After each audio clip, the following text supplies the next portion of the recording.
Hey everybody, Captain D-Trag here. I am not here tonight at the time you're watching this. Welcome to Super Bowl Game Saturday, by the way.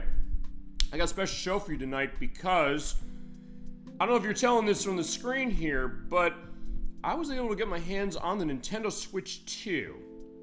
Kind of been a bit of an excitement going on as far as a lot of people I know. Also a bit of questions we sometimes had as far as cases when it comes to price, comes to whether the system is worth it, and other aspects. Sometimes people and all you in the best chat on Twitch have asked that question, but other people's like, oh man, I want to have one of these things. Chasm22 was definitely the big case of that, saying, oh man, I need to get one of these things. He did, he got one day one. I took a wait and see approach. I know that Nintendo's, My Nintendo store had a case of saying, hey, if you're interested in buying this, we can send you an email, and when it's your turn to shop, we'll send you a link to that. And you'll be able to buy the console. I did. It was actually not as long a wait as I would have expected. So I figured, since I'm not here this week, as far as it, this is going up on July 26, 2025, I said, you know what? This is going to be the off-screen content for this. And depending on what this is, I might be able to stretch this out into more than one show. But if I can have it only as one, I will have it as only one. And it is an overview of the Switch 2. In fact, I just booted it up for the first time as I am recording this. Actually, to the point where I just recorded a show with my Switch 1, the Teenage Mutant Ninja Turtles Second Chance program, and actually had this thing for a couple of days and have not used it until the recording I'm doing right now.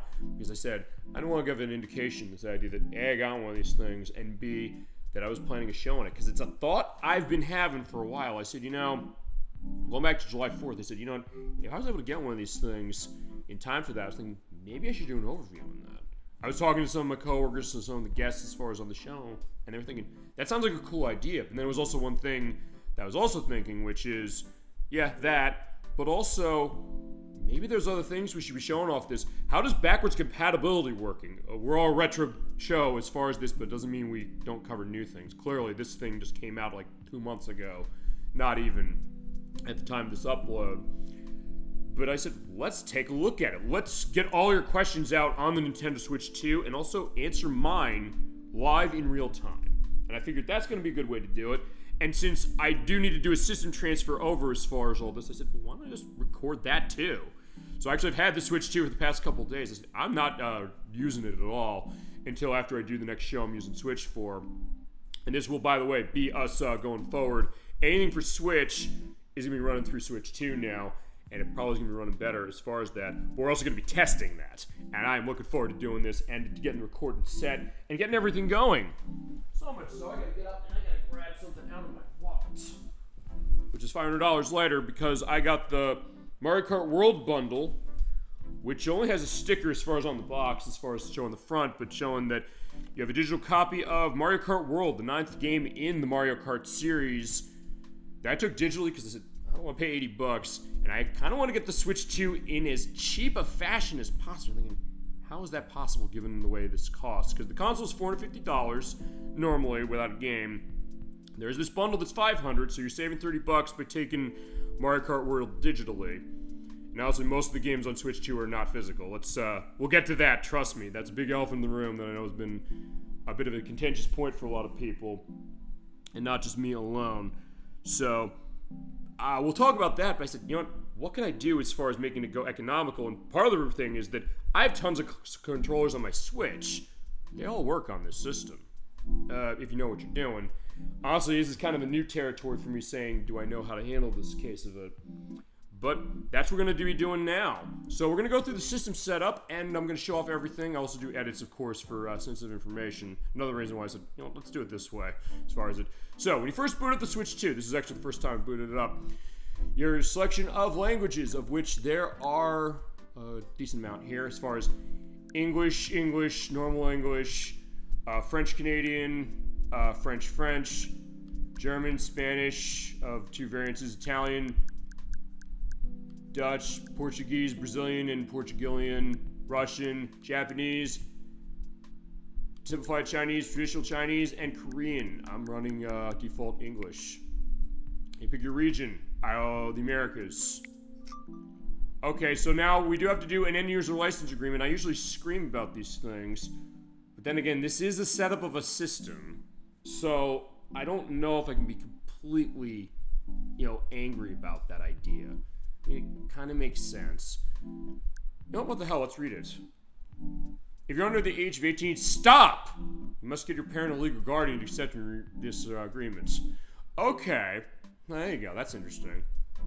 So it's almost like a telegram case of that. If you're under the age of 18, stop. Means your parent or legal guardian to stop. Read this, set this agreement. Stop. Okay, between Nintendo and everybody, we are going to look a little bit at what we're doing. Saying contains a binding arbitration provision, class action waiver in Section 7, requires you and Nintendo to resolve most claims, defined there, on an individual basis, not as class arbitration, class action, or any other representative proceeding, or by jury trial. They opt out of this by following procedure in Section 7J.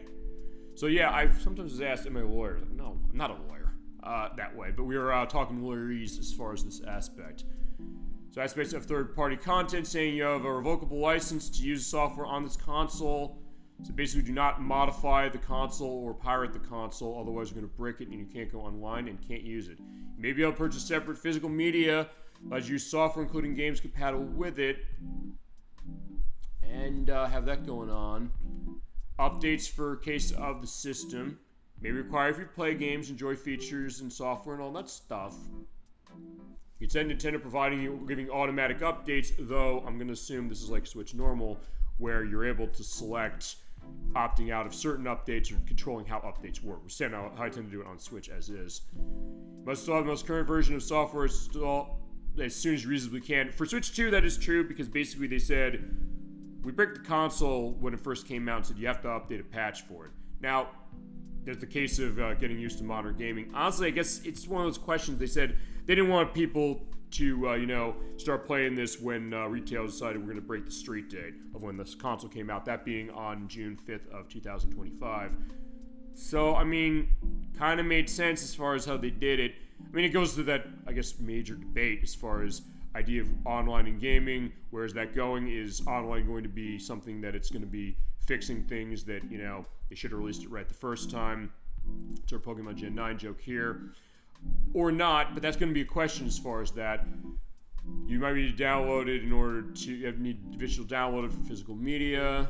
We're going to look at Section 7, use of information, intellectual property of Nintendo's, like Mario and all that stuff. Any of your rights here terminated if you violate any term of the agreement. Disclaimer warranties and limitation of liability, but we are going to look at 7 because they're saying this. That seemed like it's a case of this. Follow the instructions below if you should opt out of this. Customer service resolution claim subject here. Required informal dispute resolution.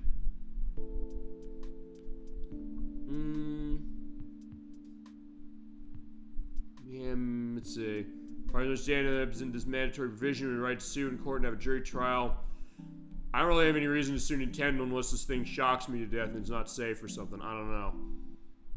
Confidentiality elements going on. At this point, I think I've, played around with this enough. Enforcement, governing law, venue, third-party rights, additional terms. There we go. That is your agreement. Let's accept it. And we'll go. Next, let's connect to the internet. Actually, I'm going to have to do this a little uniquely. Awesome, my part. So let me go and find this. I got to find a coin because I don't have a lot of coins in my wallet. I thought I did. So I'm going to have to take out my Pikachu bank. It's full of tons of fucking coins. And do this, and so you're going to see this going on live as far as how that is. So I'll have to connect to the internet. I'll also get my internet information going on, which I probably just added past as is. But nothing else, just open the bottom of Pikachu there, which sounds really wrong. But get a nice quarter, because I need that in order to rub off the code for Mario Kart World when we get to that. But having said that, we're set. We do need to go online as far as the console in order to use it, so we're going to do that. Internet settings. So let's search our networks. I will also probably, I definitely will censor this out as it is. But trust me, there are network information there for the purpose of that. and also cases as far as the password. I'll tell you what I'll do. I'll probably put in something funny that's going to go with this as far as showing something unique as this cool music goes along. So, what I need to do is, I need to take a look at my information to get a sense of what I need to do for this. I'll make sure that I have someone's going to go through this decently enough as far as how this is going to look. So let's see. Yeah, definitely could do this live on the show, but as I said, it's also something that I can come with a good way around it. Okay.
Alright, with that done, which I probably will have edited past, actually, because it took longer than I thought, about to upload, download update data.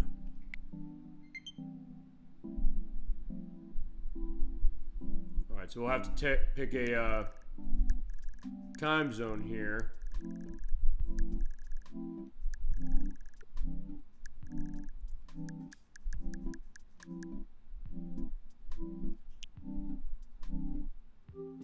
Now, Nintendo Switch 2, you can play games wherever you want, however you want. Oh, really? So there is also showing what the system has, and it has a different kickstand that's kind of covering the whole thing. You can also play it in portable mode with Joy-Cons that are indicated to be better as far as that they feel nice in your hands. I'll say that for sure. Or you can play it as far as the TV. Does the stand to get the best viewing angle. Now connect the AC adapter to the top of the system. I think that's an element against the Switch 1, because I don't think there's a case where you have to do that now. Yeah, you don't. It's just the case that on top of the system, it does have that port. Attach the Joy-Cons as shown, I already did it. Yeah, because they're magnetized. I do like that way they snap. That's true. And you can use those accessories that came with the console to hold them multiple ways. You can use this sort of brick, which does a snap-in. In fact, I'll let you hear the snap-in. Like that, and there you go. You put them in the brick, or you can use the wrist straps, and you'll get the attachment guide. Why not? Put it in the grip and function as a single controller, like that. Use them both in your hands, and there are these little buttons on the back. You pull them in to actually feel nice, and then just pull the magnets off. But do not put your fingers in between where that is, because it's going to snap in specifically. You're going to cut yourself. So you have to handle these with care as far as what this is. And of course, use straps. which, like the regular Switch, they do have a kind of slide over to them. I haven't taken them out of the packaging yet. But unlike Switch 1, where they added little buttons on the top, the SL and the SR buttons, as far as using these as individual controllers, are a lot bigger, so it doesn't necessitate that the way that the Switch 1s did. You have to choose style, but I'm doing this on TV, so I gotta keep it this way. Ready to update your console? Sure will. Actually, I think when this goes, I'm gonna have to stop the show. Oh, wait a second. No, it's just going off signal.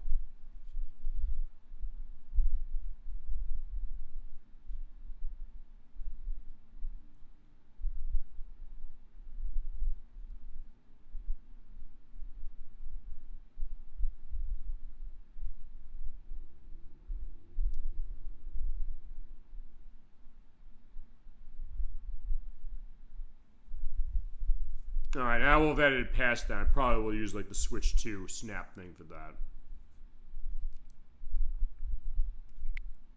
Okay, now here we go. This is the big part of this, and this is why I waited, which is starting system transfer. Because if you have a Switch 1, you can transfer your stuff over to Switch 2. So we're pointing out the storage of the Switch 2 is 256 gigabytes. Actually, no, it's... Wait, is it? No, yeah, it is. But I don't have enough space as far as that alone, so I had to get myself a micro SD express card. And I got the cheapest one I could find, actually one of the only ones I could find, 256 gigabytes. It supports up to a terabyte. Actually, I think it supports 2 terabytes now I'm thinking about it. But I couldn't find any of those. They cost a fortune. So I said, how am I going to be economical with the Switch 2 purchasing? I said, find as cheap one of these things I could find, as far as the ONN brand that Walmart has, which was under $40 compared to $60 for the normal 256. I had that set so I could do the transfer over of all the data I have from Switch 1. So we're going to do this as we're pointing out. If you do this, from what I've understood, you might have to factory reset the console in order to do this again. But if you're doing Switch system transfers, here you go. Data copy from one system to the next and pick up playing where we left off. This is why I did not do that before we did the Teenage Mutant Ninja Turtles show. Because I know we're doing Switch 1 for that. I said, I want to do that first. Continue this start system transfer on this system.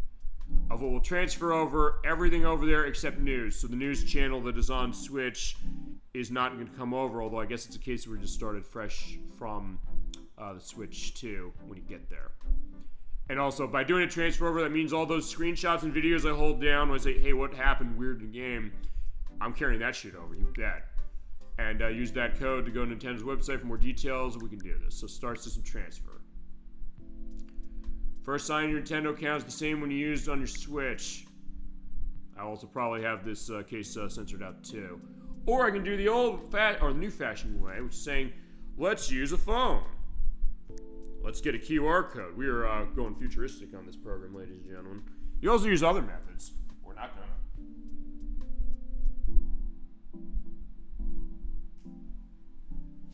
This is kind of magical, I'm not gonna lie. And I do like the fact that when I thought this, there's maybe I should do it this way. Why not? Actually, I think this is one of the first. Well, I mean, I was gonna say the first system I bought specifically since I started doing the show was the Xbox Series X. And I got the PlayStation 5. But this is the first case where I've kind of went this deep as far as it. Okay, so using that QR code, you're able to sign in for your Nintendo account, specifically.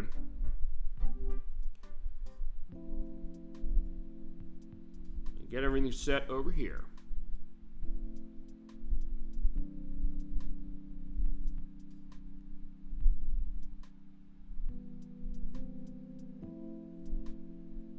Wait for it.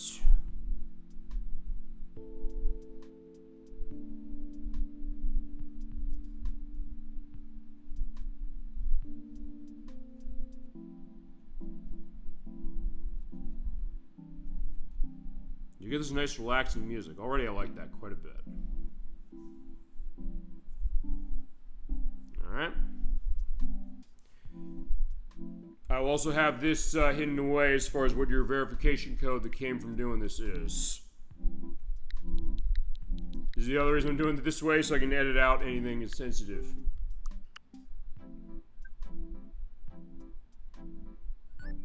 Alright, there we go. So here we are. This is the same image of Cat from WarioWare Move It that I had for the show we did for Teenage Mutant Ninja Turtles. And you're seeing that image popping up as far as the pointer. Remember, mouse pointer, we'll show that off later. Move the system close together to start the data transfer.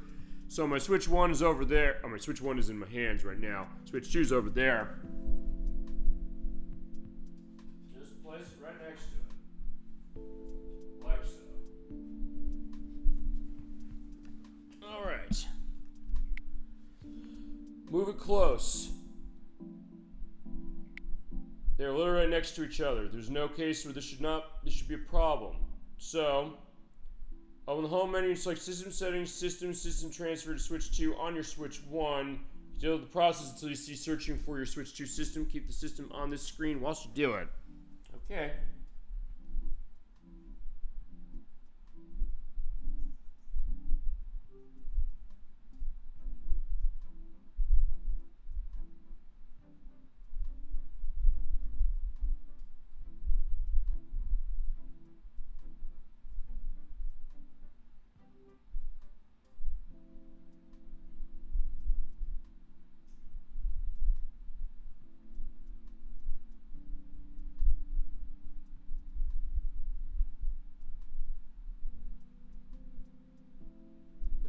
Agree to what's going on here, saying about agreeing to other users' data and all this stuff, make sure everything links.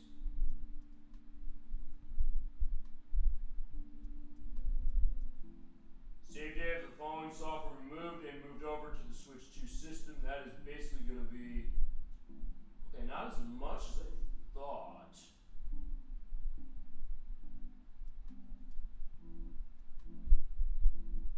The save data will be copied without being removed from this console. Okay, so actually, before we start that, let me go through a list of that, because it's basically saying for certain things you have to do a carryover, of which, just to give an idea of what's the most pertinent cases of this, specifically of what I got, there is Pokemon Legends Arceus, there is a lot of demos, Animal Crossing New Horizons, which that makes sense because of the fact you have to transfer your island over. Pokemon Cafe Remix, Pokemon Violet, Pokemon Unite, Pokemon Sword. Yeah, and the rest are demos of stuff. But even their original games, as far as it, do not have that happening. For example, I have Battleship Brigade on Switch. I downloaded the demo before I bought it. That's one that's case of that. Hyrule Warriors Age of Calamity, that's another one as far as that where the game's not being affected. And Game Dev Tycoon we played. And Theater Rhythm as far as its demo. But that being said, that's that idea. So we will do that. I'll pick the Switch 2 up and put it back. Oh right, they want me to keep this plugged in so it doesn't, go haywire. Alright, we'll do that.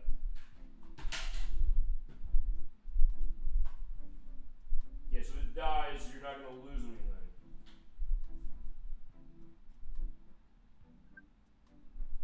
There we go. See, there we go. Captain D-Trag on Nintendo Switch. That's going to be the next move when we go get the Joy-Cons for Switch 2. And it does actually reflect the Joy-Con colors I've connected as far as that, so that's a nice touch. So let's start this up. Depending on how this long it takes, I might do an edit past it.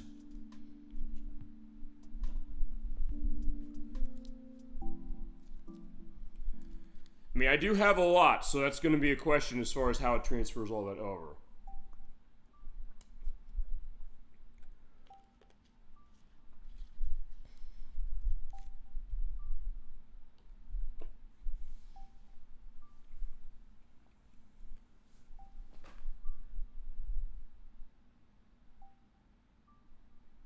Yeah, 17 minutes. I'm not making you wait 17 minutes, ladies and gentlemen. We'll be back. So that is set, so now it's setting the system up. Yeah, it's going to feel good also when I edit past that as far as, because I don't want to keep you waiting as far as the stuff you want to see. And there's a lot to see. I'll definitely give that indication. And then you're stopping by the show tonight as far as this special edition of our program. It is unique. We've never really done this as far as the console. I said, hey, if I'm going to grow this show more after 5 years of doing it, so this might be a good way to do it.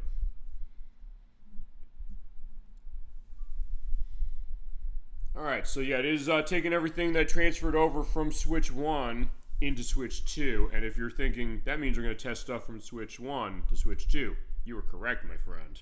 We're going to have that going. We'll get to that as we go, and it will also have timestamps, I think, down to a lot of the cases of this, because I'm going to give a bit of an overview of this system of what you get for your $450 or, in my case, $500 for this. Okay, there you go. Software we downloaded later. But what do you mean by that? Screenshots and videos reported from the micro SD card that was being used with the Switch system. Alright, there you go. Make sure you have the one you used on the console ready. I do. Remove the current micro SD card and insert the other one. That is of Switch 1 or Switch 2? Actually, wait a second. This is how, hold on. This is how they're going to do this. So, because I put this in my Switch 2, as far as this might be how they do it.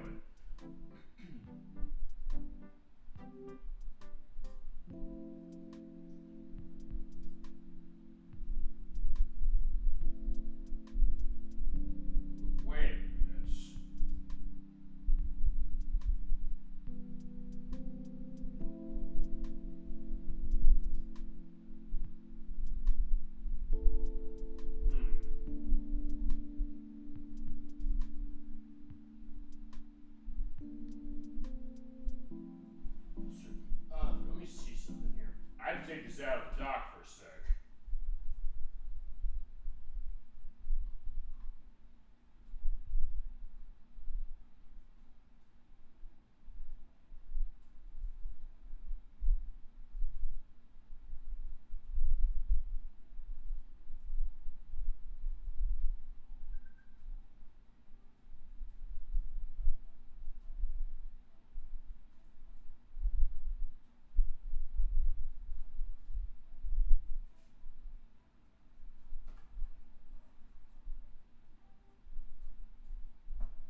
Telling me to take the card out of the Switch 1 that I use, except it's not a micro SD express card. So, how's that going to work? Do I need to have one of those in order to transfer it over? I don't think it's going to work. So let me give it a shot.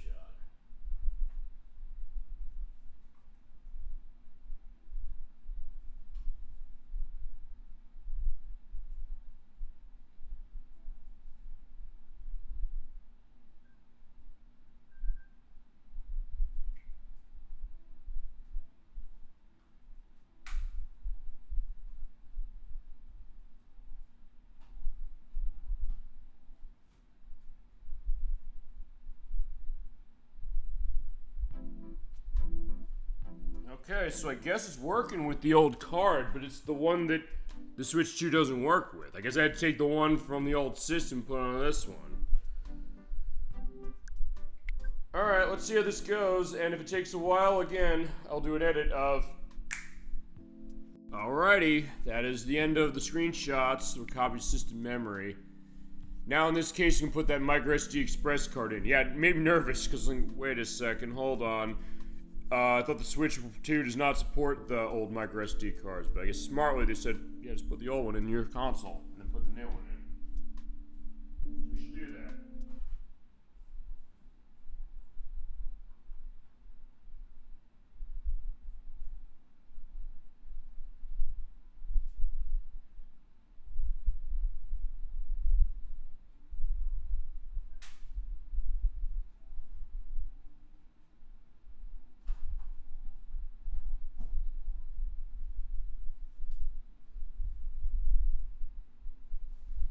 Okay, so there is the microSD express card. Awesome.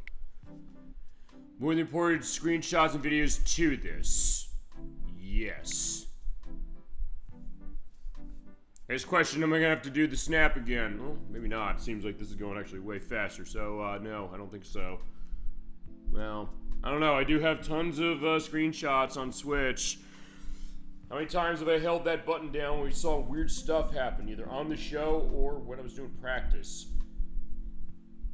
It is going faster, so you know what? In this case, I'm not going to get that going. Or edit past it, I should say. In that case, just enjoy the relaxing music, I'll tell you that. I do really like the way they set this up, just because of that. It does remind me of like the old days, like the Wii and the Wii U, when it comes to how they went about it that way.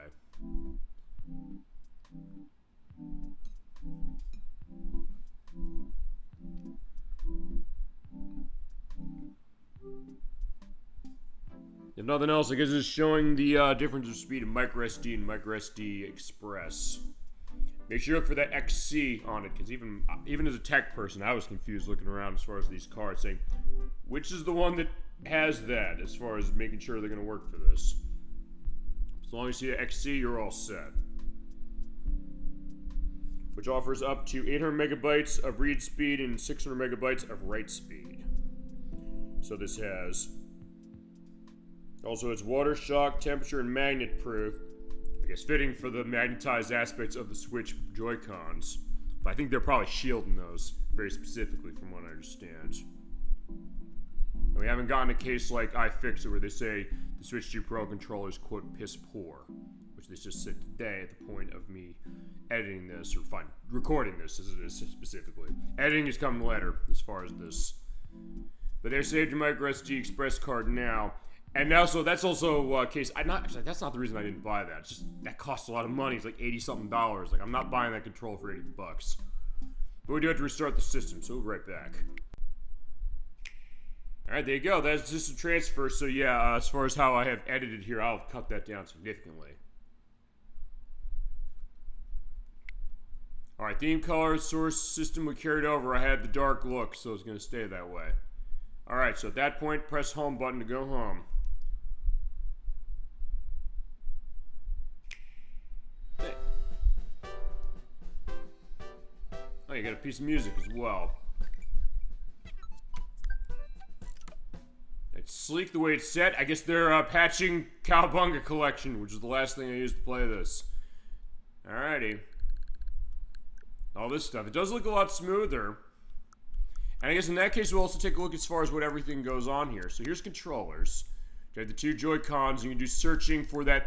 The other thing as far as how this is going to go for me is I'm going to link certain controllers that I can't actually connect to this thing. Specifically the NES controllers, because they connect on the side of the Switch 1. Switch 2 can't do that with. So I have to figure how to go about that or just searching for controllers. For the time being, I think I'm going to use the Joy-Cons to start. Yeah, you can pair it by physically attaching for the Joy-Cons that way. You also press sync button. That's going for the wireless controllers. Or if you have a USB connector, you can do that way too. And GLGR buttons if you have the Switch 2 Pro controller. Although it also... No, I was going to say, it's not on the grip either. So yeah, if you have the Switch 2 Pro controller... yeah, you can do custom button mappings to those two buttons on the bottom. Oh, I will say this, going back to what I said as far as the Switch 2 Pro controller, what iFixit was saying about how they had issues with how it's mechanically set up inside. It's something that, in all honesty, I have held one of these things in my hands because a lot of people I know have gotten the console and they bought that controller. It feels really good as far as like how it's constructed on the outside.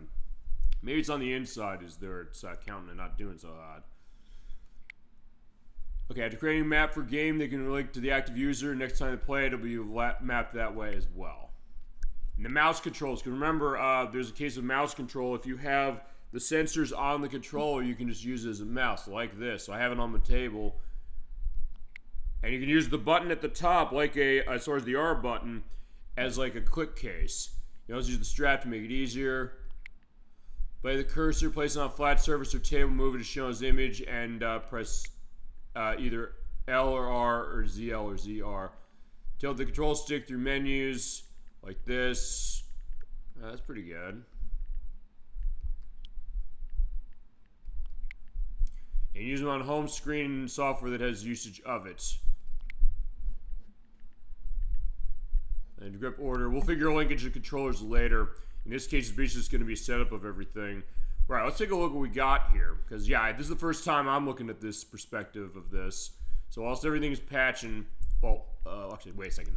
There's one game I got to make sure is not patching.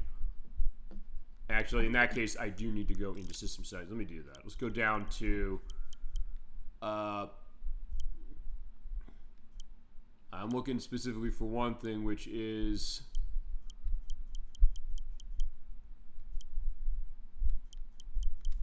When it comes to downloads, I don't think it's going to do this on its own. I hope the hell it doesn't.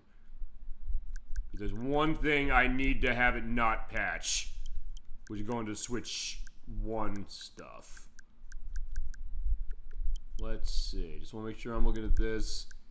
TV resolution is going automatic. It also goes up to full 4K. HDR output as far as stuff. Mii's, Amiibos.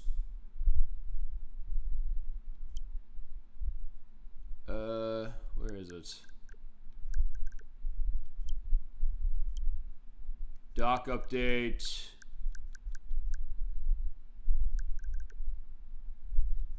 Okay, software auto updates. It's off. Good. I want that off.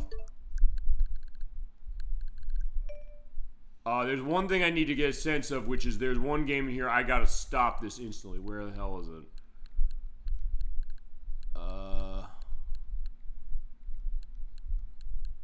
Okay, good, because I didn't... Oh, good, I didn't put the card in. Oh, wait.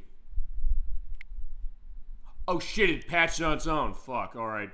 So, that screwed up my plan. Although, actually... Because, spoiler warning, I was going to show 1.0 running on Switch 2. So, it patched on its own. So, alright, I'll have to figure something this. Let me... Can I delete the... Yeah, let's manage software... Save data remain. I don't have save data. I just put it, or Nocturne just put it in when we did a show because you want it on the line and that. So, yeah, because I want to show it not patched, which sounds weird, but that's kind of how I wanted to run it. So, in that case, I'm going into my settings here. I'm going to see if I can't remove that patch. I doubt I can. So, if that's the case, my plan was going to be this. I show off Pokemon, Pokemon Violet with the patch and then show Scarlet without it. The system might have screwed up my plan.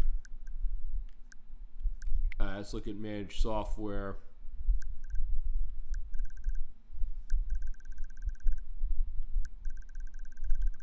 Alright, where is it? 'Cause I haven't played it, and I really haven't played it on this system either.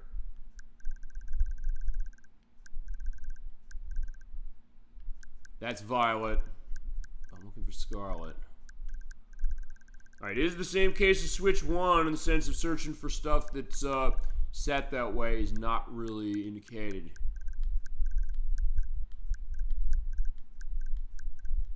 Okay, that's Violet. I need Scarlet off because I want to get rid of it. Okay, it'll be deleted, no longer appear.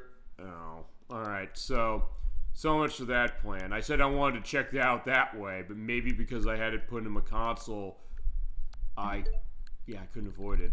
I guess it's just going to patch everything no matter what I do. Okay. And look at all that stuff it's patching as far as demos, as far as games, and all that kind of stuff. So that's going to take a while. We'll probably come back to that, but, the patch power of editing. We'll come back to that. Virtual game cards, that's the same. Controllers looked that over. Game share goes to stuff that they added for Switch 1, which is saying you can do swapping with people as far as digital games. Album, let's look at the beautiful album, see as far as all the stuff I have from Switch 1. There it all is. Oh my god, look at that. As the names of seconds as far as on that. Look at all that stuff. Let's see. Upload settings, reorder, newest first, oldest first, filter by account that used it or that took it, where it's located, what game it came out of course, the online apps and all that stuff, and so on and so forth. Other, which means, actually, wait a second, that means that, oh, wait a second, okay, so let's look at this, other. Because at first I was saying Super Mario Bros. 35. Okay, that's Kingdom Hearts, the Kingdom Hearts Cloud version. 1.5, 2.5 Cloud version. This is the footage of, Kingdom Hearts 3 out of this. Because, yeah, it is on this system. I don't know if the cloud versions of Kingdom Hearts work better on this. This is footage I took from Switch 1, so it's looking choppy as hell. I don't know necessarily. That's one thing I don't have, so I can't necessarily put that to the test. I'd love to. There's Kingdom Hearts 3 again, seeing what it's doing. I'm going to turn the volume down on this one. I'll turn it way down. Jesus Christ, that's way too loud. Okay. That was me questioning going through the first boss. We've not shown Kingdom Hearts 3 on this show, and we do. I'm going to play it on Xbox One. I'm going to run it through Series X. I do have Remind for that. That's going to be a ways down the road. And yes, I know we got to get to Kingdom Hearts Chain of Memories. We're going to be doing that as a preview program next year, because I don't know how the hell I'm scoping that one, and I need your help out there in Best Chat on Twitch, as it is. That's more as far as that. So, I guess it's not recognizing any of these. Alright, here's Kingdom Hearts 1. Well, I'm happy here. Okay, I do love hearing this, reminding of us of our great times when we played Kingdom Hearts 1 for the show as it is. But that was years ago. It was ancient tech. I don't want to do that again, because it's a, not a long game, but one where, yeah, I don't know if I'd have a new way to justify that one. Aren't you guys forgetting about me? Yeah, we did have a great time doing that. That was an Elect versus a Quest, and yeah, I think back to that play of Kingdom Hearts so favorably. Yeah, like, yeah, I'm gonna hit with the log. That ended up not happening as far as that was. Okay, didn't recognize the demo of, what is it? Klonoa Fantasy Reverie series. One of the MLB games of Sony's. The MLB The Show, I don't know what game, it didn't indicate that. The end-user license agreement for Katamari Damacy reroll. Game review for How to Dysentery for Game Dev Tycoon. And the Spire Collection. And, what was that? That Saga Frontier Beyond demo. Didn't indicate that one either. Okay, maybe, I'm surprised. Not that they're not backwards compatible with this thing. Because most games from Switch do work on this, and they have updated the system software since the system came out, so that it does work. And actually, something with the firmware is fixing games that were initially having issues as far as backwards compatible stuff. We still have your news channel. That's still the case. Whose news feed? We're going to see ours. Tony Hawk's Pro Skater 3 and 4 came out yesterday at the time of this upload, or the recording, I should say. Upload is a couple weeks ago. Donkey Kong Bonanza will have been out by the time this uploads. Switch 2 app for Super Mario Strikers on Gamecube. You bet I'm getting that Gamecube thing. Nintendo Switch 2, welcome towards $20. I'm waiting for them to put that on a sale, in which case then I'll take it. And there's also Dragon Drive, which is out next month. I guess I'm going to have to be the guinea pig on that one. Although what I will do is there's one thing I'm going to be buying live as far as this. Game Chat, which, what happens when I use it? Let's set up everything and get ready to go. There's an open access period, by the way, if you just bought Switch 2 and you do not have a Switch Online expansion pack account, or a normal Switch Online account. Until March 31st of next year, you'll be able to use it free. But after that, you got to have one of these things. So the terms of this are basically make sure you're not pulling out anything wrong on this, or using racial slurs or something like that, which is fair enough. And they want to make sure, like, hey, it's recorded so we can come back to you as far as that. So yeah, be careful as far as that.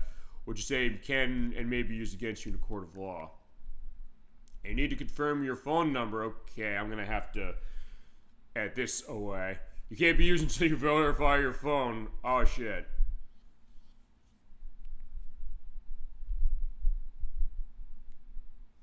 Although in this case, I don't have to necessarily do a case of blocking anything out.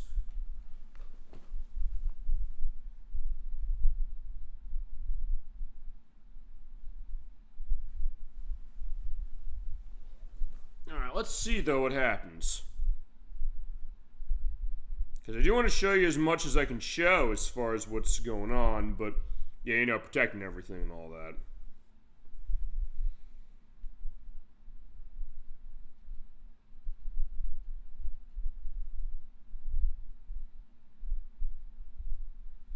Let's hope it doesn't transmit this to the television as far as how this is.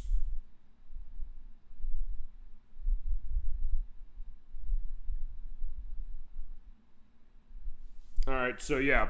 Never mind, I guess I don't have to get rid of this. Need proof friends for chatting, approving to see what chat invites they send. That's going to be, I guess, a question saying, who do I want to have chatting going on with? Kazan22. Okay, that's Darth Acutus. Well, right now, I don't think I really have anybody. I'd say no, I'm not okay with that for it, I think. So that'll work. Sign your own account when using that, and don't let anybody else use it. And respect everybody else, and if you have a problem, report it out. Have fun. Chat list, create chat settings, mute micro in every session, report terms. Chat list is what? People, joinable things, create one. Once the friends list haven't finished setting up their game chat yet. Once they do, you better invite them. So actually, yeah, only Kazan22 and Gin up there, as far as people I know. About friends who aren't appearing, they either don't have the console or they haven't set up for it as is. Yeah, Kazan22 went the whole way as far as this console. He wanted to get this thing, I think, more than anybody, not least of which because it has enhancements for a lot of games of his. Alright, so the Nintendo Switch Online app, that is the same. Except they're saying let's enhance it running on Switch 2. But it looks mostly the same. Although there is now the layout of the Nintendo Classics for Gamecube, so we get to talk about Gamecube. And you bet your ass we're going to be showing off those things. As far as it, same case as far as your missions rewards, you get an extra one for Switch 2 that you do not get on Switch 1. Which is playing Splatoon 3 during the Splatfest that's going on now, and Splatoon 3 does have an enhancement to itself for better frame rate. They updated the game for the purpose of that. I've not played Splatoon yet. I'm sorry to Ack for that one. He is our resident expert of Splatoon. That is all his, in particular. When we get to that point, I said, that game is all yours. I'm like, yeah, you're right. I want that as far as being on the show. I was like, yeah, it's all yours. No problem. But everything else as far as what the expansion pack has online, how save data is going. There's the app for the GameCube. We're going to have to do a couple things when it comes to this as is. So that means we're going into the eShop. I guess we should show how the eShop's working, and there is a game. Well, okay, there's two things I need to do. Well, three, actually. I have to do this as far as the aspect of that. I don't want to show this. Or, okay, never mind. I'll do the thing with the QR code again. So if nothing else, Nintendo's being very nice of saying, hey, there are going to be people out there who are going to be streaming their, I guess, unboxing of Switch 2 and make sure everything is going to be in line that way. Well, stuff is downloading and updating as it go. All right, one question I got when it comes to the eShop. Okay, it looks a bit different as far as how this is set. Also, they have featured stuff of Donkey Kong Bonanza, which is out in a couple of weeks. Or actually, no, it's out next week. Mario Kart World, which I got to download. Cyberpunk 2077, which is one of the only games on the system that's actually on the physical media. Most stuff is game key cards, which I guess is good in the sense that they're at least being honest about the fact the game isn't on it, but also not good in the sense that years later when the servers go on, yeah, you're going to be shit out of luck if you want to play it. Or you have shit like Split Fiction where they put it on a goddamn code. It's like, what the hell is wrong with you people? And Fortnite is just downloadable only, so that's the case of that. It is free. But fine, there's one game I really want as far as Switch 2 that I'm going to be taking along with the thing on Mario Kart World. Well, I don't know Antonio Express Skater 3 and 4 if I'm getting on this or I'll get on something else. There's Street Fighter 6, Years 1 and 2 Fighters Edition. And Super Mario Party Jamboree, there's that Jamboree TV mode that's coming out for this in a few weeks. And the games that have patches for them that enhance when you run on that. The Nintendo Classic stuff, I got to go in with the Japanese case as far as that. There's Pokemon Scarlet and Violet, Legend of Zelda Echoes of Wisdom, Super Mario 3D World. Clubhouse Games 51 Worldwide Classics is not really for tech reasons so much as it's for allowing game share between Switch 1 and 2 and other cases. So it's like DS download play. Again, going back to Ack again, he's our big expert on DS. And he was like, I love doing DS download play for like Mario Kart DS and things like that. It's like, it's happy days are back again as far as this. ARMS is a frame rate boost. Big Brain Academy, Brain versus Brain, which we've shown on the program before. It's a lot like Clubhouse Games since they're doing it for the the game share case of itself. Super Mario Odyssey is a frame rate update, although honestly it didn't necessarily need it as badly as these and Echoes of Wisdom. And Super Mario 3D World, I know they enhanced stuff for Bowser's Fury in particular, but also a little bit with the 3D World portion of the thing. Captain Toad Treasure Tracker, which even on Wii U ran pretty well, but it's just bumping up a bit. Legend of Zelda Link's Awakening, Game Builder Garage did some updates on that, and also new Super Mario Bros. U and Splatoon 3 in particular. But yeah, for us, there are a couple things we got to care about. Nintendo Classics, that is all us on the show. Download the GameCube app, you bet we're downloading this. And yeah, the GameCube app is rated teen as far as what it is, so that means the games that are teen rated are going to be allowed on this. Would keep going. And then, looking for something to play? I know what I want to play. I want to see if it's on this list already. Dragon Drive is out next month. I know that I'm going to be probably the one who has to get this game. It's out on August 14th. You also look at this, even though it's kind of basic as far as how they lay this out, it seems like it's a lot cleaner and it also loads way faster, which on Switch 1, it was always really, really slow when I had stuff going on, including, okay, this was $10, not $20. I think I said it was $20. It's like, that was not right. This is like the tech demo for it, but like everybody said, why is this not free? Yeah, good question. I would think they should have just popped this baby onto the system or installed it, but default the same way that Astro's Playroom was on PlayStation 5. Because that's really cool. And they didn't charge money for it. And then when they did, as far as the new game, as far as Astro Boy. No, Astrobot, I should say. Astro Boy is something else. Astrobot. First off, they gave you tons of gameplay for that, even though it's not that long from what I understand. But then they kept giving you free content as far as it, which was awesome. Alright, Deltarune. I've heard great things on Deltarune. Hogwarts Legacy has enhanced version as far as this. Kirby and the Forgotten Land is getting a new DLC pack to itself. Star-Crossed World that is out in next month. When's it out? August 28th. You can also upgrade the Switch version if you have it already. I do not, so it's probably going to be the way to go. And they're asking $20 for the DLC. As far as the game itself, it's $80. There's Yakuza 0 Director's Cut, Rider Remastered, which is a redo of a game from PS2 in the Shin Megami Tensei franchise. WWE 2K25 is coming. Madden 26, first Madden game in a long time. Hitman World of Assassination right here has frame rate problems with the console. They're fixing that, I guess. Pokemon Legends ZA, so now there's no excuse for it to run bad on this system. And coming soon also Pokemon Champions. I wonder if they'll switch to enhance that one. Now, also this, the upgrade packs for The Legend of Zelda Breath of the Wild and Tears of the Kingdom. Technically, on Tears of the Kingdom's case, it invalidates my boycott of the game from Switch 1, because I saw I'm boycotting on Switch. Rightly so. But they'd never say anything about Switch 2, and Nintendo's behaved themselves, so that might be a case of it. But because I have the Switch Online expansion pack, you do have access to these things free, but we're going to show this one not with that to start. And since I actually not played Breath of the Wild on Switch yet, you'll be able to see that in a little bit as far as how this video is going to go. Civilization 7, Bravely Default. I'm looking for... Oh, Fast Fusion. I've heard actually a lot of good things on Fast Fusion. Which is only $15. It's a sequel to...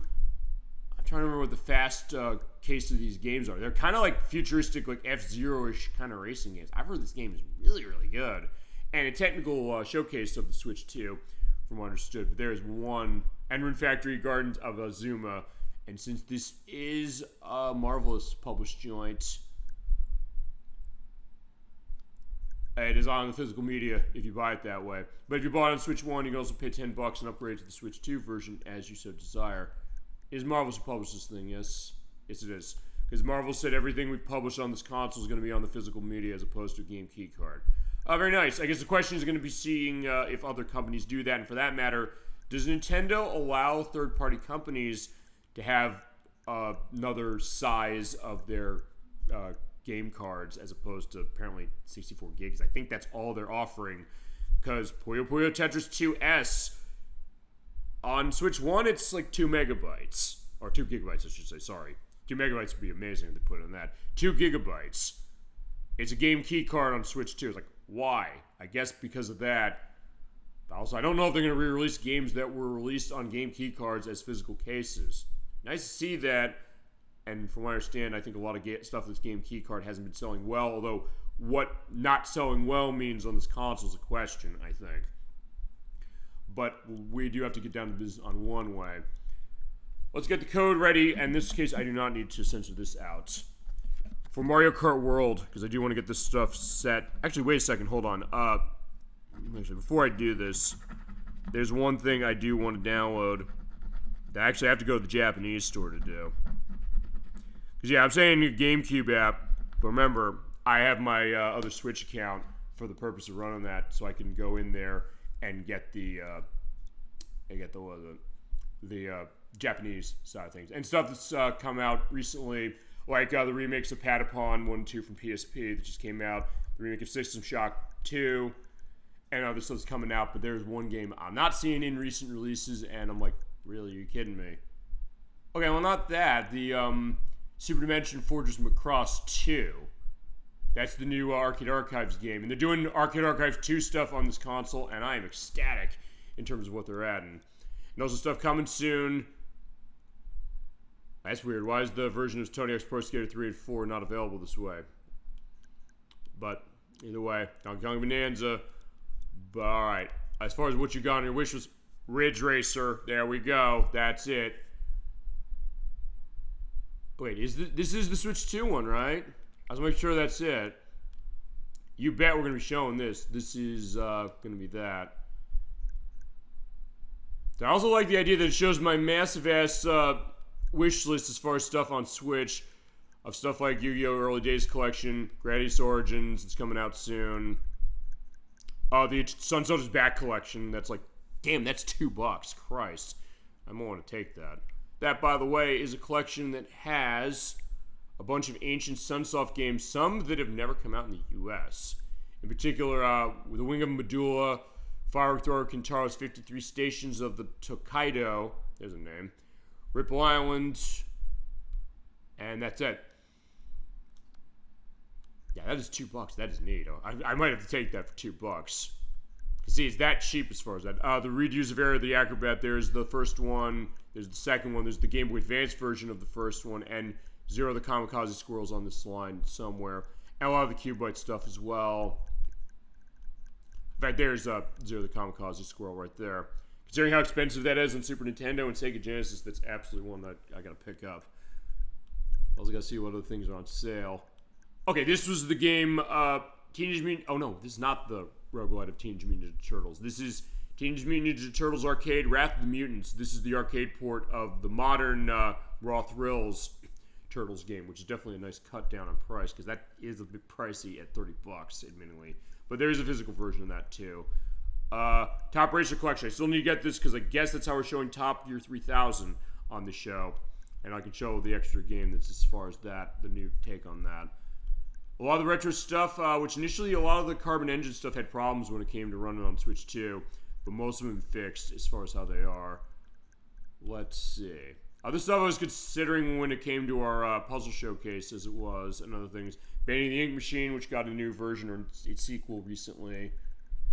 Yeah, a lot of those Neo Geo Archive things. I got to pick up a couple of those that I've not gotten yet.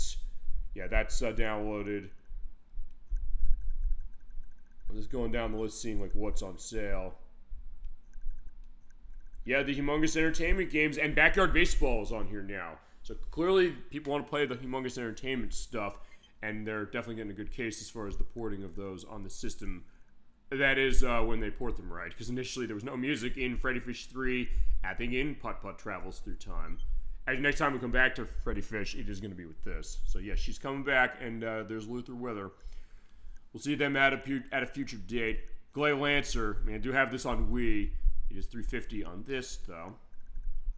And when I upload this, none of these things are going to be a factor anymore, but they do put these on sale every so often. Including Collection Saga, which is the collection of the Final Fantasy Legends games from the Game Boy. Those are really, really good games, and that's a collection I've been wanting to pick up for a while. And, of course, some of the Sega stuff, the Sega Ages case. I wish they'd do new ones. Maybe on Switch 2 they can do new ones. Untitled Goose Game, that is a stealth game that is absolutely hilarious. We should show that at some point. Mr. Goemon, the first Goemon game that's available, or that ever came out. We didn't get this for a while. It's on Arcade Archives. I gotta pick that one up for sure. Let's see. Gekido Kintaro's Revenge. That is a new take on Gekido, which I have Urban Fighters for the PlayStation. No Eckverse wanted to see that, which we will do eventually. Let's see. Carcassonne, there's a version of that. Toki, which goes on sale, that new version of the old NES arcade and Sega Genesis game. Inside is $2. They cut inside quite a bit. Bastion we're going to show off in the delisted show as far as that, because this is a really cool game. Let's see. Remains of Saga 2. That's only $7.50 as far as the LA Noire. I was curious as far as how Switch is running that. Actually, Switch 2 probably runs it even better. Snake Pass, that's only $4. I know some people involved with Donkey Kong Country are involved in this, particularly Dave Wise doing music on it. Collection of Mana, that's a collection of a couple games in the Mana franchise. I'm Setsuna, which launched the Switch 1. Mario Rabbids Kingdom Battle, this is an interesting one because apparently it ran at 30 frames per second on Switch, but nobody knew this game apparently has an uncapped frame rate. So on Switch 2, if you run this runs at 60 FPS. Sparks of Hope, its sequel, does not, though, for some reason, shockingly. So, talk about adding a new Breath of Life to this kind of XCOM-ish strategy game. It's actually a lot of fun. Marveled Up Classic, which is take on Marvel Blast Ultra from a lot of the same people who made that. That's one I got to pick up. We're doing Toe Jam and Earl in a couple of weeks. We have Toe Jam and Earl back in the group. That's the 4th game of the franchise, or technically 5th if you count Ready Aim Tomatoes, and I do, because that game is amazing. Super Beat Sports, I gotta get around to getting this. This is from Harmonix, the people who make Rock Band. This is their exclusive for Switch that I always was curious about playing. I've never seen it go on sale that much. Octopath Traveler, that's quite a good game. That's on a bunch of other systems, actually on Switch 2 now. Probably gonna run a lot better. And here we go with the Neo Geo stuff like Robo Army, Blues Journey, Last Resort, Alpha Mission 2, King of the Monsters. Oh man, yeah, there you go. And other ones like Ice Climber, Excite Bike, Donkey Kong 3, and stuff that I guess is either not compatible for this or they've delisted. Actually, did they delist? Hold on. So wait, does Chrono Cross, did they delist that? I can remember them delisting that. Square has that. I don't know why that went away. And Ninja 5.0 just came out a few months ago. Maybe it doesn't work on this console, because I know they're trying to work on stuff for getting games working. I mean, Chrono Cross didn't work right, honestly, when it came out anyway, as far as this new version, in the sense that it has a lot of technical problems they didn't have on the PlayStation 1. That being said, I will have to probably buy this at some point to show off the Radical Dreamers portion of this, but I guess apparently can't get it on the Switch 2. I guess it's on Switch 1 as far as what this is. The Dragon's Lair trilogy. I don't know, did they delist this? Yeah, we haven't shown Dragon's Lair yet. We should show it. This has 3 games of the franchise, those being Dragon's Lair 2 Time Warp, and Space Ace. Right, that is Time Warp right there. And Space Ace is not reflected in the pictures. Oh, I see. It says right there what's going on. Unsupported. Problems with game progression. Okay. So this is why you can't buy that. Gunbird 2. Yeah, that's a surprising one. From Psychio, as far as the flight shooting games. This is basically games that don't work, so I'm curious what they all are. What the Dub, which is kind of a takeoff on... well, there's a couple games like this. I know there's Use Your Words that does that. I know there's a lot of the Jackbox party games that do that. Okay, so what's Chrono Cross's deal? Game progression. And Ninja 5.0, same deal. And Layer Section Galactic Attack. Yeah, we showed this game for... No, yeah, we did. Yeah, we did show this for Title Legends 2. That's also a problem with game progressions. This is basically cases where, yeah, there's issues with that. So, all right, that's why they're not available. Okay, that answers my question.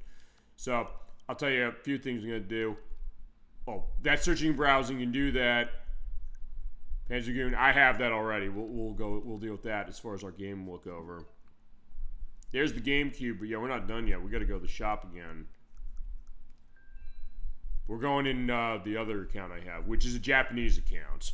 It is free to create this, but I'm paying every year as far as eShop cannot be displayed in the language certainly set up. The supporting language is displayed, but that is okay.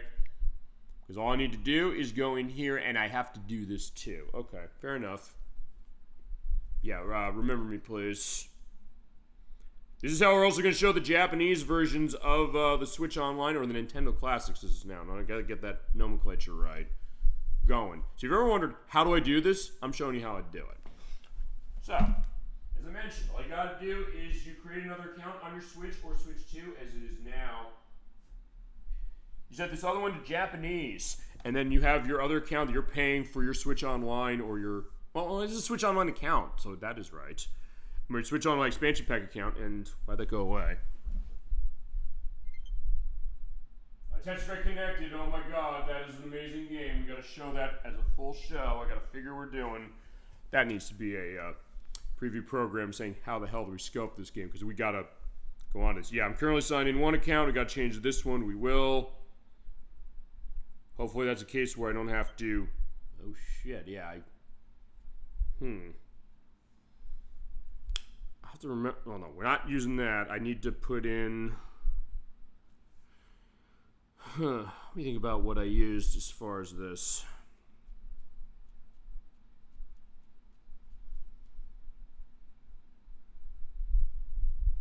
Yeah, that's not right. I'm gonna have to, yeah, I'll have to, reset this.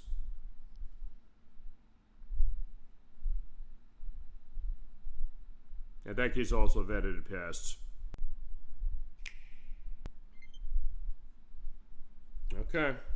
Yeah, so this is how I'm getting my Switch Online stuff going, or my Switch... Nintendo Switch Online. That is Nintendo Switch Online, I guess Nintendo Classics. It's going to be a hard one for me to actually say that correctly, I guess. But either way, remember, it's a free download this way, but I'm still paying for my account, so this is something you're okay to do this. So gimme. Thank you very much. Let's go home. Let's go home now. This is also how you can buy Japanese games as far as on the console, but in this case, we gotta go home. So if you're wondering how do I have those Japanese apps, now you have the answer. And you can do it too. But now, in this case, we're gonna do two things. I'm gonna go into the eShop, and I'm going to get stuff set as far as, well, I'm gonna get Ridge Racer. Sorry, I'm not gonna, I might be cheaping out on the Switch too, but I'll tell you this. You bet your ass I'm getting this game. And we'll also have a case of looking at the games as far as how they are. Wait a second, hold on. Oh, right, it's the, right, it's, that is the Switch 1 version. And then you get a patch, so we gotta take this off. So, yeah, sorry, Switch 1 version, you gotta go. Here's Switch 2 versions. There you go. Switch 2 version Ridge Racer, because nobody else is going to show this except me, so I have to give the perspective of Ridge Racer. So in that case, this is going to be our first look at Ridge Racer. I didn't expect this way to be, or maybe I sort of did. Look at that nice download size of 273 megabytes. Fucking beautiful. All right. Also, I'll definitely hide the screen here as far as how, you know, credit card and all that shit's looking. There's no way in hell I'm going to be having that going on. I believe it does, actually, does it carry everything over? Let's see, hang on. I think I've had to do this a lot. I only really use the other one, as I mentioned, to get those Switch Online apps. And actually, I guess, I look as far as that Taito Laserdisc collection. I think they have that physical, or digital, I should say, on that. Because I want to show those. I want to show Time Gal. I want to show that Space Battleship Yamato. I mentioned that we did, Road Avenger a while ago. Okay, so yeah, there we go. Wait a second, did I have it not remember me? Shit, I gotta go back. There we go. You bet your ass I'm buying this, and I also have this censored out. Awesome. Okay, and now in this case I also have thing going on Mario Kart, and I think then what I'm gonna do is... This will not be the whole video, but I said I'm also going to split this up as far as when I'm recording them. But on the purpose of editing, it'll be like nothing's changed as far as you. That being said, I don't need to hide... Do I need to hide this? Yeah, may as well. Not that it's going to be good after I enter this anyway, but still just for the purpose of security and all that.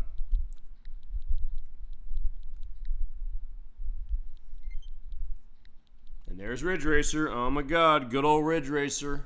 Can't wait to have that going and to show that off. And just to give you an idea as far as how the games section of this is, basically going to be an overview of the system as far as the setup, which I did. But then I'm also going to look at games. We're going to look at other games run on this thing. Back and patch stuff. Switch 2, it's only going to be Mario Kart and Ridge Racer. Sorry if you want to see something else, but that's where we're giving you. And this might take some time for it to install. And that's virtual game card since I bought Ridge Racer digitally because it's only available that way. When you do have that digital card going on, you load it in and you can play it as soon as the data is ready to go. And since this is digital as well, that's where Mario Kart World is going to go. That does need to download quite a bit of data, I'm thinking.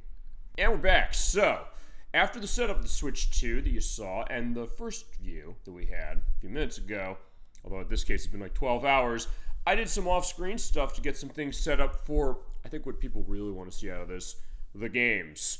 And I'm separating this into a couple categories for the video. Down below will be timestamps for this, and it's going to be so much, I actually am going to have content for a separate video, which I'll be splitting in half. But for this video you're watching right now, I've got four categories I'm going across.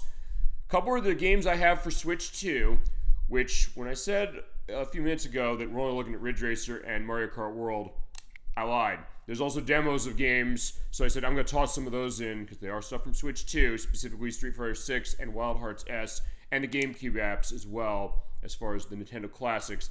That will go in the Nintendo Classics, where I'm going to take a look at one game off of each because there are certain questions I want to ask in terms of if they make games run better on this system. I'm kind of questioning that, but I'm going to see. Or as you're seeing on my profile picture now that I updated, I detected Pikachu, so Super Bowl Game Saturday is on the case as far as what's really going on with this. And then we're going to have backwards compatible games from Switch 1, I should say. No, it does say Switch 2 back compat list 2, or 1 and 2. But for 1, I got a bunch of games from Switch 1 that I'm going to be putting to the test in terms of frame rate, in terms of loading, in terms of a couple other things. And a few things that aren't on that list. A couple that Edwack let me borrow.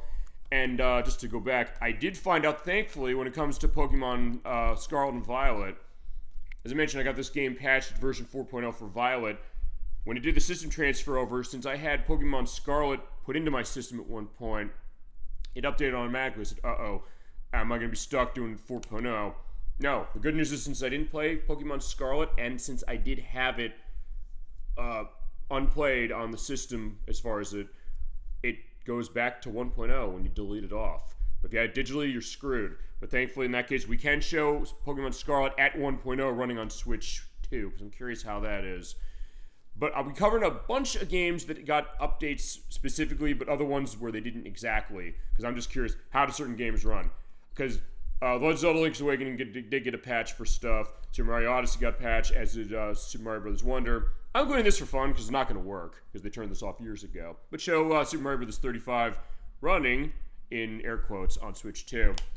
But all the ones I'm curious about, I'm curious how House of the Dead Remake runs on this console, and a couple other cases as well.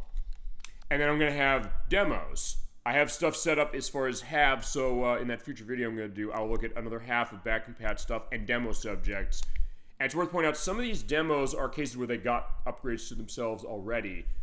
And I believe they do actually apply those via the demos, because Nintendo and the companies that make these games, they do sometimes patch the demos for issues that eventually the final game has right when it comes out.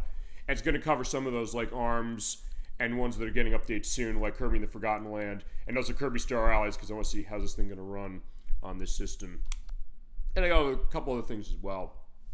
So with everything set, I have every controller in mind linked to the console, and I'll go into that as we go when it comes to the classic controllers of everything. I have my Switch 1 Pro controller. I'm not buying the new one, as is the case, just because of how much it costs, and also because I have this one. It works really, really well. That's how we're going to start with this. And we're going to start with our Nintendo Switch 2 games. So yeah, this is also, you're watching me play each of these games, except setting up for the Gamecube apps straight from first time. So this is me blindly opening each of these games. Now you're probably thinking, Super Mario World, or Mario Kart World I should say, came with the console. We're going to play that first because it's the big Switch 2 game. Well, you don't know Super Bowl Game Saturday, we're playing Ridge Racer instead. This is the Arcade Archives 2 version of the game, which came out at launch on June 5th.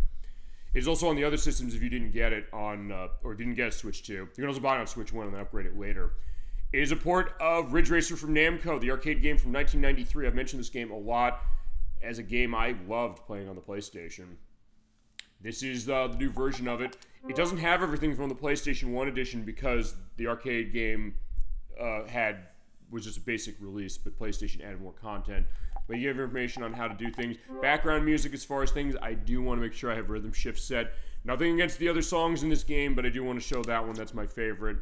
And it just says right there, use the button to shift in higher or lower gear while selecting a race and transmission type. So that'll be that. Let's take a look at options and also aspects of controls. Okay, I'm assuming they let you use ZL and ZR to accelerate. Thank God they do. And gear shifts are on B and Y. And steering on D-pad, and I think you can use analog stick. Actually, can you? Oh, pressing in the analog sticks. Yeah, that's not going to be a factor on this, really. Okay. That's 5 data slots created. Selecting a level. We have the novice track. You have the intermediate track. You have the advanced track. They're all the same track, but you go different paths. And the time trial track. And you have maximum speed for your car that adjusts based upon which one you pick. And you have caravan mode. You can get high score within a 5-minute limit. Go for high score aspect. And then original mode. Let's go original mode. You'll get the Japanese SD, DX, and English and SD and DX editions. Take a look at the SD edition. Hide the screen from now on. Yes, we're going to hide the screen from now on for controls. Ridge Racer. There's Ridge Racer. Oh, look at that. Yeah, it looks really, really smooth. Running at 60 frames per second, which on PlayStation it did not. That is, unless you bought Ridge Racer Type 4, and on the second disc, it included a 60 FPS mode of the game. That was kind of mirroring this. We should definitely show that at some point. But I can also insert credits, but I need to see what are my controls as far as adding credits. They sometimes can be different. Wallpaper I have off, screen board display. Let's take a look at that as well. Screen filter.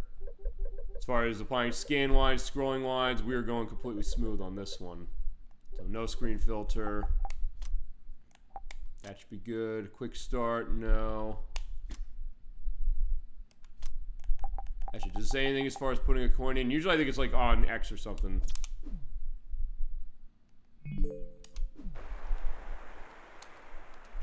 Okay, it's X. Alright, so you gotta put in one coin and put in another one. Here we go. Ridge Racer! God, I love this so much. All right, everyone. 1 minute to go. Are you ready? The engines sound like they're ready to go. Are you all set? Oh, I'm putting in coins. Alright, there's rhythm shift. We want automatic transmission. Let's go. Alright. Oh, looks so smooth, man. 3, 2, 1. Go! Wow, what a start. This is just what I wanted to see. He doesn't always say that. But I believe in the PlayStation game, he says it all the time. Like 2 laps to go. And also for changing your view, seeing what that is, maybe you can't. Yeah, look how good this looks, my god. And drifting in Ridge Racer, when you go around a corner, you turn, you tap that ZL button in order to do it, drift around. You get the great music. I love Rhythm Shift. This is probably my favorite piece of music out of this game.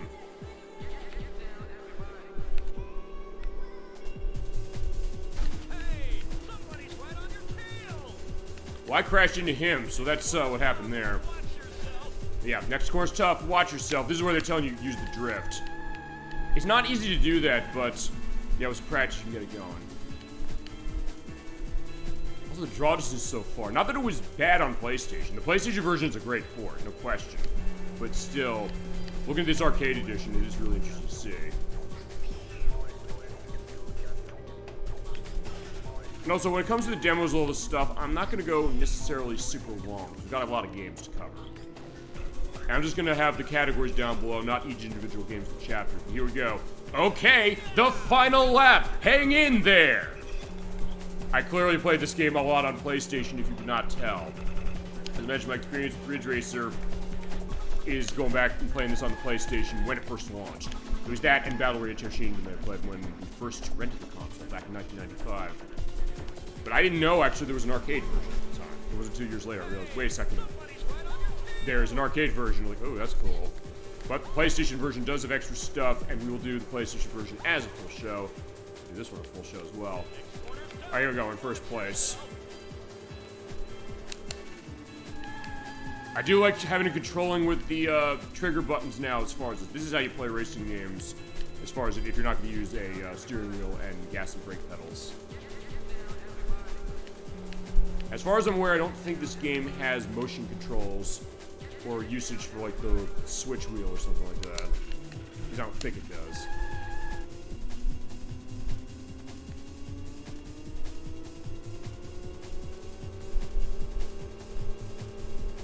Alright, there we go. Got it. Great job. I got everything on camera, so you'll watch it later, huh? You're the greatest. Yeah, there you go. And I love that crazy announcer in this game.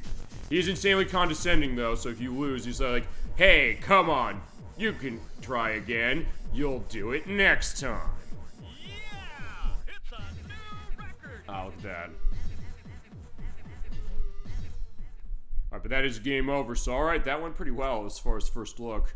If you want to start, hit the gas button, but I already put in too many coins. So I think in that case, take a leave of Ridge Racer for Switch 2. Yeah, it's a good version. Okay, but now enough bullshitting. We're going to take a look at the game you want to see as far as what the major case of the system is.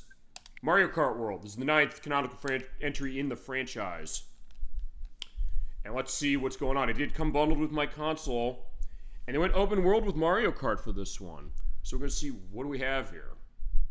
Also, nothing else, me doing this recording means I can actually play this game myself afterwards, because I said I want to record how the setup of this system is and also my first time experiences with all the games when it comes to the stuff here. Alright, here we go. Alright, so going down the dusty roads as far as Route 66 or whatever it is in the Mario Kart world.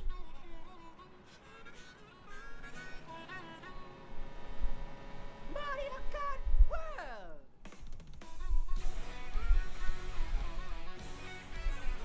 I do like the quality of the music so far, and there's some amazing remixes of other songs in this game from what I understand.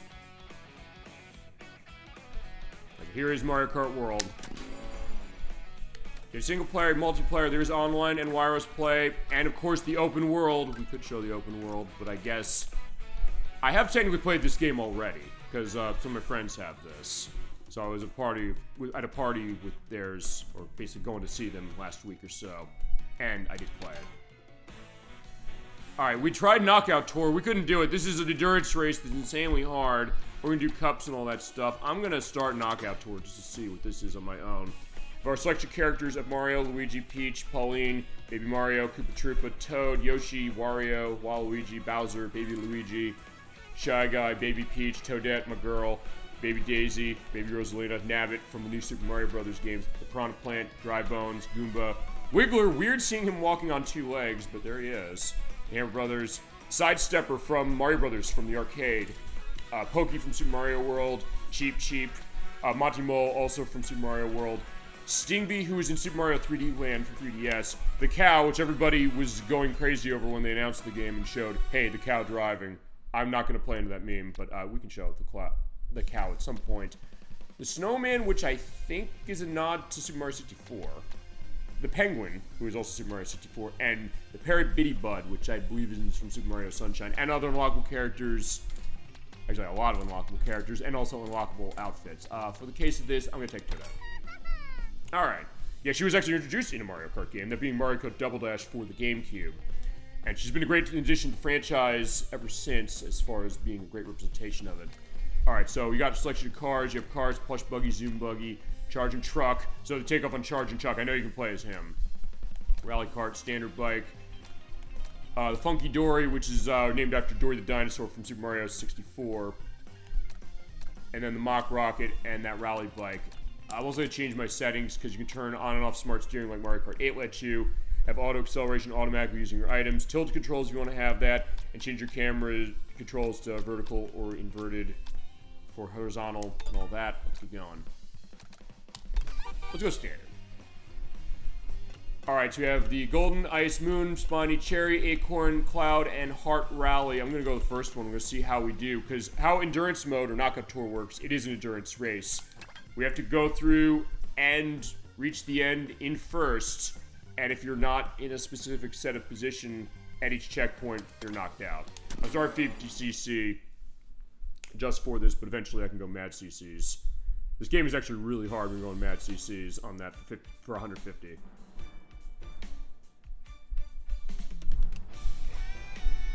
It's giving me a little bit of a preview of everything we're going to see as we go along.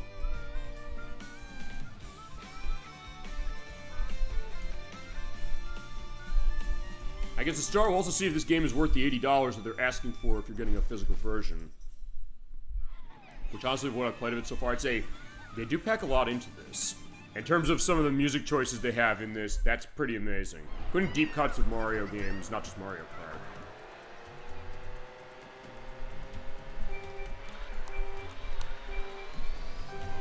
Okay, so off we go. Yeah, starting in under 20th place, so I'm thinking about the top tier games that oftentimes do that. Actually, I haven't shown Mario Kart in this show, so I guess I gotta explain a little bit about how this works. It's kart racing, where you pick up coins to increase your speed. Hold the A button for accelerating, B is your braking, ZR is hopping, and then you can use that to do the drifting and to go along. The sparks underneath your tires will change the color and get bursts. I also have items, that is on ZL. I have the mushroom, where I can use that for speed boost. I use the Mega Mushroom from New Super Mario Brothers. Get myself going, and also when you're going off a jump in this game, and also Mario Kart 8, you can also, what is it? You can also do a trick which gives you a speed boost if you land it. Also, I went through that drive-through. You get takeout food, and if you have that nice Yoshi drink, you get a new costume. That's my first costume, Explorer. As you go around, you can unlock those for each character. Although, from what I understand, not every character has tons of costumes to unlock. There's still the thought about how they're going to handle that when they get to, doing new DLC for this game. If they're doing stuff for that. But they're tying that in with Donkey Kong Bonanza, which at the time of recording is not out yet. It is out next week as I record this. But as it goes up, you're going to be able to buy that game now. Alright, so far so good, but then maybe because I'm running a 50cc. And got the feather, which made its glorious return in Mario Kart 8 on Switch, in particular. As back here, you use that to jump over something which in your way.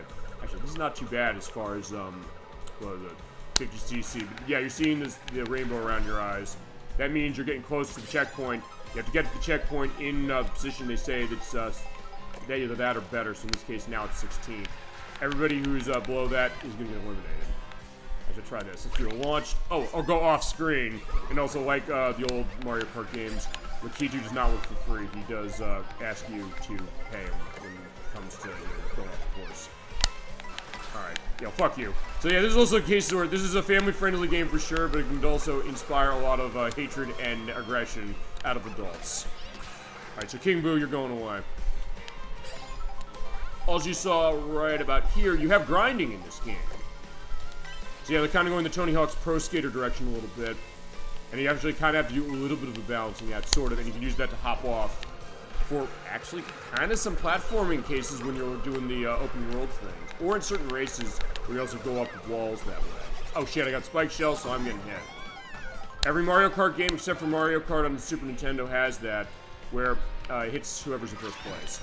And also, in the words of 18-Wheel American Pro Trucker, you got the horn!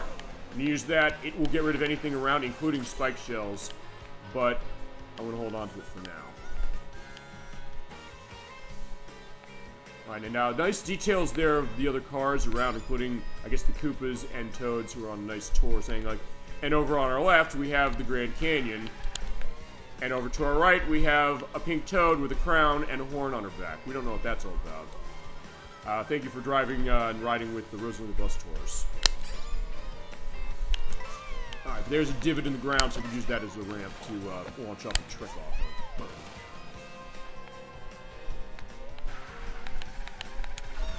Yeah, this game is still a lot of fun as far as Mario Kart always tends to be. I can't really think of really bad Mario Kart games in terms of being not fun to play. I can think of ones I like less than others, like Mario Kart Wii, and mainly part of the reason for that is because the AI in that game is so cheap. So if you're going to be playing that game, play that game with multiple players, and also institute rules on what carts you're going to be driving, because there's a lack of balance in that game, particularly when you're running with bikes. The bikes are overpowered in that game to the extreme. They have nerfed it a little bit. Oh, perfect. I got Spike Shell. Boom. Fuck you. You're gone. Yeah, so that's why you hold on to the horn, because the horn can destroy it. That is the only way to avoid the spike shells, but I can't avoid the lightning bolt. The lightning bolt, of course, makes it small, and now it started raining. But you come out of the lightning bolt shrinkage way quicker in this game and actually in a lot of the other ones. So it's not nearly the threat it used to be. Going back to Mario Kart Original was the case that you get small. You go slower. I mean, you do go slower still. But if you get run over by another cart, you get flattened. You actually have to wait a long time in order to come up again. So it's a case where, yeah, you gotta be careful playing that as far as it, but the Mario Kart world, not too bad.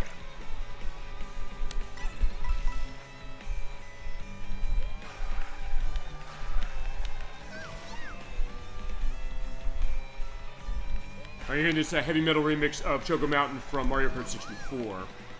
There's some amazing remixes of a lot of games in this, as far as tons of stuff from Mario, but even things where it's like, yeah, they're sampling this. I mean, I was shown this game by Edwack first, and he was showing me himself doing the missions across the open world. I was hearing music, do do do do do do do. I said, oh my god, is that the main theme of Super Mario Land 2? He said, yes it is. Oh my god, I gotta buy this game. And yeah, here we are now. Alright, to send that off. Actually, I guess 50cc isn't too bad, so 150 is where it's really at. But I probably want to go and get that. Okay, I guess no going back now. I was gonna say go and get the takeout order to get another costume, but yeah, fine, let's keep going as we have it. Alright, yeah, Monty Moles are on the track again. Yeah, you can race as them, but also you can also be the Monty Mole, as is the case as well.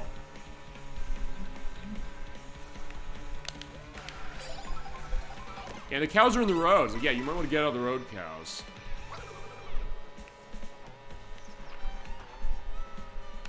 Alright, so we're coming up to the next checkpoint. Yeah, actually, this isn't very hard, but I think it's because I'm doing 50cc. On 150cc, this is insanely difficult. Especially because at the end, it seems like a lot of the carts seem to get a speed boost, from what I gather. I don't know necessarily yet if I can say, oh, it's insanely cheap, but it's the case where, yeah, my friends and I, we were working so hard through a bunch of those things. Like, you have to avenge me because I didn't get past the one checkpoint because it started in first and they ended up in like 20. Like, wait, how'd that happen? So yeah, you get reversal fortunes in Mario Kart a lot, but especially when you're doing this, and especially with as many racers on the field as you have, which this is a record of the other Mario Kart games. And there comes Red Shell. It seeks on to the target. But in this case, I could say, you know what, I'm going to take that nice power line. And also, when you're on the power line, your boost increases. Yeah, look at that. That's why you want to take the grinding cases, because I'm at full power on this. Let's jump off and blast forward.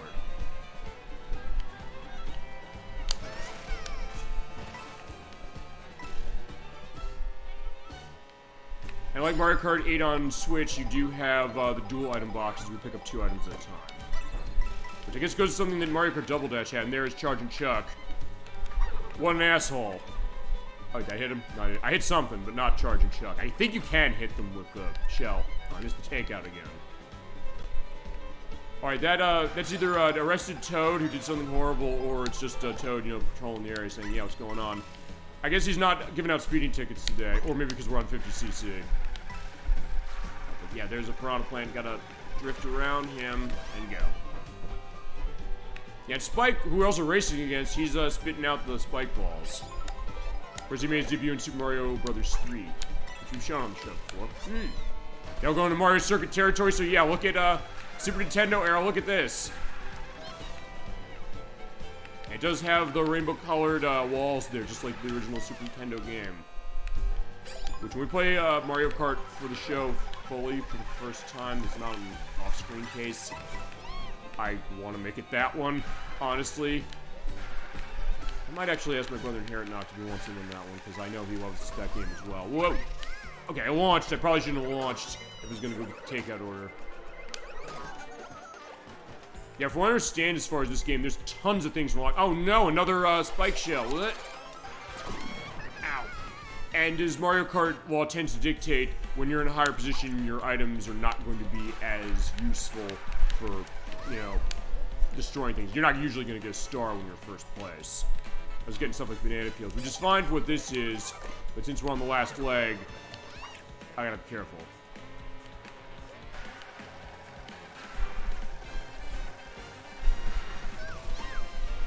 Oh, there you go. There's Mario Circuits music from Super Nintendo. God, I love hearing it.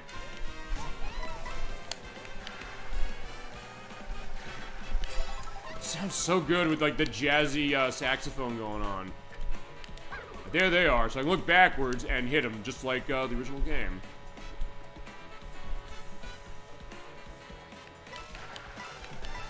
I'll say for people like me who love old games as far as that, I would say this probably is worth the $80 just for the nostalgia hit alone. But the game itself is really, really fun. And there is a lot of value in terms of all the missions you can do going around the open world, finding specific items, finding the costumes, and all the racing cases you have that go also for 4 players and also have online as well. And a pretty cool case where you have a Mario Kart game that's launching with a console. It's the first time I think that's ever happened. But Switch 2 is making history that way. And now we're going on the water. Alright, we're almost at the end. I guess because I'm doing 50cc, that's why this is actually going way better for me than I expected. Yeah, 150, that would not be happening. Oh, wait a second, this is the last leg, because yeah, at this point I needed 4th or better. And now, at this point, you're guaranteed to get the cutscene of the awards, but now it's like, yeah, you have to aim to win.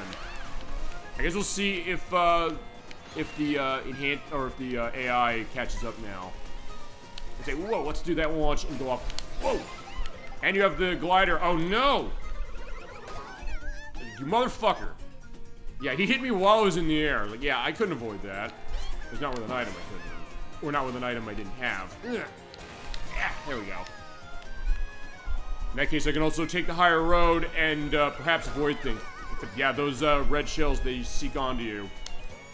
So that's what makes it pretty difficult. But they're far behind, so I might be able to pull this one out. And that's the green shell. It goes straight, or you can also shoot it backwards. Alright, there come the acorns down the way, but... yeah, we're out of the way. We'll fly.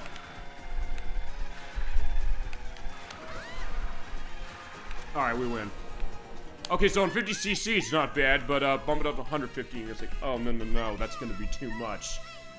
Alright, so yeah, we have our Captain Toad outfit as far as Toadette's concerned, and in this case, let's go watch the award ceremony, and then we'll demo another game.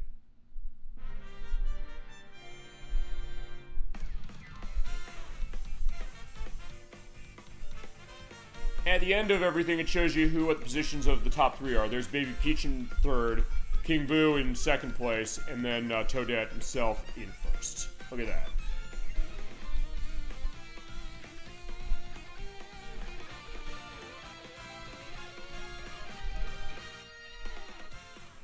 Okay, so there you go. That is your look at Mario Kart World, but there's tons more to go into on this, and also the whole layout as far as who was out first, Daisy was, and then who just missed the top 3 that was Cheep.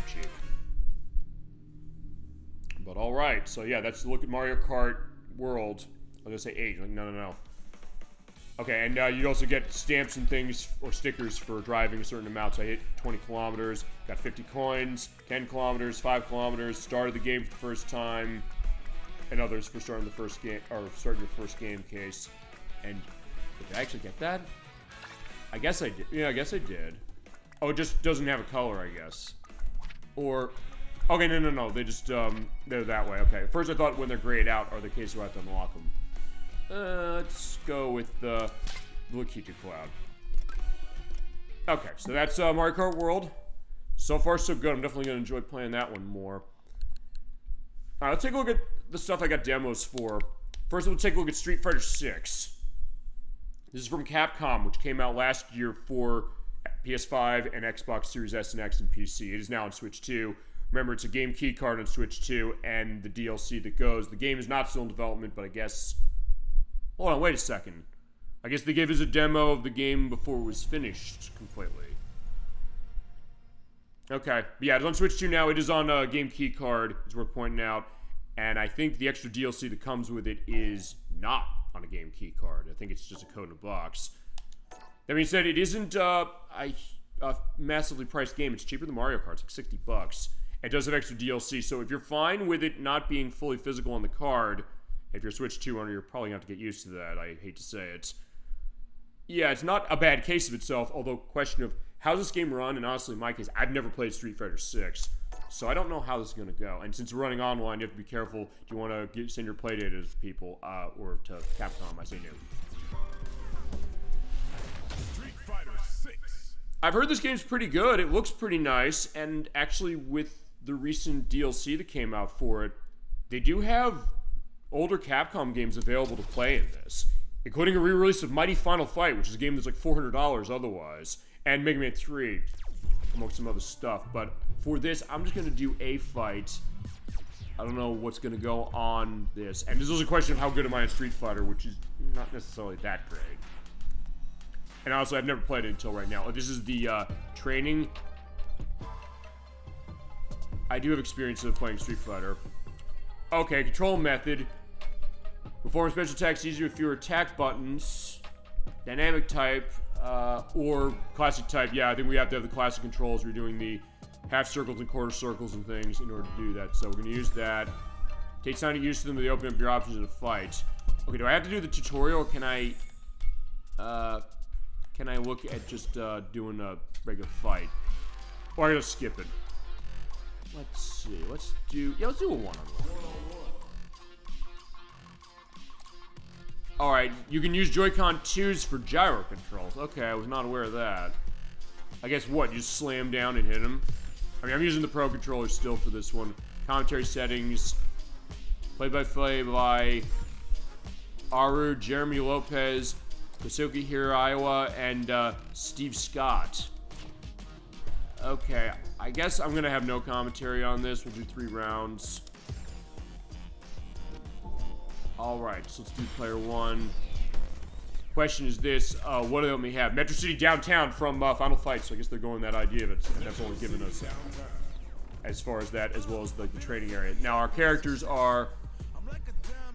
We have Luke, we have Jamie. Okay, yeah, I don't know who they are, sorry. I mean, I'm so used to... Okay, and Kimberly. So yeah, everybody else is locked because it is demo, so we're going to be limited as far as that. I guess we'll play as Kimberly. Let's see what that's all about.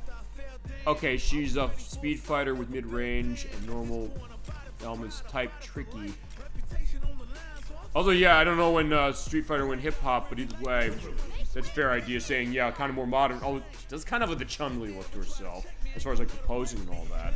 And change your costume, change color of costume, so it is like the Chun-Li thing. I'll keep it as default. Button aspect, classic. So it is light kick, medium punch. Yeah, the 6-button setup, and I guess that again, modern, it's the 4 buttons of like Marvel vs. Capcom 2 or something like that.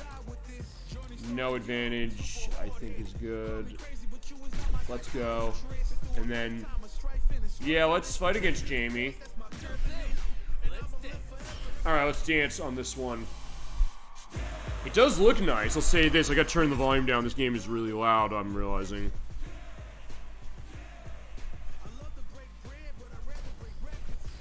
Alright, very flashy, I'm noticing, as far as how they're presenting this. A little alias as far as some of the aspects of the graphics and the faces. But then again, I've never played this on anything. So I don't know if this is seen as a good version of this game. But yeah, we're fighting also with our headphones on. Ow! I don't know her moves, so this is going to be interesting to see. Okay, punish counter. So I guess this is going to be like BlazBlue in the sense they're having a whole lot of a counter game going on here. Ah.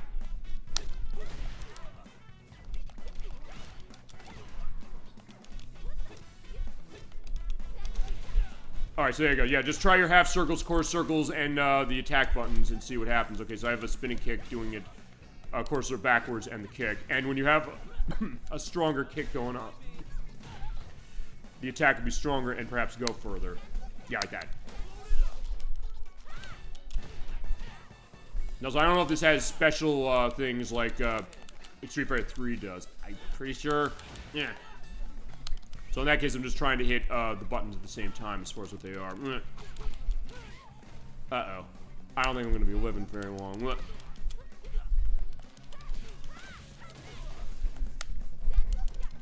Okay, that one has a higher arc when I have a higher punch, so maybe the case is use the smaller one. Uh-oh, whoa. KO. Alright, I got kicked in the face. Yeah, fair enough that way. I never said I was great at Street Fighter. Actually, the one thing I think I did notice is that as I was beating down on him, actually, I think his hair was kind of coming off a little bit. Actually, is that right? Yeah, well, I'll see that as we go along. All right, there you go. There's a special move. Ooh, wow, that was nice. Okay. I don't know how I did that, but it's also something that... Okay, I'm not necessarily button mashing the Street Fighter game. I guess I'm getting what I deserve for getting that good combo off because he really showed me up. Whoa. Alright, I guess, actually, oh, that's references to all the other Final Fight games we played, as far as 1, 2, or 3. I think that's one of the bosses from 2 or 3 back there, and I think Poison was over there on the left. And Poison was playable in Street Fighter 4, and I think in 5. I know Poison's in this one. So honestly, my experience with Street Fighter, I've not played most of the modern ones. The last one I played, actually as far as the newest, was Double Impact. That was Street Fighter 3 for the Dreamcast, or that version of it. Which actually, Street Fighter 3 has 3 versions. Double Impact on Dreamcast is Single Impact and Double Impact, and then there was Third Strike that also Dreamcast had. Oh, he's got drinking as far as it, so he's like the drunken wrestler case of himself. Oh. I think it's Shindy from Virtua Fighter, but yeah, I lost again. Yeah, Jamie wins. But it was a good attempt and nothing else, and yeah, he's having a nice drink. Might help me patrol the city. Yeah, not today. It is pretty fun, as far as what I'm playing so far. And also, as far as your other options, you have story mode, practice mode, versus modes going on, calorie contests. Party mode, where you can see you compete to burn the most calories by doing a Joy-Con juice shake. Huh. You must have 2 Joy-Con controllers connected in order to play this. Can I play this? Okay, we're gonna play this then. Alright, let's give it a shot. Take my 2 Joy-Cons out. Alright, so hit X button and set these up. Hit L and R on the controllers we want to use. Okay, so you have to use them on the side, right?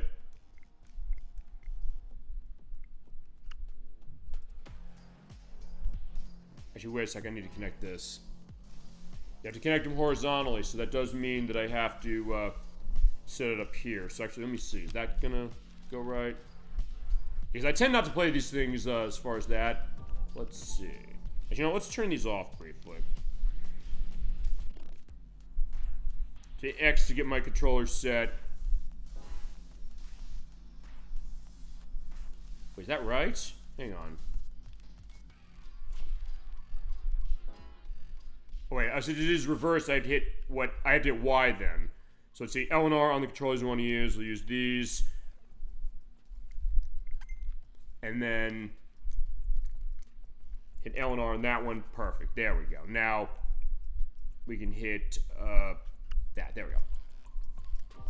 Alright, let's see what this calorie thing is, which is move, attack, drive impact, and super art. Okay, I'm curious about what this is. Alright, I'll be Kimberly again, I guess. And then Jamie. In this case, though, when it says calorie contest, does that mean I just shake the damn thing? Yeah, I'm just curious to see what this is. This is kind of fascinating. And I guess it's exclusive to the Switch 2 version? I'm surprised the demo has this. Hope you're not a sore loser. I don't know. Shake your Joy-Con 2 and burn those calories. Okay.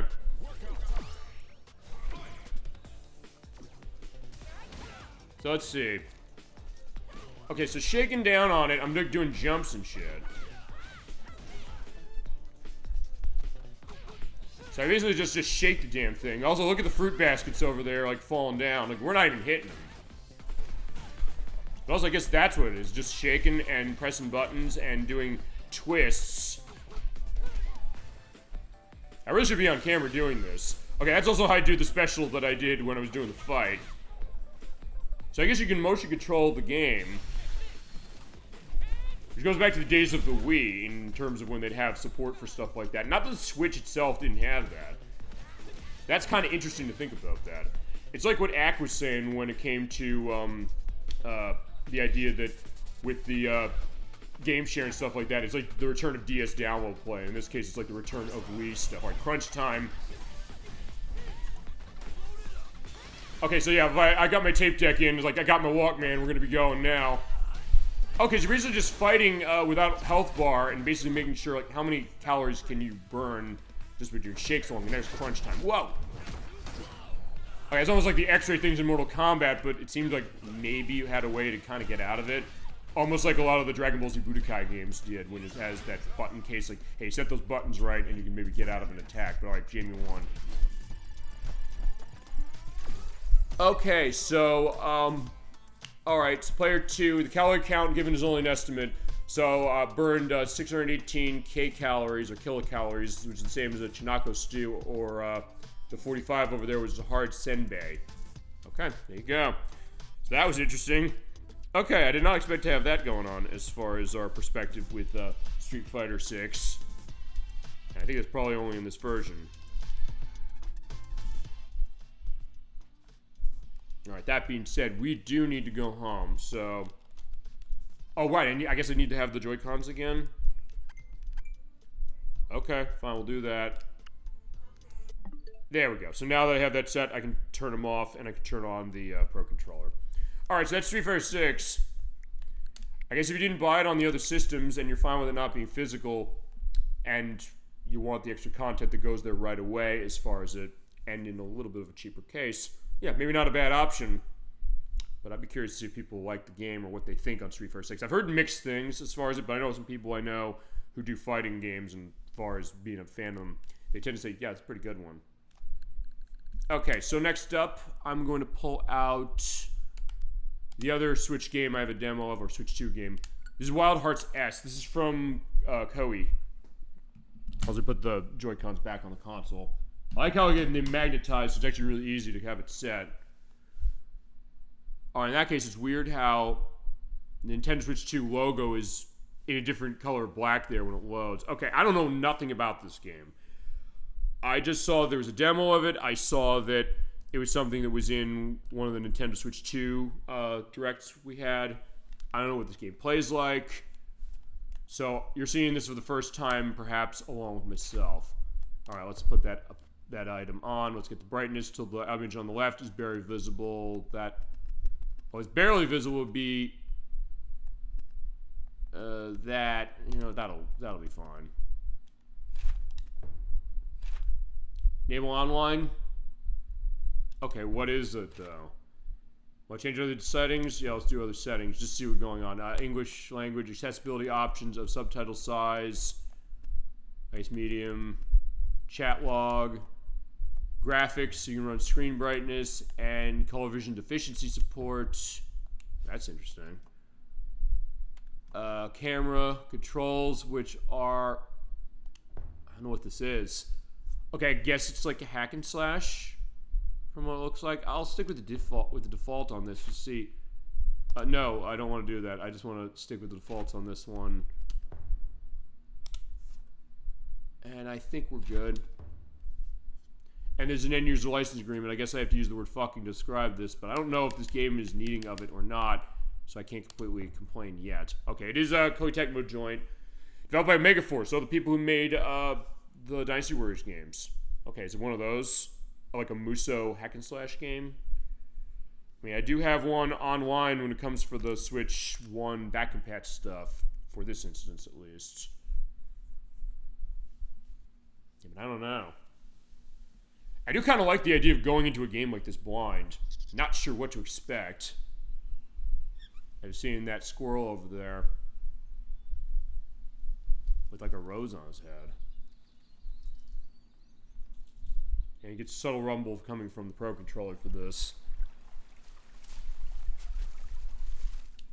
Actually, I gotta be honest, some of the graphics on this, and going back to Street Fighter 6 as well, same case, look kind of angular.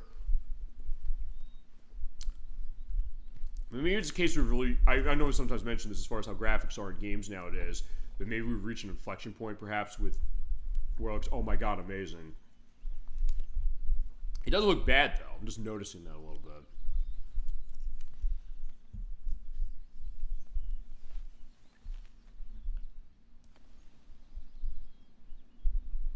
Alright, so yeah, there are tracks over there, I guess we gotta follow them.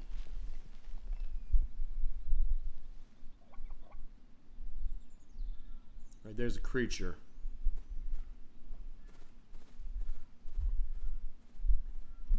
Alright, so this is one of those games I guess we're going to start running the action. No title screen or anything to that. Okay, so here we go. Got to pursue the kimono. Or kimono. Okay, so Y button is our weapon. Pull that out and do slashes. It seems a little bit... An R button is doing sprinting. So yeah, it is kind of like a hack and slash. But not so much a Muso game where there's tons of enemies on the screen. At least not so far. Move camera with the right analog stick, press it in to reset it. And follow that creature over there and just keep doing a walk.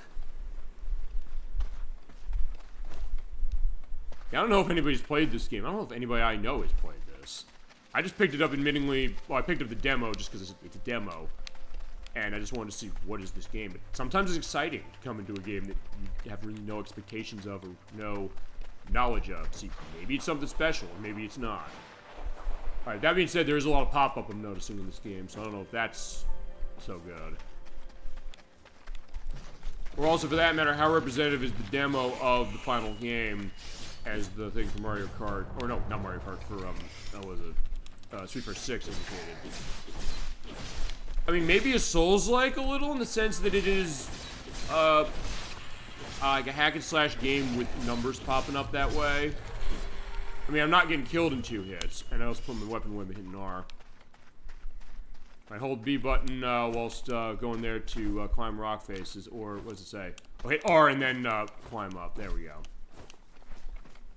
So I guess almost like a Breath of the Wild case where you have a stamina meter going on as well.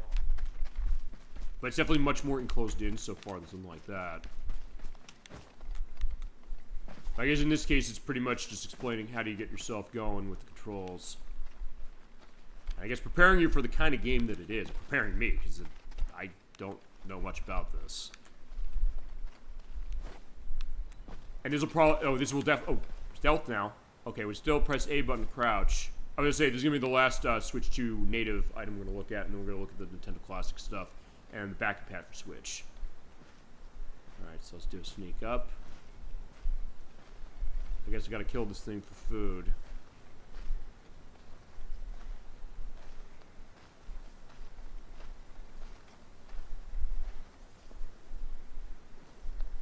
Pet it now. Let's do that. Yo, let's tame it. I guess we could have killed it. But maybe we tame it. Okay, it clipped right through me. Never mind. Okay. Alright, we got some ingredients. So I guess we're going to do cooking or, I guess, alchemy or something like that going along.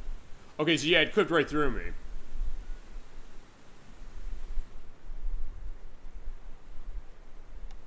Alright, but we are at a fire, but I mean, I guess we're just having a nice time at the fire as opposed to, you know, saving our game there, like with a lot of the From Software titles. There's that butterfly again, so that was not exactly, I guess, what we were chasing for.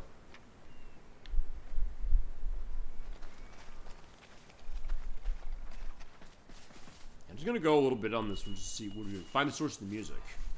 Yeah, what music? And also, are you hearing the music, or am I gonna be hearing the music? Okay, I don't... Oh, dodging. Okay, so it's... Oh, so it is like a Souls-like game, I think. Actually, we have not shown a game like this on the show yet, so I'm glad I found one inadvertently.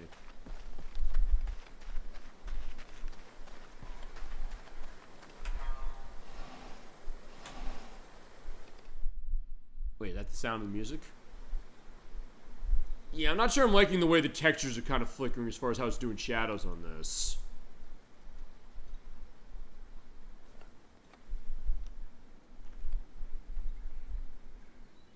Yeah, and some of the textures are not good looking on this, I'm not gonna lie. But it seems like it plays fine. I'm not gonna say that it's a bad playing game. And also, for that matter, as I mentioned, since this is a demo, isn't necessarily representative of the final game. If it is, that's kind of a question when it comes to, you know, the tech reason of the Switch 2. Especially compared to what we saw in Mario Kart 8 or even Ridge Racer, even though it is a port of a game from 1993. It's so smooth and looks so good for the kind of thing it is. And this looks appealing as far as its artistic perspective. The way it uses color, the way it uses light, even if there's aspects that look kind of weird. Alright, here's another person. Let's talk to you. You come from afar, do you not? Yes, I do. Perhaps fate has had a hand in our paths crossing.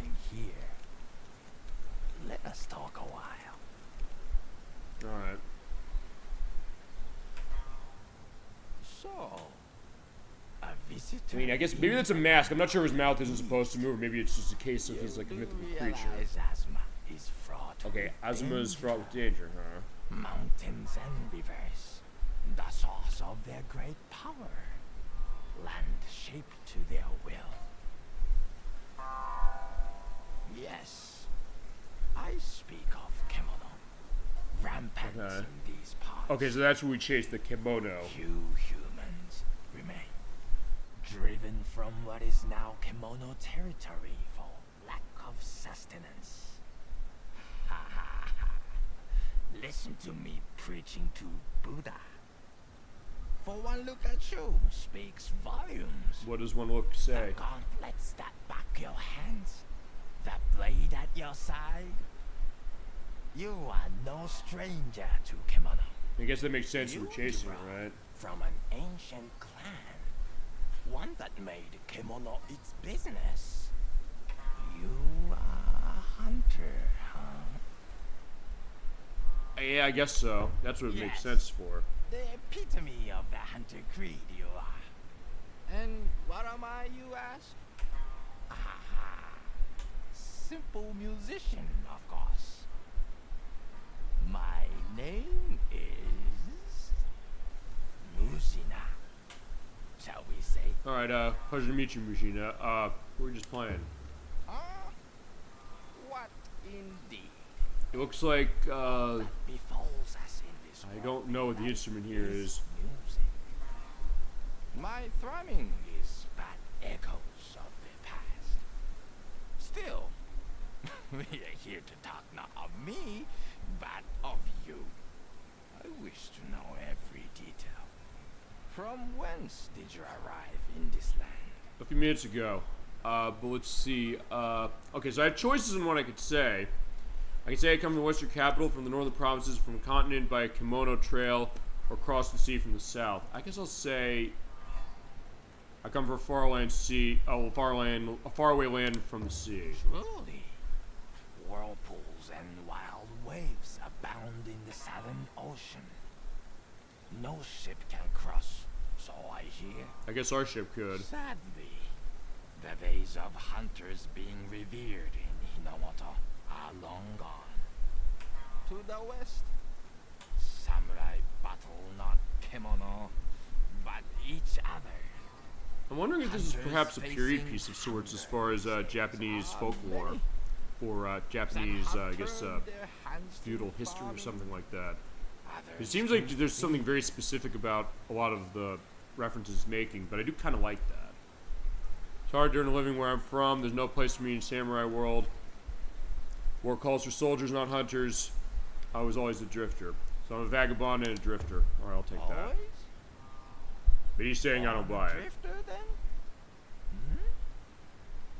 Come now. You have lived with others, worked with others. Okay, so he's saying we're lying, pretty Shown much. as a fine hunter among others. So you leave your home and travel to Azuma by yourself, yet pursue a life as a hunter still. Why? What compels you to hunt? Well, I didn't kill the kimono we saw. I might not know that. I could say that. I could say I'm always looking for strong kimono. That's not true because I didn't kill it. There's money in ones that are rare, but I don't want them driving humans out. I mean, I guess I don't want them driving humans out, but you know what? I don't personally know, so I'm gonna say that. A riddle almost zen-like, but be warned. Many who seek such an answer find quietus before clarity. Are you one of the many or the few? Given the show, I would say the few. Forgive me. With age, a curious compulsion to counsel comes. Yeah, but I kind of like that idea, then, honestly. It is clear to me now. You have a strong will. And where there is a will, there is a way. Mm-hmm. Your goals may yet change. Recall as you journey on. A hunter yields not. Yes, Azuma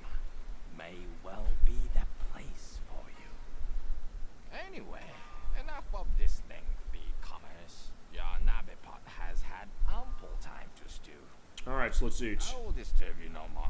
We have a hunger to satisfy.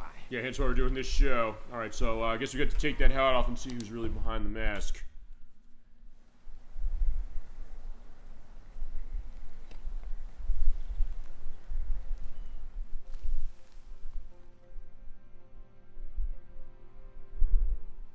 Oh, we get to say who's behind the mask. Okay, so interesting way of how they're setting up a character creation here as far as the people you can be. So let's see. I wonder who I want to play as, or how I want to make myself look. I go completely unique on what I want to have, or I could say I'll just mirror myself. You know, I'll go with her. I'll see that. Alright, so it is one of those cases where, like when we had with Bakugan Defenders of the Core, case where customization of your character is very specific, but there is some nice detail there when you're seeing, yeah, the wrinkles in the face. Actually, despite what I was saying with certain aspects of the graphics not looking good, I'm getting sense maybe the character models do really look nice. I love that. Face shape, eye shape, irises and pupils. Yeah, because there's a preview whenever we do a game like this. Part 1 will probably just be us doing a character creation of some way. Change the size of our eyes to be really big, really small. I'll go about there. Color of eye, I can keep that way. I can have each of them a different color if I want to, but I'm going to go that way. How about eyebrows? Yeah, it's look very determined. I'll keep it black. Oh, good. Oh, I can have it blend in. Or go orange. That goes well with hair, honestly. Add details of position of eyebrows. Right, so I can put it all over the place. I'll put them about there. Inner ends, middle, right eyebrow. So yeah, you're getting a lot of customization options. I don't know if I'm going to go the whole way. Yeah, the nose case. I know some of the games I played, I think Elden Ring being one of them, you can change a lot of the details of where the nose is as far as if it's high up on your face or not. If it's forward or back, what your nostrils look like. Are they necessarily set up that way? We go down to nostrils.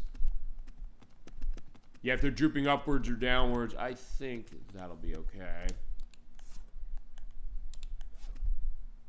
Then I'm going to keep the mouth, the skin, wrinkles. You know, I don't think I need that. Hair is okay. I like the hair. I could be having a beard this way, but I think in this case it wouldn't make sense for this. I think I'll keep it as it is. Makeup, body. So you can change height, you can change head size. Oh yeah, look at that. It's almost like you're kind of ballooning the head up. I like that. Fullness, musculature. Oh, I see. Ooh, okay, that's interesting to see. The case that I get muscles, but also seems like my knees are getting...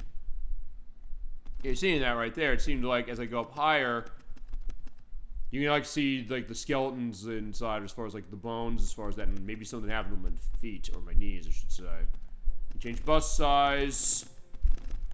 You can change the size of your buttocks if you would like to, or stride length, which is... Okay, I wasn't sure initially what stride was. I guess it's... Okay, I guess your foot posture. Okay, that's interesting.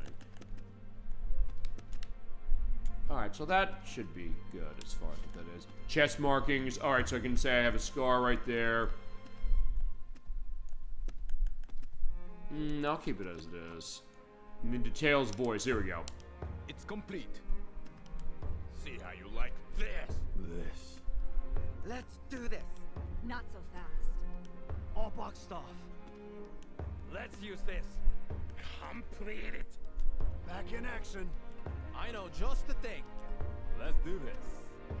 Farewell. I would say there's only really 2 female voices. Get a load of this. I like that. I'll hold that. Personality, which is... I don't know, what's... Oh, I see. So, like, my posing. It's kind of like how Pokemon Gen 9 does, where you can have the idea of how those poses go. Yeah, kind of quizzical. I can be, I guess, confident and determined. I mean, I guess... I don't know if lackadaisical is the right word. I kind of like that quizzical take, honestly. Fits for this show. I can also put my stuff going on as far as hide headgear. You know, I'll keep the headgear off. The collar, you know, I'll keep the collar off. Undergarments, upper, lower. I kind of like the way that looks, honestly, so I'm not going to lie. I kind of like what this is. I'm going to keep this going. Input text. Okay, I guess we'll just go named after the show. Sogs, why not? This is kind of interesting. Okay, select pronouns he, him, she, her, they, them. I'm going to check she, her because it is female as far as who I put together. Tell me, do you have a destination in mind? Or might I offer a suggestion? East of the I guess here's the sacred question. mountain here. I guess it's also going to apply that voice in the cutscenes now that we have our character set up, I would think. You know, something Saints Row 4 does, and actually Saints Row 4 goes crazy with it. I do love that. That being said, because of the licensed content of that game, I don't know if I can actually ever show that. With its inhabitants. I had to be very specific on how I do muting, or if I just turn the music down completely.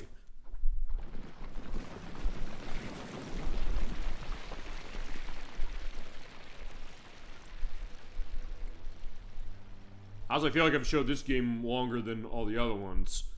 Maybe because there's more of a setup to this. Ah, it draws near. What draws near? You recognize the signs, of course. No, I don't. The land consumed by the territorial craving of the Kemono. Alright, so those seemingly innocent animals are going to be doing stuff to the lands here. Frozen solid in a natural ice house. Okay, I guess I gotta kill him then. Spoken like a true hunter. Yeah, I didn't have a choice on that one. I had to just go with it, I guess. The quarry is close. This will be the measure of your metal. Okay. I'll go a little longer on this one before we go on to the Nintendo Classic side.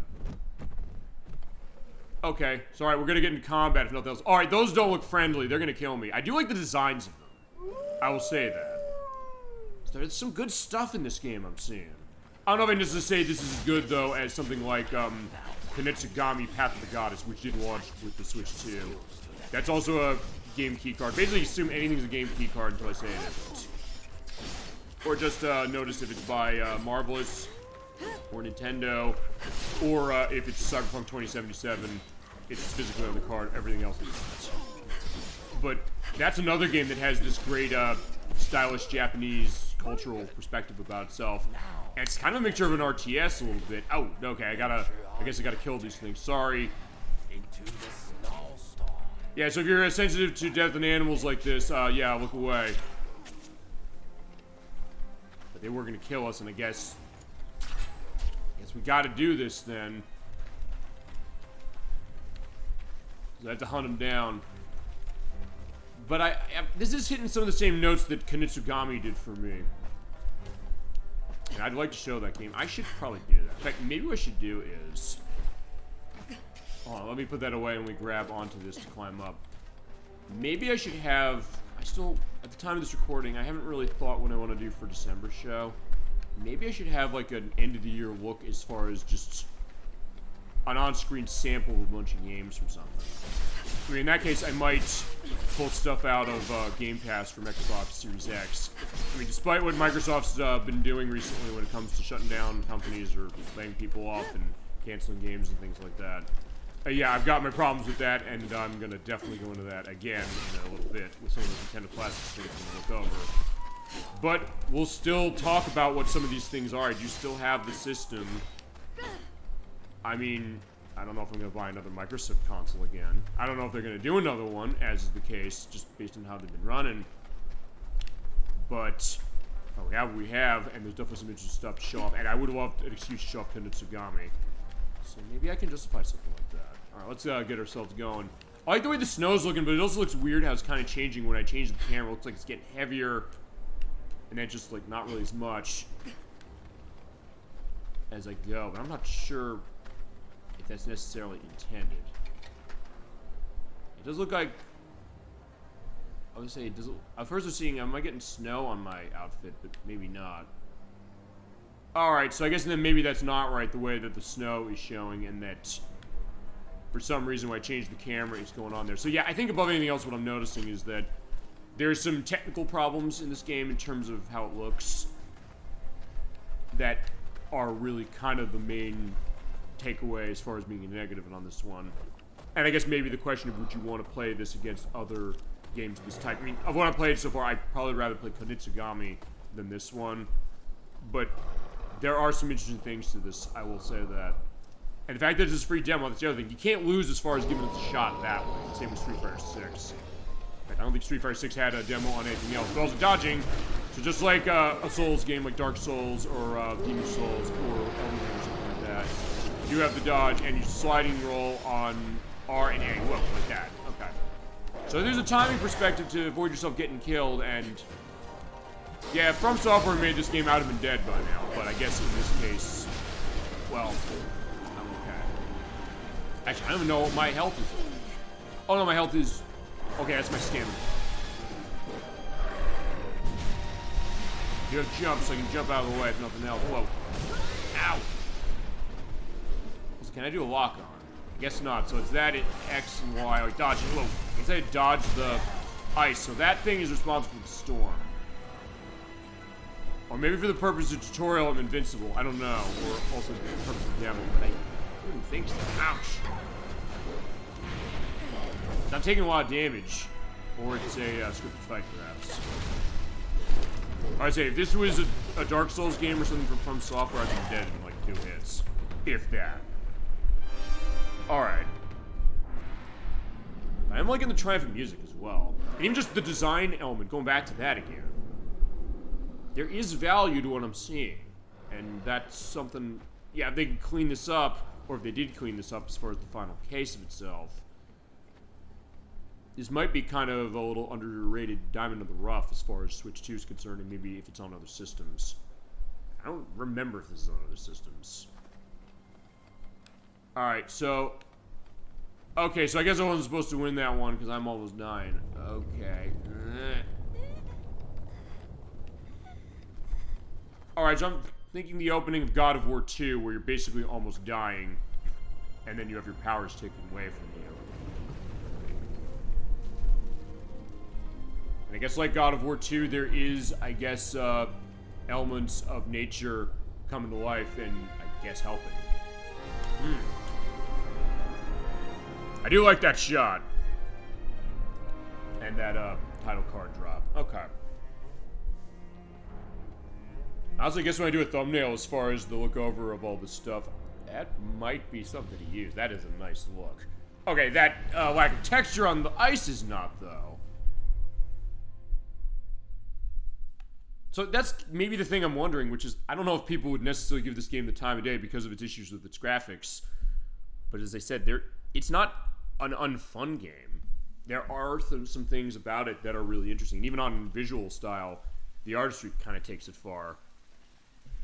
But then again, I don't know if this is something to jump onto compared to other games that are like this, even on this system.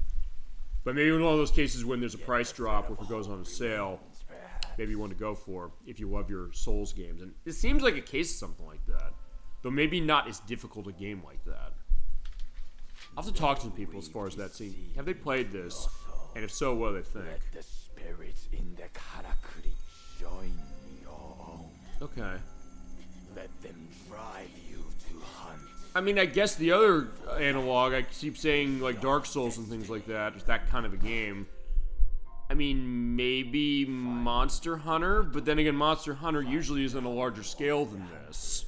Particularly Monster Hunter Wilds that came out a couple months ago. Your journey truly begin. Alright, I think in this case I'm gonna let the journey have begun, but alright, we were trapped in the cave. So I guess we lived falling out down here.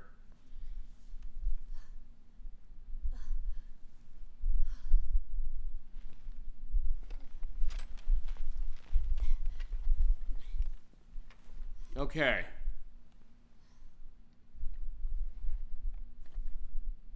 Alright, so I think in that case, I'm going to take leave on Wild Hearts S. Wild Arms S. What is it called? Wild Hearts S. I was like, no, Wild Arms. It's something else.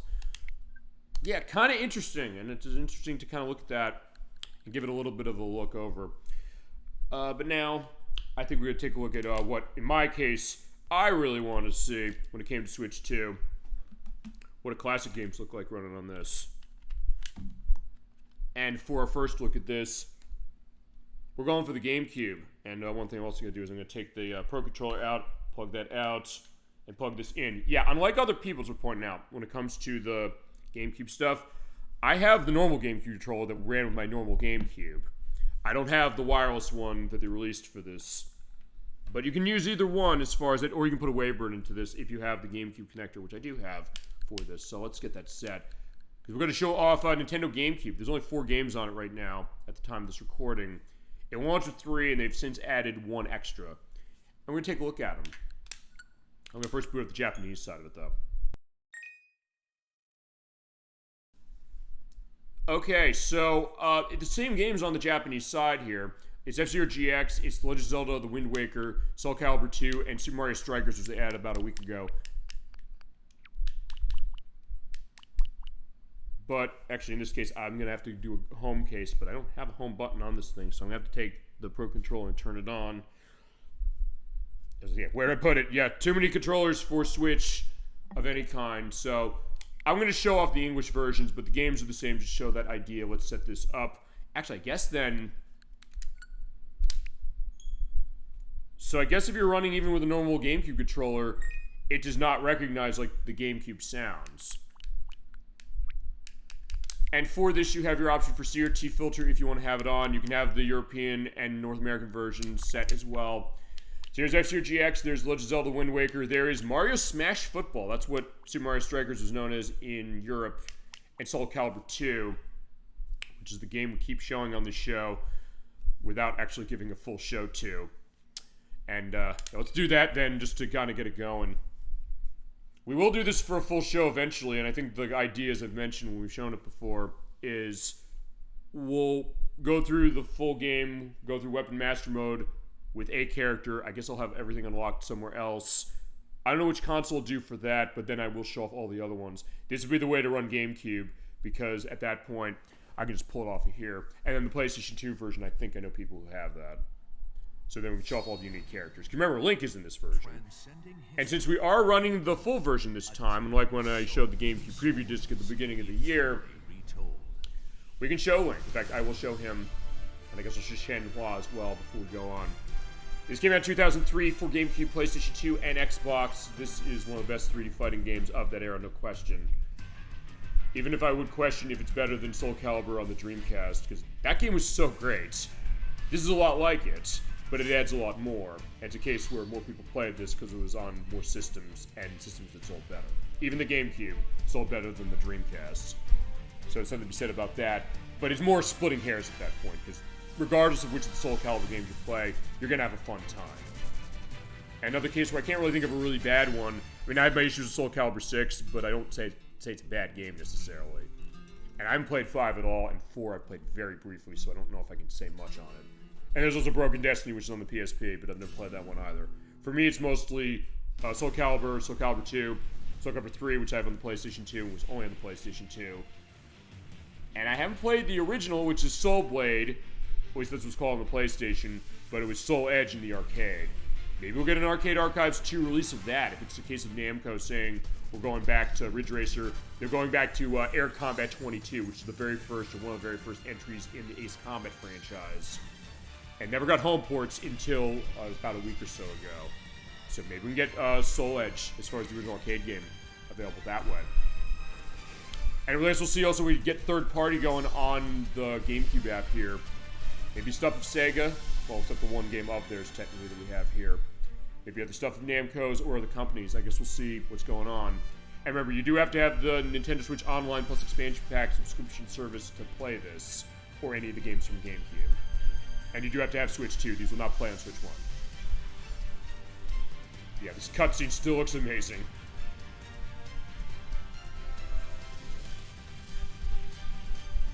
I definitely get you pumped for this fantastic title. And I'm going to give it a little bit of brief show off. Also, I'm going to show off the game in a way that we have not shown yet.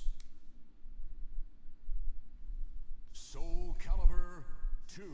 And that is in widescreen, because I've mentioned before, this game does have widescreen options. On GameCube, this had widescreen as well, and on Switch Online, or Nintendo Classics as it's called, I guess I gotta get that nomenclature right. You do have the option for any game on GameCube that had widescreen support, you could turn on widescreen support. Whereas on the GameCube, you either had to have those insanely expensive component cables in order to set it up, or you have to use a Nintendo Wii and have the component cables set up that way, which is a cheaper option. In fact, I'm probably going to do that for the purpose of showing GameCube natively going forward on the program.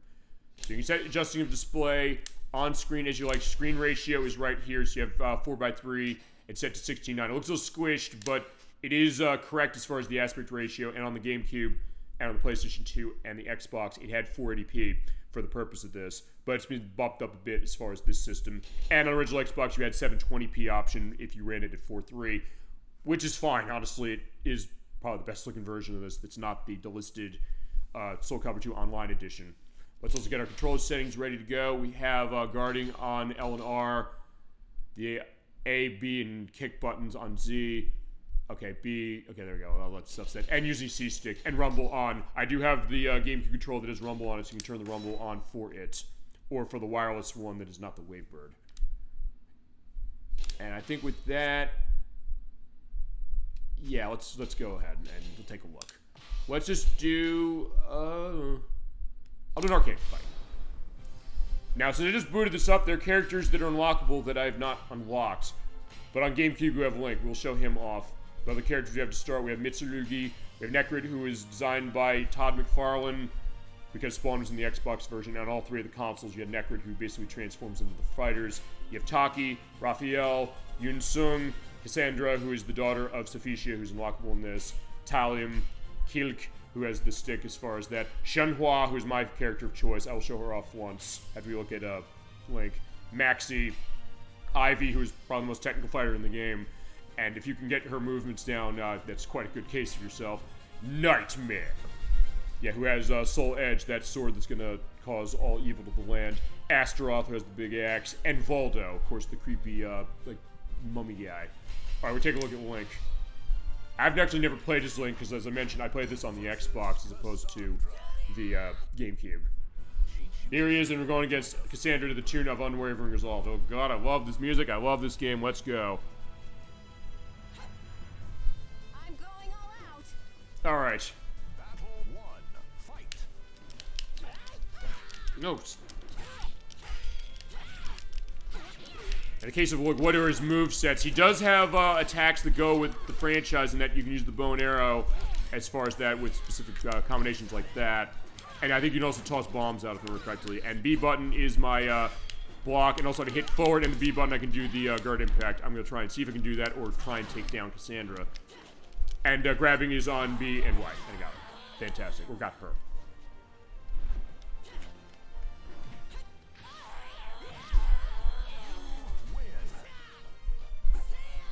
As I mentioned, it is the same voice actor who is Link, who is the voice of Nightmare and Siegfried. Which is also the case of who Adult Link is in Legend of Zelda Ocarina of Time and Majora's Mask. Also, as I mentioned, I'm not used to playing with the GameCube controller, but having said that, and despite the fact that if I could play this with any controller, it would not be the GameCube controller. I hate to say it, sorry to any of you fans of this controller. The game still plays well, I'll put up with it because Soul Calibur 2 is just a fantastic game no matter what controller you're using to use it. I could probably use the fucking CDI controller with it and have a great time. Actually, I can because I own it as far as playing it for this. I should try that. I should probably say, like, hey, let's play Soul Calibur 2. Like, let's pull up the CDI controller to play it. But as Link, fitting. Oh my god, that would be amazing. Okay, I showed Link once. I guess I'll show off Shenhua because I've showed this game so much. I said, we gotta do this as a show. I know we have to do this as a show. I can't keep coming back to this over and over as far as a case of just a preview. Because I'm such a tease when it comes to this game. Alright, so let's get Shenhua out. She's my character choice. Versus Cassandra. Yeah, here's another fight. Alright, let's go again with Cassandra. Alright, I know Shenhua's moves way better, although running them with the GameCube controller, I have not actually done that before, so this is going to be interesting to see how this works. So, Battle 1, fight! Then again, I know the combos, since I know the moves, it's probably going to be fine.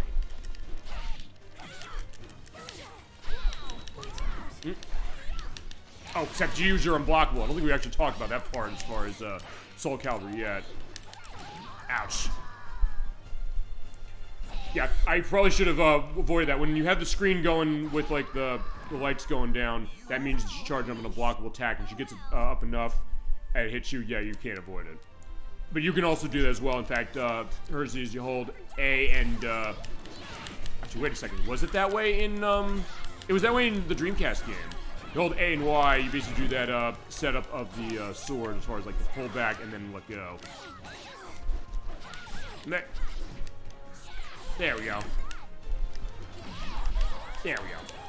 Okay, so I do still sort of have the skills as far as that, even if I'm using a different controller. Though, as I mentioned also, with Switch 2, just like Switch 1, if you have any controller that you have all the buttons you need to play it, you can play Soul Calibur with really anything. You can play it with the CDI controller, you can play it with the Super Nintendo controller, you can play it with the Pro controller of any of the kinds, and the Joy-Cons and all that. You can go the actual way as far as playing a GameCube this way. I mean, I don't think you have enough buttons to do Nintendo 64 method, but it would still be funny just to show that. I did sync them to the console. I will indicate that as we go along with those, because for those, I'm going to pick very specific games, usually just like one a piece as far as the other apps. But for GameCube, it's getting special treatment because it is brand new. Alright, here we go. Fantastic. Alright, so good job, Shenhua. Versus Yun Sung. Okay, that being said, I gotta see, how do I get back to the menu on this using the game controller? I don't think I can. Yeah, because I know it's like the Z button when it came to, or that top button as far as that for the Nintendo 64 pad. Actually, I think the one they made for Switch 2 would have the buttons you need. But as far as this, we're gonna have to take our leave of Soul Calibur 2. I got two controllers connected to play multiplayer that way. This might be better control to play this than the GameCube, maybe. Where I hit the minus button, or can I hit the minus button? I'll tell you what I'm gonna do. I'm gonna pull out the GameCube pad. Because this is annoying, I'm gonna have to do this every time set to this. There we go. I guess I gotta do this every time. Maybe I should get the GameCube Nintendo Classics controller. And I'll look in that maybe, but I do have the way to play it in the actual form factor, as is the case. Next, we'll take a look at The Legend of Zelda: The Wind Waker. It's the one game on here that does not have widescreen mode to itself. You didn't have that way on the GameCube, so there's no support for it here. We did show this a few months ago. I was crushed when I found out that the audio problems we had were going on with it. And just, okay, we can show it this way. Yeah, it is worth pointing out, this is the GameCube original. It's mostly the same as far as how it is, except it does not have the Tingle Turner option for the Game Boy Advance connectivity. And it's also not the HD version, which for years we were saying, are they going to port the HD version from Wii U to Switch or Switch 2? And people were simultaneously happy and sad that this came to the GameCube's app, with the thought of saying, oh, it's great we have this fantastic Legend of Zelda game, but wait a minute, does that mean we're not going to be getting Legend of Zelda HD version of this, or the Wind Waker HD, I should say? Nintendo came out and said, no, it doesn't necessarily mean that. Don't ever say never. We might potentially do it, but they haven't confirmed it. And same, I guess, with Twilight Princess, which I don't remember if they've confirmed Twilight Princess for this yet. Because that also goes to the whole question of what version of Twilight Princess do people want. I know people personally love it on the GameCube. It's what I have it on. The Wii game is a case where it's the most readily available one. And the Wii U game, which is kind of a mix of the two, sort of, in that it has the GameCube element of itself in the main story. The second quest is the flipped Wii version, I should say. But also questions on how the design of that game goes. Are the design changes that they made? I think they're great, personally, as far as improving the horrible pacing in that game. Although it was better when we looked at it a few months ago. I was like, maybe I was too harsh on it the first time.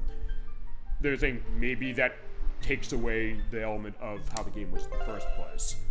Which might be a fair case of itself. Alright, so we're going to go as far as Link's Adventure. I'm going to be very brief on this because we have shown it. But we'll come back to this one at some point for a full show as well. But again, I don't know if we're going to do this first, and also I forgot. This is a case where we have this really long intro, so... Alright, I guess we got to sit here and watch this.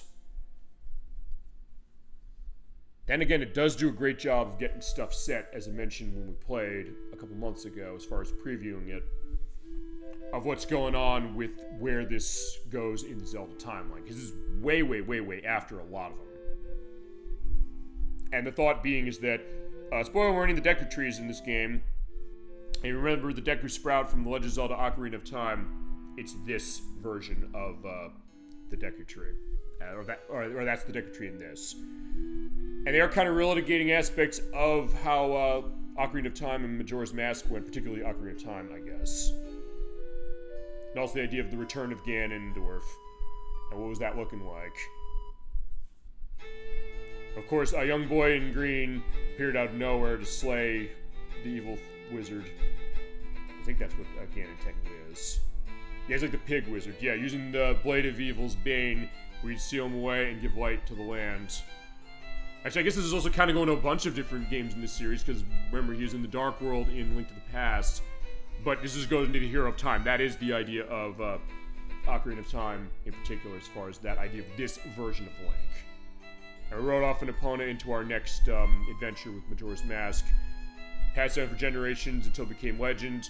That variation of Link died of old age because of how the way the story went, which is that we defeated Ganondorf, or Ganon as it was, at the end of Ocarina of Time, which from gameplay perspective you can't avoid. So it's not a case we could lose that and have him just die right there. We thought that he was forever sealed away, but, well, after millennia, that turned out to not be the case.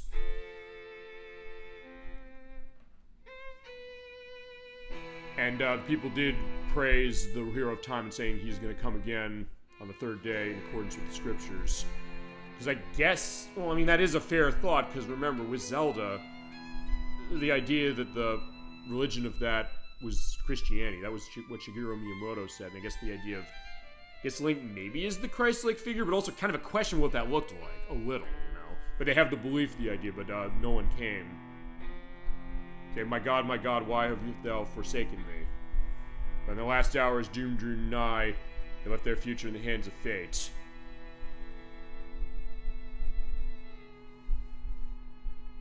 Yeah, what became of that kingdom? None remain who know.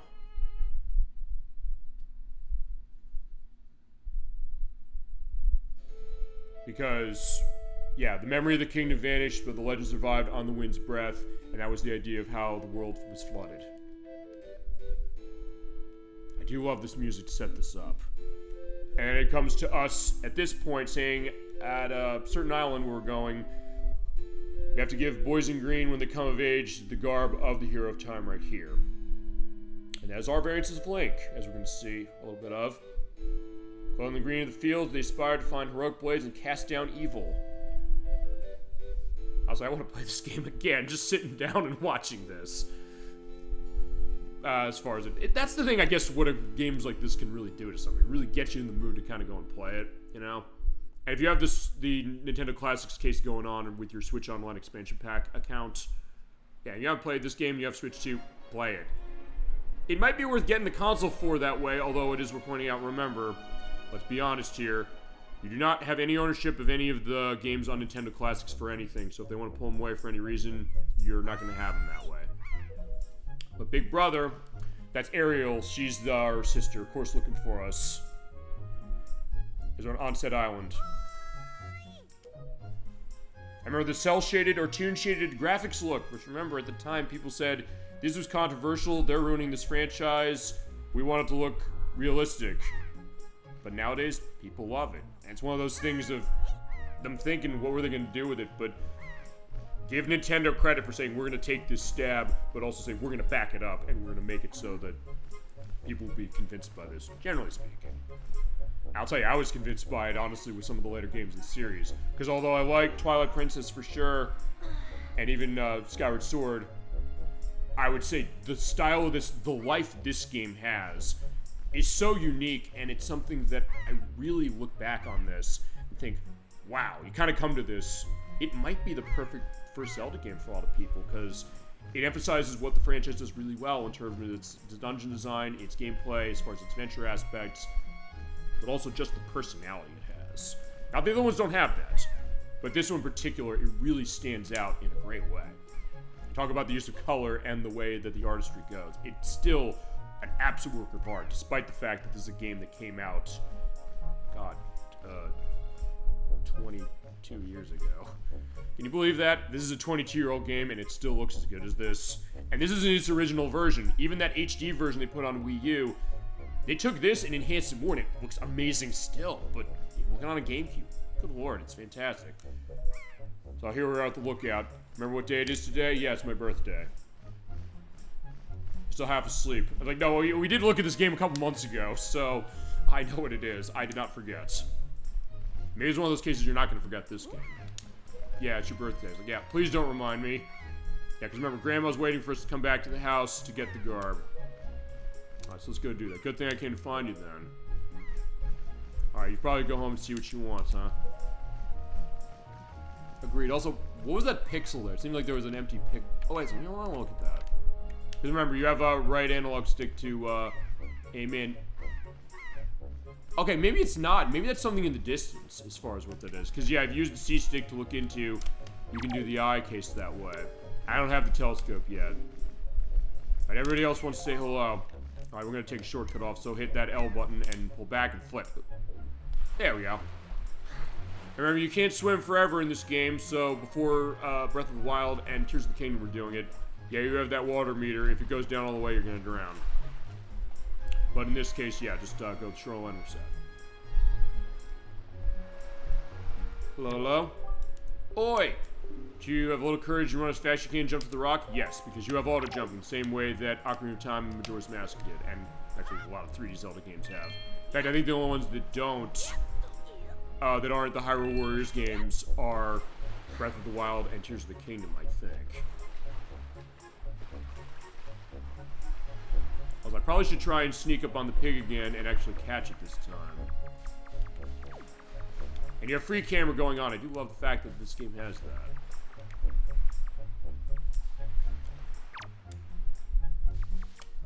Hi. I saw a wild pig. You want to go get him?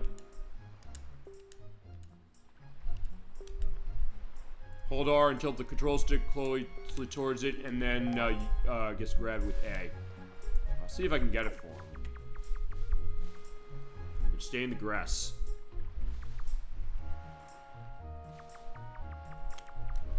There we go. Got him. You said you want a pig, right? I got him. I don't know. You're gonna take him, right? I did get him just for you. All right, never mind. I guess we're just gonna carry him along. And there's the boy with the snot hanging out of his nose. I guess we'll look at him again. Hi, hi. Yeah, Grandma's calling for you. Yeah, he sniffs up his snot up there and it pops right out. I guess that's what it is. Yeah, my mom was also looking for you. Alright, we're gonna have to go and... Hey, that ship's there already. Yo, we didn't show this last time. I'm gonna go do that. I know you go out this early. I believe this is Beetle's ship. Yeah, it is. Okay. Hello, hello. Alright, so yeah, he is the drifter as far as what's going on, and he has stuff that you can sell us. Yeah, he's a shop ship. And if you have junk, I'll pay top rupees for that. Or do you want to buy something? What do you got? Bait bag. You can use this to bait the pigs. You can't buy it if you don't have one like this. It's the last one I got, so fear of missing out and all that. Bait is 10 rupees. You do need a bag in order to use it, though. And Hioi pear.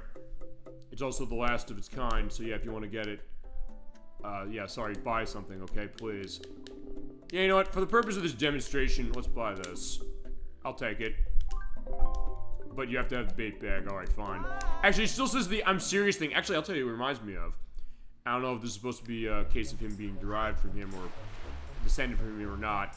The guy who runs the fishing hall in Ocarina of Time keeps saying, like, I'm serious as far as everything with that.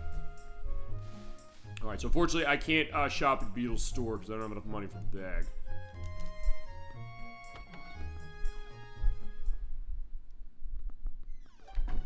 Alright, we'll take a look at Grandma and say what's going on. Actually, where is she? Alright, she's upstairs. Or up the ladder. Hello, hello. I'm waiting for you. Hi. Yeah, try these on. Yeah, turd certainly flies. I can't believe you're already old enough to wear these. And I love the look again as far as how expressive the characters are saying, I don't want to wear this. It's too hot around here, and it makes me look dumb. Like, no, it makes you look like a hero. He's like, alright, I'm not going to let my grandmother down. Yeah, don't look disappointed. And even she picks up on it, saying, you'll be okay, you'll enjoy it. And we're going to celebrate, okay? Yeah, the same age as the young hero and the legend, so they still hold on to the idea of the hero of time, and understandably so. It's only one day, so don't worry. Yeah, the idea is the rite of passage as far as boy to a man. I do love the way this franchise tends to have that perspective of kind of looking at aspects of growth of its characters, particularly Link, but also with other people as well. And our ways of peace, so yeah, don't worry about the idea. Also, there is the family shield with the nice Triforce on it. It looks so nice. Oh, I was like, alright. It does look good on you, I'll say that for sure. But does it make sense? Because, yeah, he is one of the youngest takes of Link in the series. But they fit really nice. Almost as if it was meant to be. And, of course, we have a birthday party, so that's something else we got going on here. And we are going to make your favorite soup. So he is looking forward to that, I would think. Let's go find Ariel. Although, I don't know if I'm necessarily going to find her yet, because we have shown this before. And I guess I got to get a sense of if we're going to be showing this as the next Zelda game. I think the next Zelda game we're going to show is one I'm going to demo when it comes to the Switch 1 backwards compatible stuff, I think. I think for that, I think I'm going to take a stop on this. I know it's not a whole lot of time, but we should come back to this. And I think we come back to this. I kind of want to do the GameCube version because A, I have it, and B, because it has that Tingle Tuner support. And I know Nerd64 is the big Zelda person of us all. He was saying he has a Game Boy Advance SP that he'd be willing to lend for the purpose of that. Or maybe he'd want in on that. Although I don't know what Zelda games he'd want after Majora's Mask, because I know that's his favorite one. But in other cases, I know that for Twilight Princess, that's going to be a Ultra 94T and Gemini 96 co-production, because they love that one. And they want it on GameCube, so no problem. All yours when we get there. Okay, so yeah, that's our look at Wind Waker. Yeah, if you've not played Wind Waker and you have Switch 2, you are in for a treat. Okay, next up is... let's take a look at Super Mario Strikers. This is the newest game that came out. This came out in 2005 for GameCube, so this is a late one. It was published by Nintendo. It was developed by Next Level Games, which Nintendo now owns, out of Canada. They make the Luigi's Mansion sequels. But this is one of the first cases they went, and they went hardcore with this soccer game with Mario. Next level games. Yeah, no, listen to Wario announcing who they are. With a ferocity that you might not expect out of Mario, but then again, remember, if you're a Ted Lasso fan, football is life. So yeah, they're going to be playing football, or as we know it, soccer, as far as in the U.S. And yeah, you're thinking, wait a minute, we're going crazy with this pre-rendered cutscene here of Wario saying, I'm going to shake my ass at Mario. We're going to be doing all these things with the soccer. There is Peach and Daisy surprisingly scantily clad when you think about it. Like, I don't know if I want to go there necessarily with it, but Next Level Games kind of did as far as how the outfit is. Not a case of saying, you know, they're going to be shaking their assets. Well, okay, Daisy is. But having said that, cases where they're going nuts. Look at the chain chomp going on the field. Look at Bowser coming down, destroying stuff, burning everybody. Here's a burning soccer ball. Here are the Toads. There's Koopa Shells going on. It is total insanity. And it's one of those sports games that, as we see at Kremling from Donkey Kong Country, there's the goalies.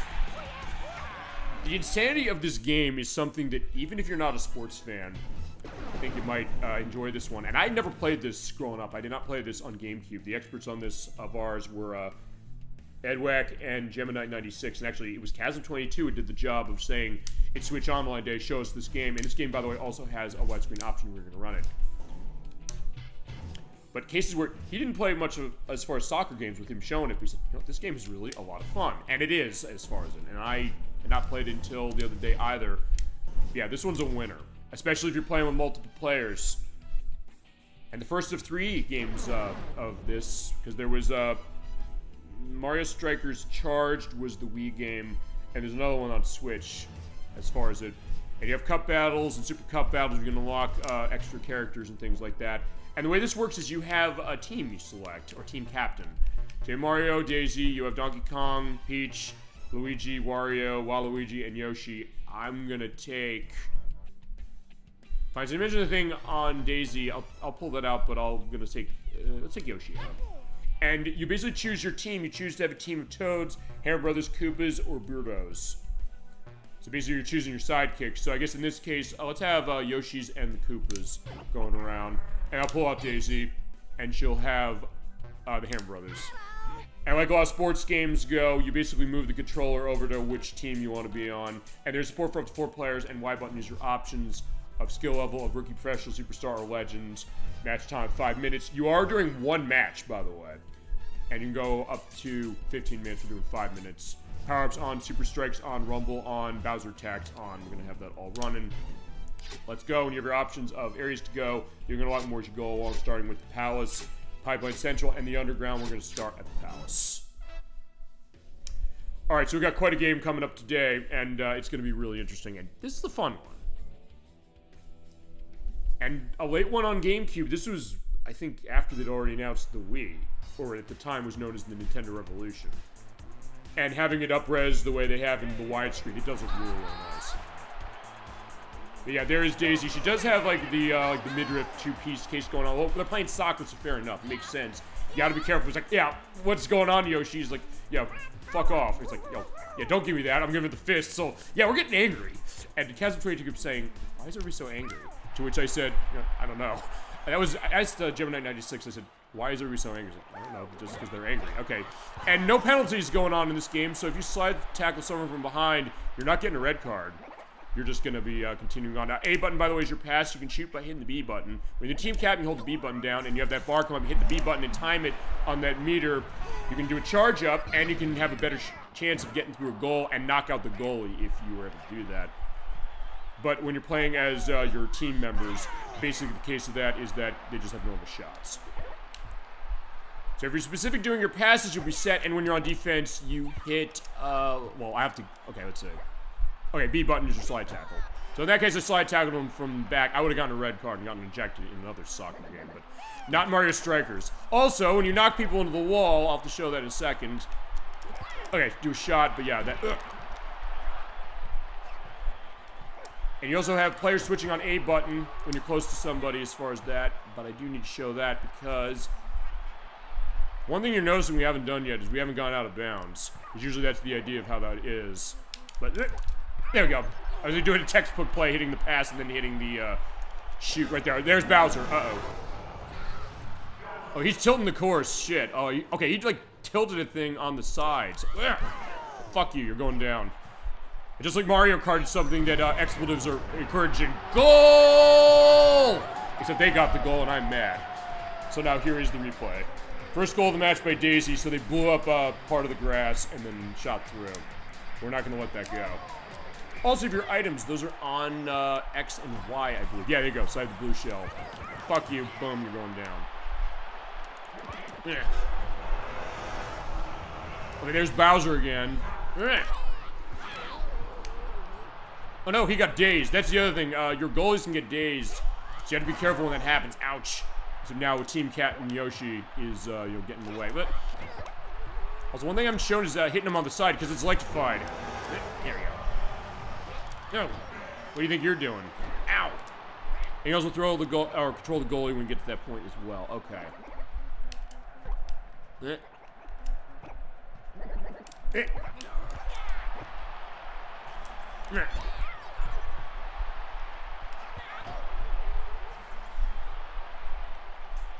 And you switch weapons hitting Z button, by the way. Ow.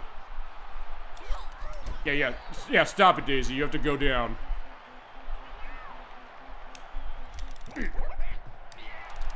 Yeah. Oh, I hit it over there. Okay.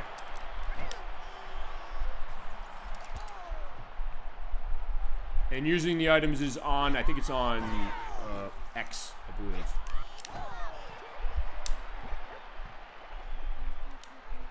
There you go. Yeah, you have big ass Cooper shell there. Boom, spike shell. And I think you get the items as you go along and do good shots and things. All right, there's Daisy again. Yeah, it's 1-0. So actually, for some reason, this is shockingly low scoring. And you're thinking like, wait a second, soccer's supposed to be low scoring. Not in Mario Strikers. It's not.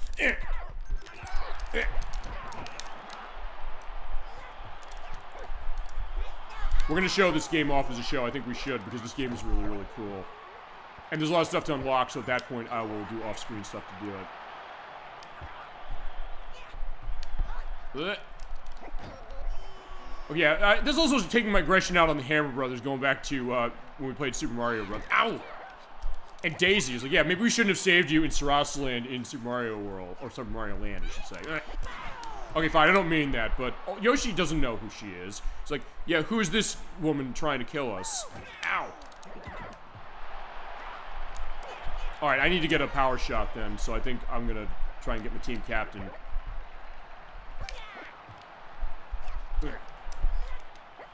Okay, fine, I just slid into Daisy. Oh. Okay, she slid, but yeah, off. Okay, so they're doing pretty good as far as rookie difficulty even. Alright. I got to pass through.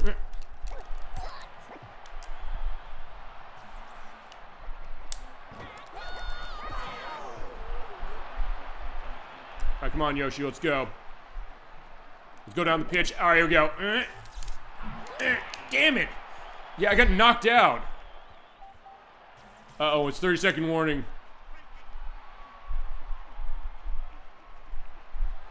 Alright, this is gonna be my last chances. Okay, and hitting the damn electric fence. Ow. Alright, this is gonna be close. I don't know if I have enough cases to do this.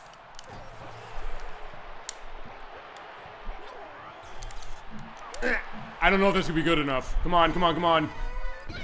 Ah. No, it wasn't. I think Daisy's gonna win.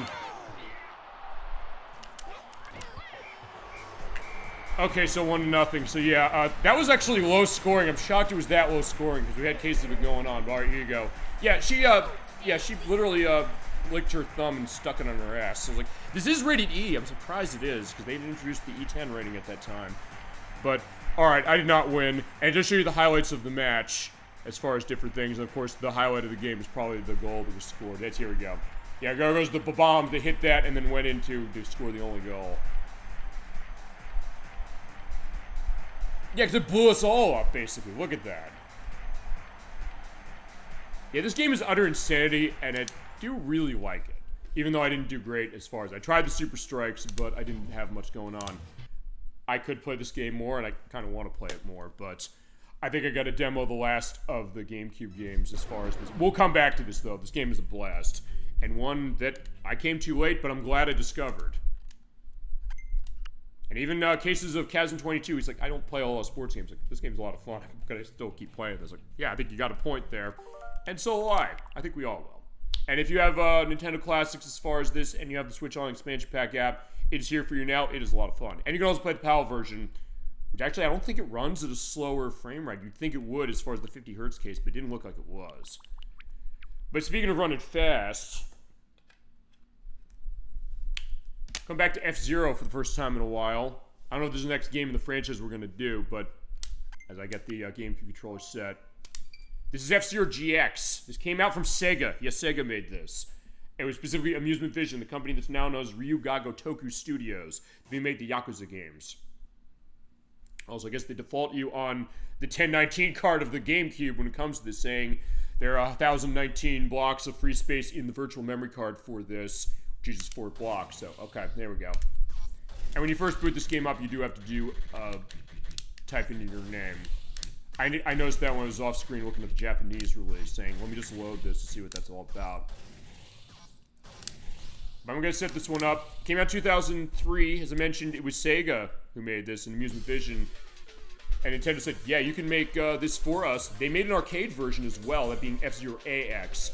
And in the GameCube original, if you have an action replay device, you can unlock that in its entirety, because there was a feature for this game. If you had your memory card for your save of this game, you could find arcade machines of F-Zero AX somewhere. I never saw them in my entire life. But if you did, you could bring your memory card over there, put it in, and have specific unlocks that also could bring back to this. I don't think this version allows you to have that, so we'd have to probably play this natively on GameCube, of which Edwack would help me out for that. I'm going to give a brief look as far as this one. This also is a 16:9 option in screen mode. And take a look at that. Boom, there you go. It looks really, really sharp. Aspects of memory card and also controller. You can have rumble on, which I do have on. Customized controls. Let's see. We have steering, which is on the control stick. Sliding left and right, which is L and R. A for accelerate, air brake. Side attacks on X and Z. Or no, X and... or just X. Boost is on Y, and then Z is spin attack. So it's kind of like how F-Zero X is. And then there's the AX controls. I guess that's referring to the AX version. There's also a story mode for this that actually has a lot of voice actors from Shenmue. It's worth pointing out as you go around with Captain Falcon. But to start, I'm going to do... You know, let's do a story battle. Why not? Because it's probably going to go to just a race to start. Black Shadow's Disgrace. So Black Shadow, who is the evil doppelganger of Captain Falcon, I believe, as far as the chronology of this franchise goes. He failed his last bid to win the Grand Prix as per the wrath of the evil villain. Let's take a look at this. Also, I don't know if this is subtitled. Because it is cutscenes that are pre-rendered. I'll put the volume here.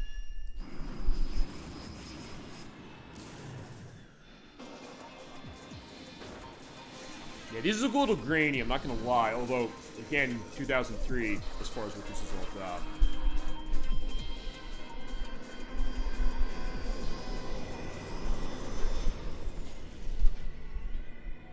Actually, I think this is the only case of story, aside from F-Zero GP Legend, that this franchise went into. Alright, so Black Shadow's knocked off the course. Yeah, you're used to hearing that, by the way, when it comes to this game, because this game is insanely difficult. Just give me one more chance. One more chance is all you get to win this F-Zero Grand Prix, or you know the price of failure. Yes, I can win it this time. I swear. Yeah, I'll definitely have to mute Mike when we get to doing this game for show. Yeah, but I believe that is Eric Kelso. I think Eric Kelso was in this game. I remember when we did Shenmue, I took down a lot of the stuff when it came to voice performances, and apparently there are a lot of people from Shenmue in it. I think he might be one of them. We'll have Captain Falcon. I do want to at least do a race as far as this.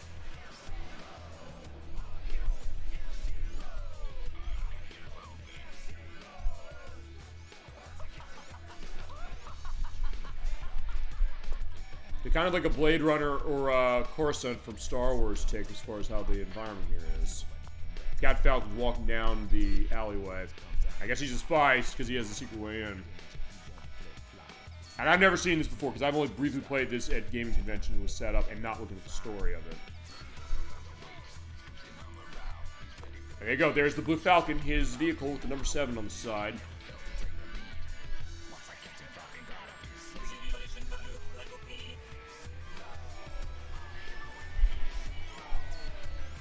Alright, let's see what this is going to be.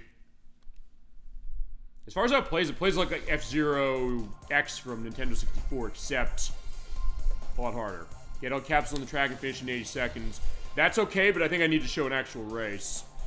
There's Captain Falcon, so I'll tell you what I'm going to do. I am going to go back and I'm going to show an actual race. So at least we gave a little idea of what's going on with Captain Falcon. But I do want to do a race somewhat. Let's go to Grand Prix. Let's go standard. Ruby Cup, Sapphire Cup, Emerald Cup. Let's go Ruby.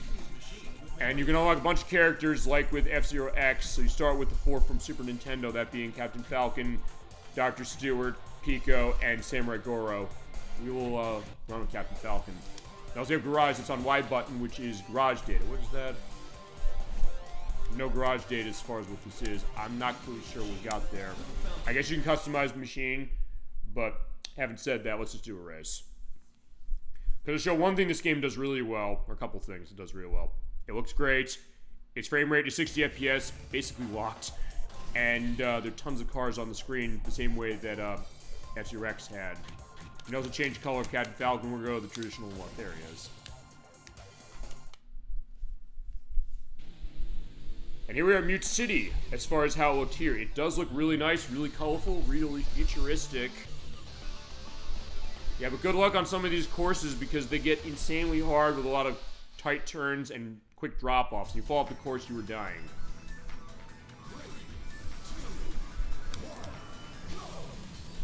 And yeah, the interesting thing, as I mentioned, the fact that Sega made this. Specifically, the people who made Daytona USA for Dreamcast.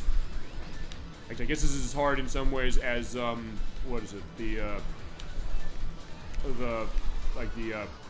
championship mode from the Daytona game we showed. Oh, X is my, oh yeah, X, wait, is it X? Oh, can I do it? Hold on, hit Z, because Z is the spin. So you can kill everybody, and on the second lap, you got boost power. In that case, hit the Y button and you can use that. So it plays exactly the same F-Zero X, except way faster and way harder.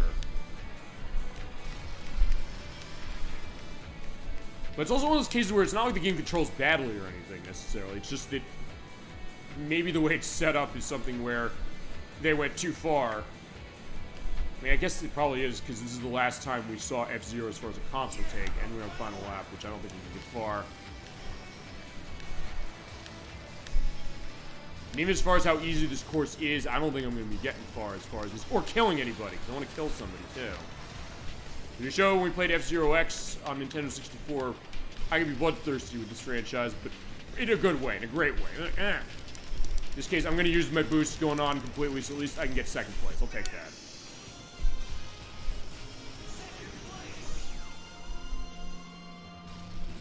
Alright, that was pretty easy. The game's top 6 as far as this. There we are. Actually, I think it is a lot of the characters who were in F-Zero X, as far as I know.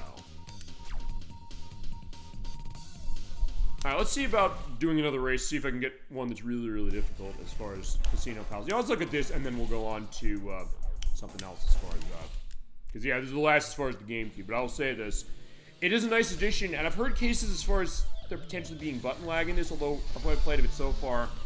I'm not really noticing it. Not the way I did with Nintendo 64.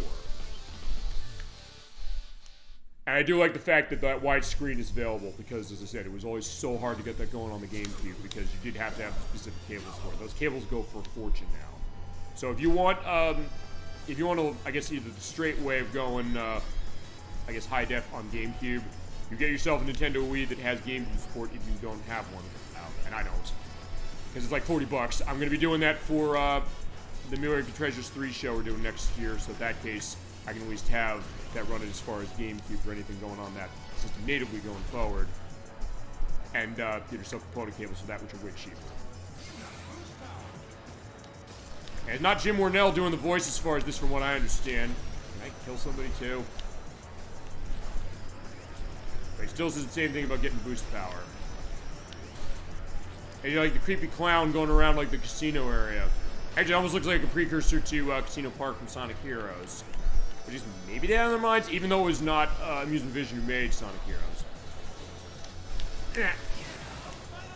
Yeah, I wanted to run into somebody. You know, I want to run into somebody. Also, I'm not seeing any recoveries on this course. And those yellow things are turbos. Uh-oh. Oh, wait, I gotta go this way to get it. Okay, there we go.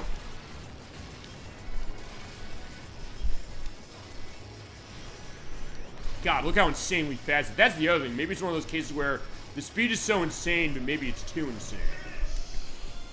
But in that case, it's boosted to, well, 4th place. I'll take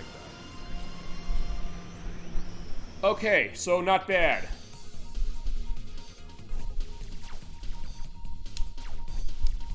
That being said, I have not played this game much, and it kind of shows. But if you played F-Zero X, it does kind of help a bit. But yeah, nothing is probably going to prepare you as far as that. Okay. So that's the end of the Switch 2 specific stuff. As far as the games I got, and also in terms of the GameCube app. And they're cool cases. I mean, whether it's $450, $500 worth to you, that's a case where you might have to answer that question yourself. And you can also change the controls, by the way, for anything, and have custom button mapping going on for this, which is something they added for this, and I believe now Nintendo 64 lets you do that as well, which is really, really nice. But in that case, we're going to take our leave of this, but next in our category, I guess is going to continue on with it. Let's take a look at the other Nintendo Classics apps. I'm going to look at each of these. I'm going to look at the English versions only for the purpose of this, because for some of these, there's only usually one game I kind of want to give reference to, just because of checking a couple things. Because this is where some of the tech checks are going to be starting to look here. because I'm curious about how certain games from this run and if they run better on Switch 2, although I'm not sure they do. And the reason I say that is because I believe some of the issues that may have been in some of the Switch Online and or Nintendo Classics apps, Nintendo 64 in particular, I think were based on how it was designed and not a case where it would be fixed by a new system. At least I don't think so. So I'm booting up the Nintendo 64 Classics as far as the English one, because for this one there's one game I want to check to see if maybe it makes it better. And that game is Yoshi's Story. Yoshi's Story has a lot of frame rate problems when you ran this on Switch via this. I think it has to do with how it's emulated, which is why when we get to this game, I'm going to use the Wii U version as far as it, because I downloaded the Virtual Console version before they got rid of it, and it runs like a dream. So this is the one I want to show, although just to give a little bit of an overview of this before we go into that. Of stuff we've gotten semi-recently for Nintendo 64, we've only gotten 2 games for it this year. We got Ridge Racer 64 here from Namco, but Nintendo also helped publish that. And we got Killer Instinct Gold, which came out from Rare in 1996. So that's what we got as far as that, and I guess the question then of seeing, what do we see next as far as this? Now, as I record this, the rumor mill went out because it was thought that in screenshots that were showing this, there were blurred out screens of other Nintendo 64 games that are not available yet, specifically Glover, Donkey Kong 64, which that's a big one. I'm surprised that's not here yet. I think it's only a matter of time before we get that one.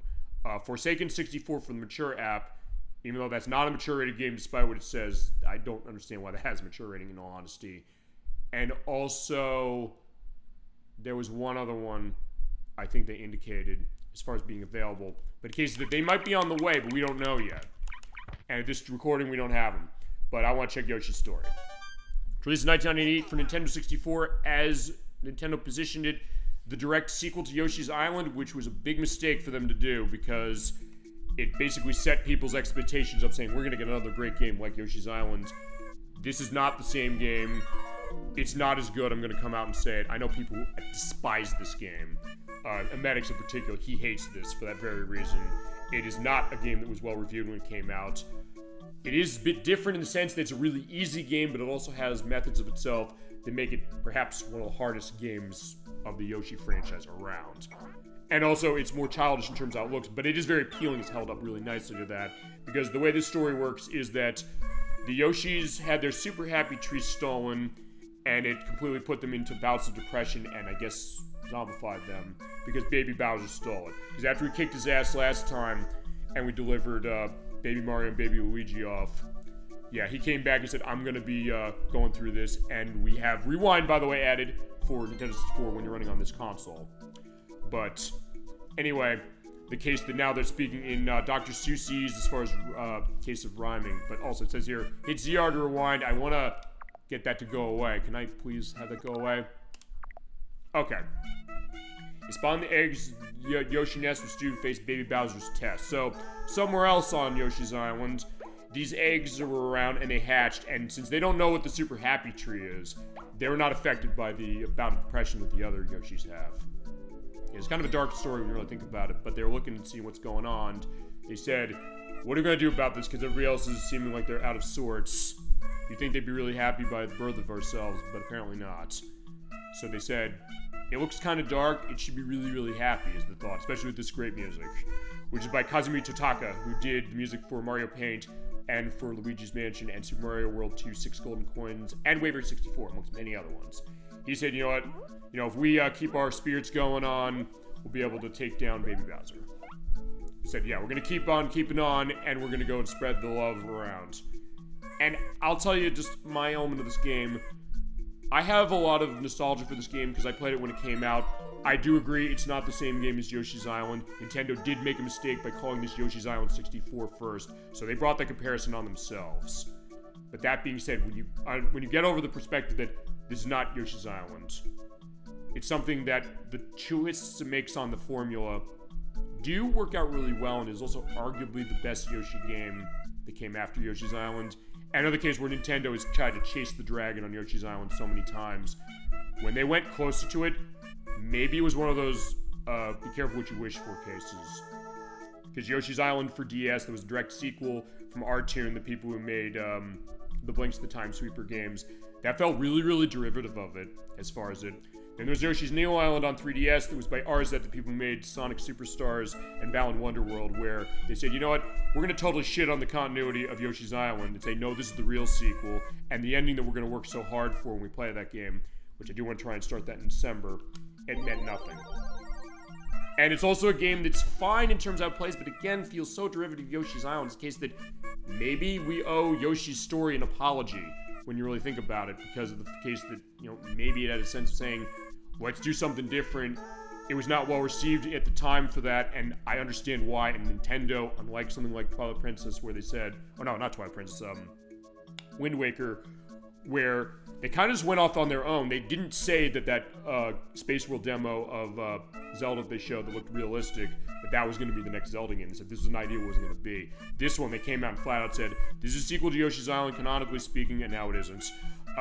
It's going to be called Yoshi's Island 64 until then it wasn't.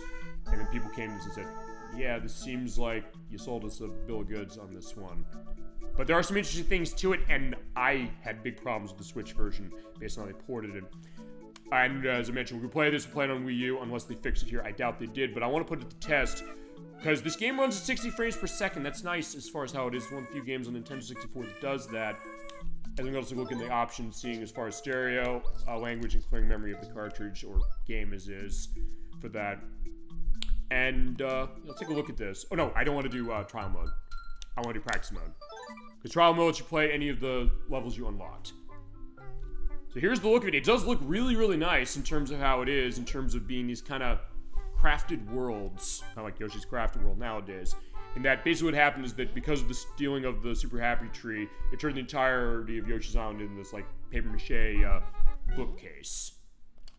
And the L button has your fruit count, because the way this game works is you're still moving left and right and jumping and flutter jumping and sticking your tongue out with Yoshi, as is always the case. But in this case, you have to eat 30 fruit of any kind on a stage in order to beat it. But you get more points if you go for melons. And you're also controlling completely with the control stick. So that's something to keep in mind, because, yeah, it's a 2D game that's controlling with a stick. Like, it seems maybe a bit weird. But it does let you aim the tongue in basically any direction you want, unless you hit down and he goes, bring hat! So in that case, he does that for the ground pound.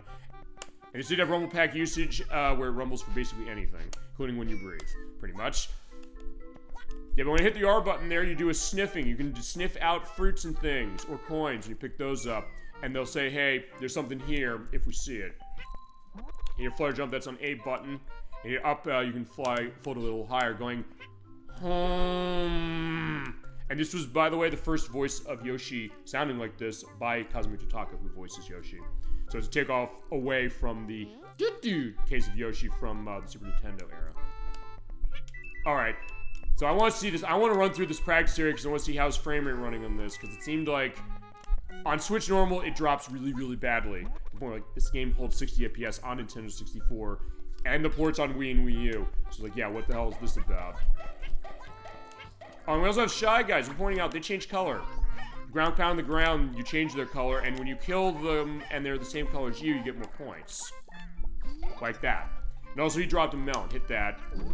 You eat 30 fruit to advance to the next stage, but when you eat that one, there are 30 of these. And if you get them all, you get more points. So you have that going, and it's a very cute game. It's something that plays to children as far as that. I don't know, maybe people thought that was a case where they made it too much of a children's game. Although, as I said, it's kind of a mixed blessing as far as saying the idea of looking back to Yoshi's Island, saying, what can we do with this, you know? Or how are they going to twist it around? But there are definitely values to this game, and I'm definitely going to show this off. We're going to show this off. This is one that was called by, well, Nocturne first, but also not Chasm 22, Gemini 96. I would say Emetics also called it, but he's like, he'd want to call it to tell us how much he hates it. But that being, and to be fair, he has fair points as far as why. And it goes to the idea of, I was sold a bill of goods compared to Yoshi's Island. He's right about that. And the way we're going to play this game, by the way, is we're going to go through the main story. We're going to have chat decide, all you out there, what stages we go through. We're going to alternate off. I might have a combined dibs with Nocturne and Gemini 96, I would think maybe for this. And then we'll show off all the levels in the trial mode, show them all off as far as how that goes. I don't know if that's going to be one show or more than one. Okay, frame rate problems I thought was still factored. They are factored. And also you have the eggs. They are on either the Z button or any of the C buttons. You press and hold and you aim it in any direction by moving the control stick and let go to shoot. So it's also different. You're not knocking it off of walls and things like in Yoshi's Island. We do have nice attention to details. He sees the enemies going, grrr. So Yoshi's growling as far as how they are. And also as we're pointing out that that explosion there, the fireworks over there, they get bigger based upon your health. Your health is the flower up there. When you lose all the petals, you're going to be in bad state, and you get hit. When you have none, you die. And when you eat the melons, they give you 3 hearts or 3 petals on your life bar. Everything else gives you 1 unless you eat the favorite fruit, which is something that's picked by roulette when you first boot the game up each time. If you eat that one, you get a full recovery of your health, and they're worth more points. But usually you will not have enough of the lucky fruit in order to get through unless you know exactly what you're doing when it comes to being able to eat 6 fruits at the same time around, hit the L button to drop that fruit frame on there. You can adjust that with the D-pad as far as sizing, or in my case, just turn it on and off to see what you're having. Because if you eat 6 fruits of any kind of the same kind in a row, you will get an item that will let you go super happy, and when you ground pound around, it'll turn enemies into the favorite fruit of the time to boot the game. You also use that to bust through that block and bust through these bubbles. Oh, the other thing is if you don't have eggs, you just keep bouncing on them for a while and they'll pop. But you're not going to be in good case as far as that. As you get the white shy guy. That comes when we go to the single player. If you die, what happens is actually the Yoshi is taken away by Baby Bowser's minions, and you're taking the castle. And if you lose all of them, that's game over. But if you have the white shy guy when you end the level, you can use him and he'll go and rescue one of them for you.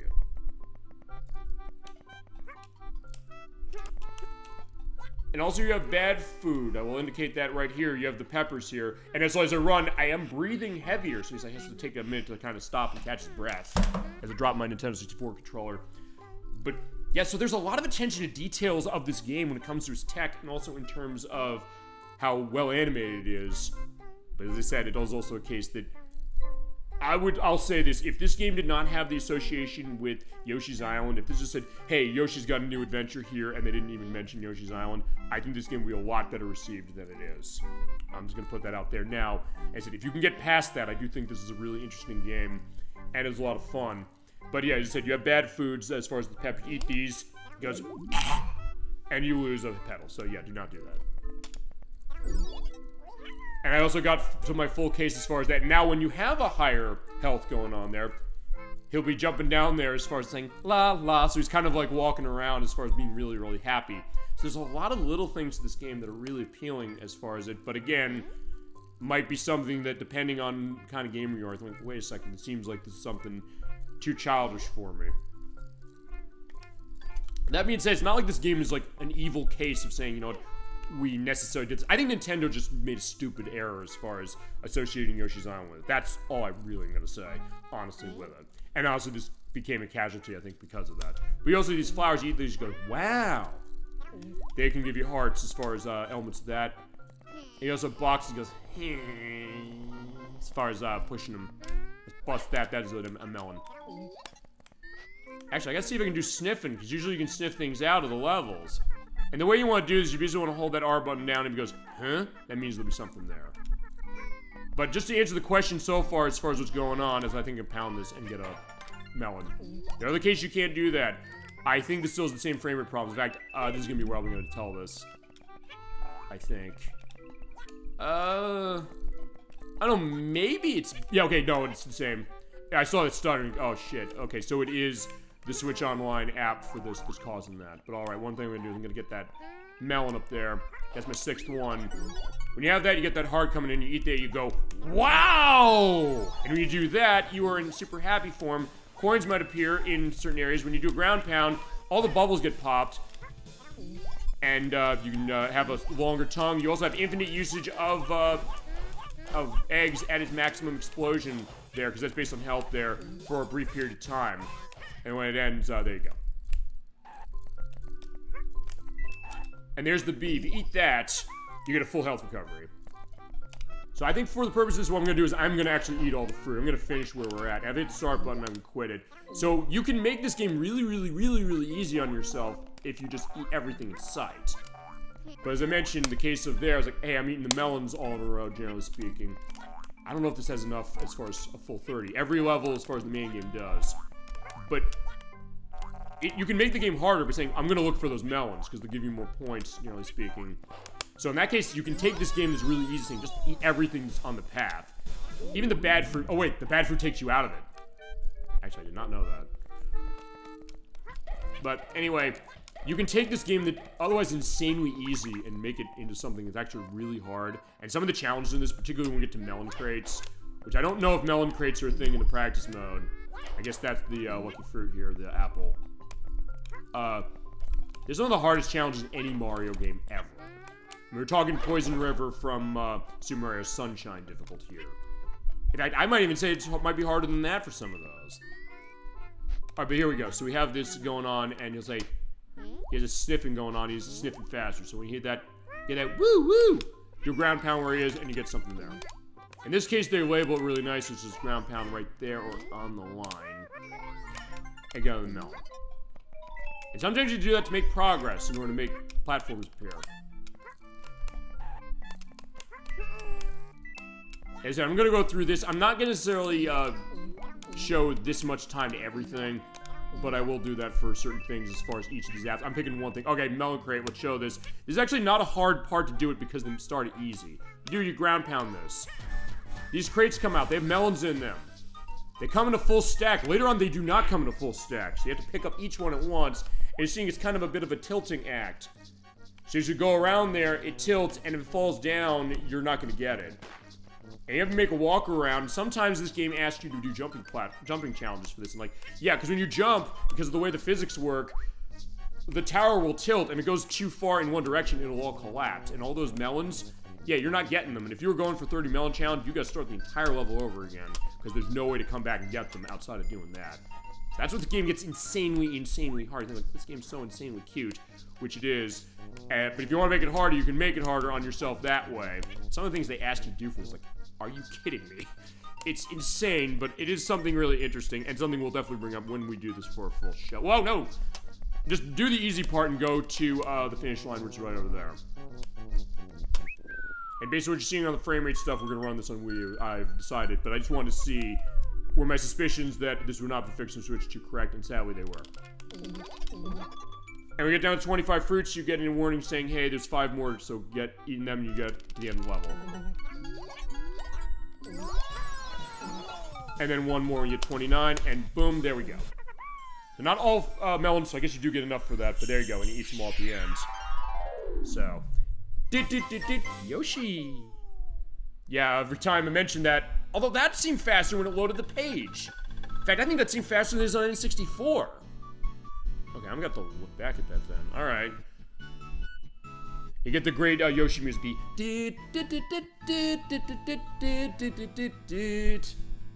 Yeah, as I said, I will defend this game. I know people who've been coming to chat, I know like first mentioned, they like this game. And there's great style to it. As I said, the difficult part of this, you have to separate out the idea that there's a sequel from Yoshi's Island, which it was intended initially as. If you can do that, you're gonna have a pretty good time.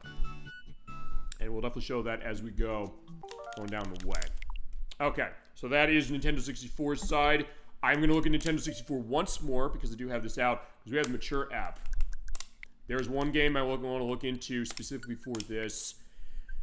And I guess now is the time I get to vent about the cancellation of the new version of this. I mentioned this a couple weeks ago. I was really mad about this. And I still am really mad about this. Not Turok, because there is a new version of Turok coming out. Not Shadow Man, because Shadow Man does have a modern version by Night Dive Studios, which is awesome. And Turok 1 and 2 Seeds of Evil do have enhanced versions from Night Dive Studios, who said, let's also port the Nintendo 64 editions. They didn't do 3 yet.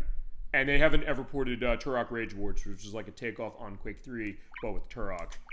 Yeah, we're talking this. This is one of my favorite games on the console, and also adding insult to injury, the idea of how it was treated on this Switch Online case of itself. This is Perfect Dark, which came out in May of 2000 for Nintendo 64 as Rare's spiritual successor to GoldenEye. They didn't get the license because EA took it for Tomorrow Never Dies and The World Is Not Enough. and for a while there as it was. So they said, let's take GoldenEye, because it was one of the best-selling games on Nintendo 64. Let's have a new character, a new setup. Let's run the same engine, but enhance a little bit. And let's give a new story as far as it. Let's go mature rated as far as it. It's a wonderful game. I think it's even better than GoldenEye in the sense that they're both easy to come back to in certain things. That's the opening cutscene for the first level. I will show that later, but because I'll probably run through that. But it's a case where it really enhances so much on GoldenEye that is terrific. And GoldenEye is a wonderful game. It's still a great case to come back to as far as it.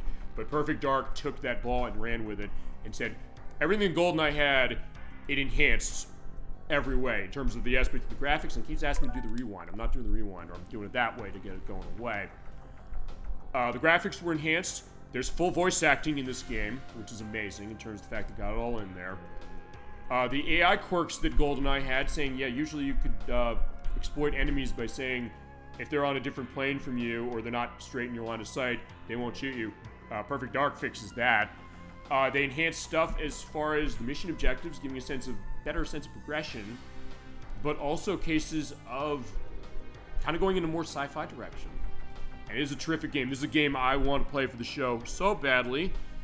As mentioned before, one of the people I was going to do this with is banned permanently from the program, so I'm going to do this game myself. The way we're going to do this, either I'll use the Nintendo 64 cartridge for this, or I'll say I'll play the Xbox 360 version, because they did release it as a downloadable game for 360 that you can download on the new Xbox systems, not on 360 anymore. Or you can buy Rare Replay on Xbox One and play it that way. And it is Switch Online via the mature rated app. It's a great game, and me going back as far as venting, they were getting a new one.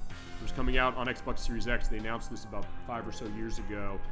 They didn't show it at the Summer Games Fest a few weeks ago, or about a month now. And I was like, wait, why did we not see this? I was angry, but I didn't think, oh, they're canceling this. They canceled it. I was crushed.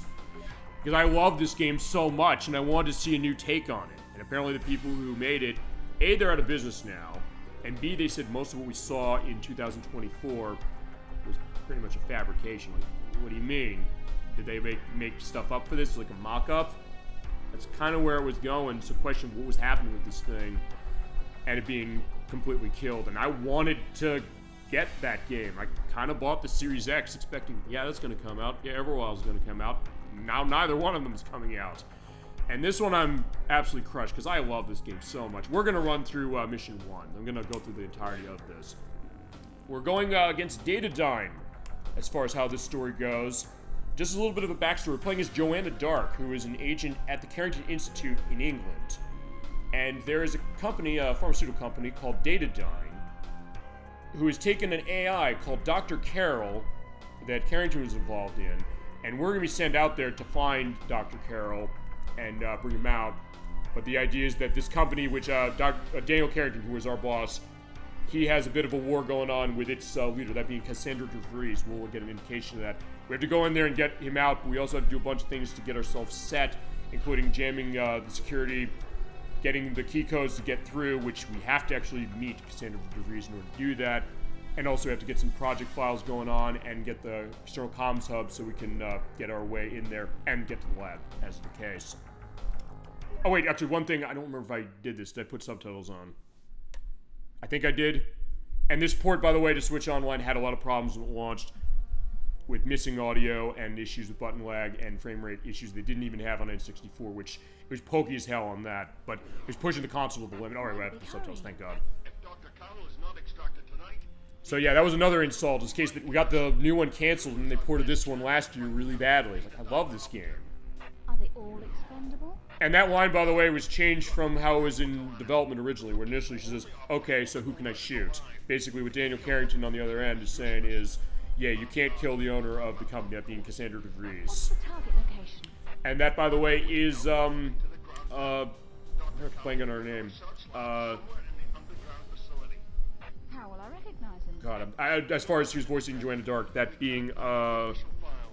Evelyn Novakovic. There we go. Yeah, she is voicing Joanna Dark in this game, who also was the voice of Pipsy in Diddy Kong Racing, and Tootie in Banjo-Kazooie, and also the voice of Dixie Kong in Donkey Kong Country 2 for Game Boy Advance that we showed. It does a great job as far as this. It was not going to be her in the new game, as was the case. At least I don't think so. Actually, the voice actors for that new game basically saying, yeah, please let them know that you want to see this. But, like, I don't think they're gonna change anything. As I'm trying to take out the security camera over here. Yeah, it plays just like GoldenEye, so you do have the case of moving left or moving around with the control stick, doing the aiming on the R button, holding that down to aim, and then hitting Z button to shoot. B is your reload, A is selecting weapon, but also you have a menu, a nice pop-up menu, you hold it up. I also gotta kill that dude, because otherwise he's gonna shoot me and kill me. You hold the A button down, you can access all of your gadgets and weapons at once without going to the pause menu. You can still do that if you want to. You also get the nice pictures of everything just the way GoldenEye did, so it does look very familiar as far as that. And also have stuff set up with your options, just want to make sure I have everything going on, which is subtitles. You can turn paintball on as an element to that. You can show mission times, aspects of controls. It does run the same control methods the GoldenEye had, where you can have the single and the dual stick options, and on Switch, of course, and Switch 2. You probably want to have the Nintendo 64 controller in order to run that, because ruin that dual analog. Not easy to get going on this console, definitely say that. Other stuff as far as the video perspective, there is expansion pack support for this on Nintendo 64. It lets you run in high res, it does tank the frame rate a bit, but it is something that still looks really, really nice. And then audio, which you have options for sound and music, stereo mono, Dolby Surround support, and headphone usage. And this, language filter. This game is mature rated, and the reason it's mature rated is because of its violence and blood, and also because of language within it. If you turn this on, it turns off all the language as far as some of those things, but it also changes some of the cutscenes, so some of them don't make sense anymore, just because in one case, one of the characters is, "Damn it, man," but they cut that entire dialogue out, so actually one of the lines that comes up afterwards makes no sense. So keep it off. That's what I will say, as it is, but, and also goes the idea, I guess, of, you know, Nintendo thinking, well, we give you the option to turn off the blood with the paintball mode, and I guess if you want to have this as a teen-rated experience, I guess that way you can, but it ruins aspects of the story. This game is smartly adult. This is not going adult just for the hell of it or gratuitously. And this great music, which is by Grant Kirkhope, again, who did music for Banjo-Kazooie and GoldenEye. And this very spacey kind of look to itself, and great stuff going on with the lighting effects. I'll show that as well. Because like with GoldenEye, you can shoot the lights out, but it does have an effect as far as on the environment, because then it becomes dark and you can barely see, like right here. I'm using my Falcon 2, that is my pistol as far as it, so it's not the Walther PPK. There's an internal comms hub, which you use here is you use the ECM mine, pull it out, aim it right there. You have 3 of these, so you can miss once, but toss it right in there, boom, you got it. That's objective 1 complete. Yeah, because you also turn off the lights, hit the B button right here, boom, it's dark. I can't see anything. And you can get night vision later to take advantage of that, it's amazing. And also, if you have night vision and you're in a light area, it's like, yeah, I can't see anything. So, talk about the attention to detail of this game, which is second to none. And also enhancements on the animations from GoldenEye. You know, they are with more blood as far as them bleeding out there. But, either way. I'm going to go down here because there's also, not here, there's also hidden ammo around. And also, the difficulties are enhanced a bit in the sense that you still have, Agent and the special agents, they call the middle one, and they call Perfect Agent for this one. And what that does is that each of the difficulties in this game, they always add a mission objective. If you're gonna get the full experience, you play it on Perfect Agent. But it also means that you do have a nice enhancement going on for everything you expect as far as, you know, stuff with AI of enemies and things like that, and damage output and getting fewer ammo clips from, or fewer ammo from a clip. Same rules GoldenEye, it's 20 for Agent, 15 for Special Agent, and Perfect Agent is 10 bullets for clip we pick it up. You have to hit that in order to get into Cassandra Bree's office. She's right here. Who are you and what are you doing here? Look out! She's got a gun! And remember, Carrie just said do not kill her, otherwise your mission's gonna fail. But you have a secondary weapon, or function on all your weapons. Hold the B button to switch between. You have single shot and pistol whip. This is not lethal, so you can use that to knock her out. I will do that in just a second. Let's see how you deal with security. Let's not. Okay, and you do have to do that in order to get the necklace here. She's there. I could... Yeah, if I kill her, I fail the mission, so don't do that. I can just knock her out. And there is a distinction between knocking out and killing, as you're seeing the hilarity of her hand clipping through there. And seeing this very futuristic, almost Blade Runner-esque look as far as this game, which took place in the now past world of 2023, worth pointing out. Yeah, but yeah, all these little things they're doing as far as creating the world, but also cases of emphasizing elements of the gameplay to create more of a spy experience than you already had with GoldenEye. And And I'm almost wondering if this would be something that they would have done if they'd have gotten their hands on the Bond license again. Maybe not going mature rated with them, mind you, but still being a case where they say, you know, we're going to have some of the ideas of this one. In this case, I snuck up on him. He can also hit you with the gun, but sometimes like, hey, you know what? I have to reload. So the enemies actually are very intelligent here in ways that we're in GoldenEye, but not like this. And also I have the CMP-50. This is a secondary function where you have follow lock-on. So you do an aim on an enemy, it'll do an auto target. I have the auto aim off by default, but with this you can use that and use that for quick burst to kill him. And every weapon has a reload animation in this game, which is awesome. I cannot gush about this game enough, I will tell you that right now. And when I'm done with this, or when I die, we will go on to something else, because I can't be playing Perfect Dark all day. I do love the atmosphere, the sound effects, the graphics. All of it is wonderful. This, I will say this might be my favorite game on Nintendo 64. If it's not, it is in my top 5. This game is fantastic. If you've not played it, absolutely give it a shot. I mean, even in this suboptimal version, although they have patched it recently as far as this app, so it does run a bit better. Or get the 360 version, because it does run the 60 FPS, and lets you use the GoldenEye weapons in multiplayer, which this game does not let you do, either on Nintendo 64 or with this straight port of the Nintendo 64 version. Okay, we do have to know that room going a little later, and also be careful of the cameras. If the cameras see you, the enemies will be detected. That is not an instant fail of the mission. Certain things are, as I mentioned, if I killed Cassandra DeVries or her assistant, we would have been in trouble, and that would have been the end. But for that, we wouldn't have been in trouble as far as losing the mission, but there would have been more guards alerted, and they will come by and again. So you do have to still be careful as far as how that is. But it's almost as if I've been playing this game for 25 years. And nothing else, I guess this love I'm showing this game is showing how much I really, really, really, really wanted that new version as far as the next game. Maybe we can... I'm not going to say that this can be saved at this point as far as me going back to it. I think they're done as far as that, but maybe somebody looking and saying, we can justify a return to this. Because it wasn't going to be Rare who was going to be making it. And Rare made Perfect Dark Zero for Xbox 360 that was not well received, and has its problems. I'm not going to lie about that. Not a horrible game, but especially compared to this, it's not nearly as good. There's also a prequel to this. Actually, it's one of 2 prequels to this. The other prequel being on the Game Boy Color. Although Perfect Dark Zero is the first game canonically in the franchise. That takes place in 2020 before Joanna came to the Carrington Institute. The Game Boy Color is about her becoming their star agent, and then this one is this one. And I guess the other one's gonna take place later, but they're saying, hey, Daniel Carrington's is a villain now. I was like, wait, what? So where's that taking place? I guess we're never gonna know now, but we're also overhearing a phone call. No, I can start the process from my office terminal and delete the necessary files at the same time. And by killing that shock trooper guy, you do get double Falcon 2s. Whoa. Yeah, so he said some key words over there. He said personality is expendable in this case. We're talking about the personality we have to find. They're talking about Dr. Carroll. He's saying also stuff about getting the password hacked, as they said. So we have to have him help us. But I'm going to let him run away, and you're probably wondering why. Because for now, if I let him run away, he'll go into this room, he'll open that door, which is normally locked. I can get a new weapon. I'll go, move it! I got the laptop gun. This is an awesome weapon. It's a 50 bullet clip, you have a little bit of a zoom going on here. But also you hold the B button down, you can deploy it as a sentry turret. So kind of like the drone guns in GoldenEye, you can set that up as far as it... And I'm going to be using that a bit later. What we gotta do is we have to take him to that room and say like, yeah, go to that computer room because you said I'm going to delete the necessary files. And if we don't act correctly, he will do that and we will lose the mission.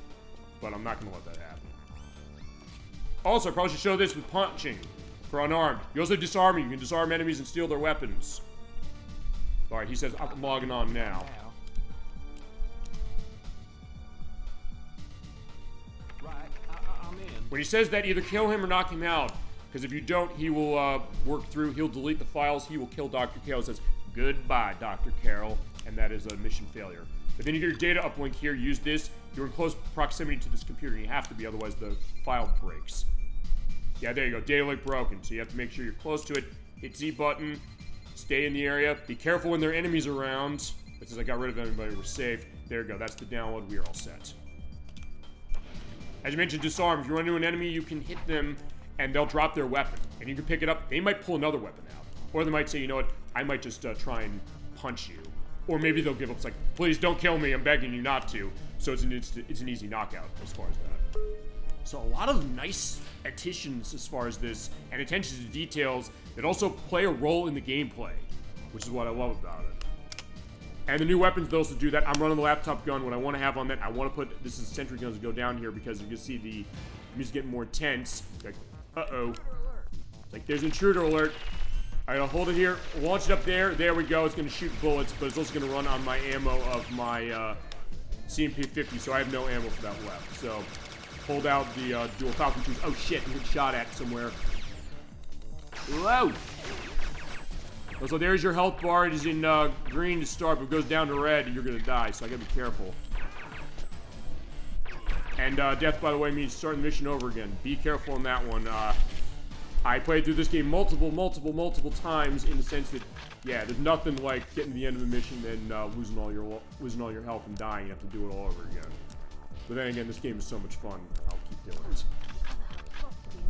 All right, so looking to the other hub, but we do need to look around. There's bullets, so we go grab those. And as usually is one, like with GoldenEye, especially on the higher difficulty, get every bullet you can. For the love of God, get every bullet you can. Alright, there you go. Now, so they get her, as far as that. So great stuff as far as the voice acting. Open fire. You know, I probably should show a disarm going on. No, whoa, shit.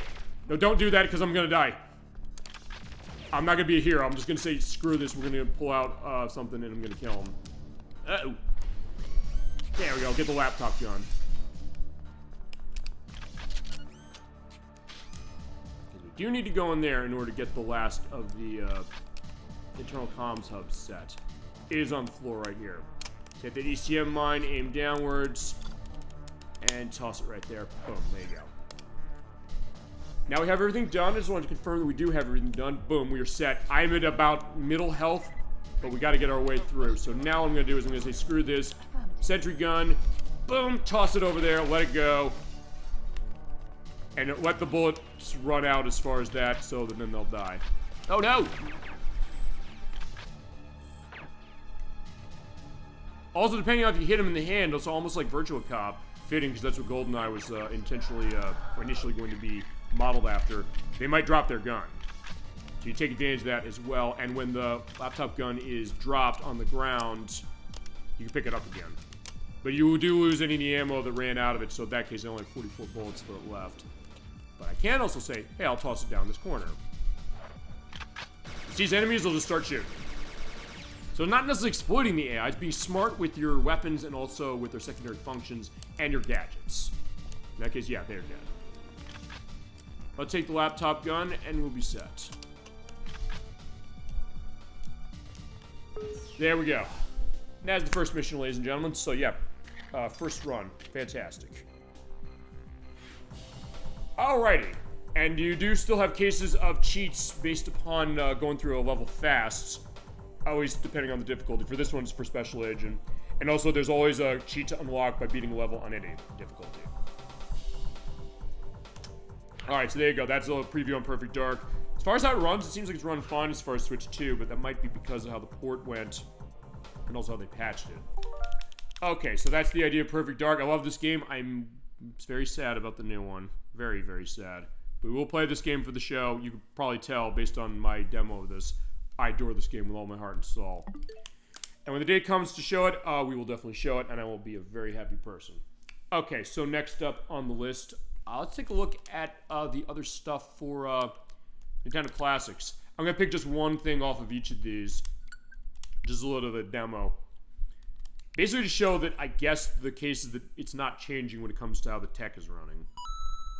But I'll just pick one thing, and then it'll also be a case where afterwards we'll go into what is really going on to this, which is the Nintendo Switch 1 back and pat stuff, or is part 1 of that. Now, I'm going to pick something on this. I don't know what I should pick. I'll pick something maybe you haven't shown before. Let's see, or also is not going to something we're shown yet. Well, we haven't shown... There's a lot we haven't shown. I mean, we're going to be showing Ninja Gaiden in a few weeks as far as when we do Shinobi 3 as far as an extra, so I'm not going to be pulling that one out. You know, let's stay on the rare train on this one. Let's play RC Pro-Am. That means let me get my NES controllers out. By the way, for the linkage of the other classic controllers of the system, you have to use the sync button in order to link them, because remember, the Nintendo, or the NES controller, you need to slide it onto the case of the Switch, except this one's not connecting for some reason. Why the hell is it not doing this? I synced these earlier. Oh, there we go. That one did. Yeah, because if you were playing RC Pro-Am from Rare, released in 1987, it is a top-down racing game. It's a lot of fun. Yeah, you gotta play it the right way. And same also with the stuff I showed on Nintendo 64, which I did use in the N64 controller. You can use the cable as far as hooking in one of the two USB slots on the front of the, or the side of the Switch too, or use the press in that sync button on a screen within the menu. All right, let's get going. Probably not gonna have a whole lot going on this one. B button is to accelerate on this one, and you move left and right to steer. And when you pick up items on the track, you hit A button as far as using them. This was before Mario Kart came out by about 5 years. And this is a big hit as far as Rare was concerned. And I guess it's kind of a little bit like a Micro Machines take from Codemasters. And this does not oh, actually, wait a second. I think this does have multiplayer. I know the second one has 4-player support. As you go along, you want to try and get a high speed, or yeah, use your high speed in order to get to number 1. Because if you are at 4th place, you rank out and it's game over. But as you go along, your stats increase, and sometimes you get new vehicles. Also, you get stuff like oil slicks on the ground, get pickups like I got with the missiles, so I can shoot the car and yeah, destroy the thing. Or get the boost going. Yeah, screw you guys, you're getting blown up. Ow. But you can also skid off the track and get crashing into yourself. That's usually when you hit the oil slick.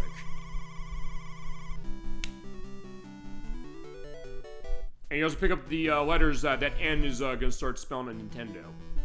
Also, you get track conditions changing with wet tires, but so it's gonna be okay. It's gonna be a little slippery with the water as far as on that. Hit the turbo boost here, going. We also have the invincibility, so kind of like Mario Kart again. Don't get touched to that car when it's in the flashing state, otherwise you're gonna get yourself hurt. Or you spin out, that's the idea. And then you can crash and it slows you down.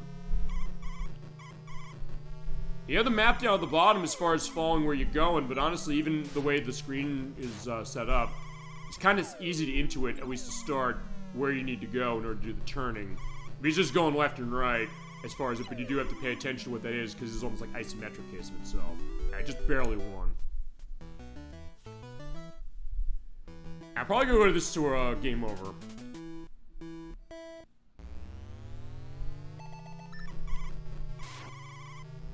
Here's the dude. I believe David Wise did the music for this game, if I am right. If that's not right, I'll say down below who actually did it. But it was a lot of the early Rare team was involved in this one. Ouch. Actually, I think this was about the time when Rare changed their name to Rare, because they're initially known as Ultimate Play the Game. It was with this and Slalom where they kind of had their coming out as far as it, and became a prolific developer for NES, but also as far as other systems as well. In that case, they got 3rd place, but we were still ranked.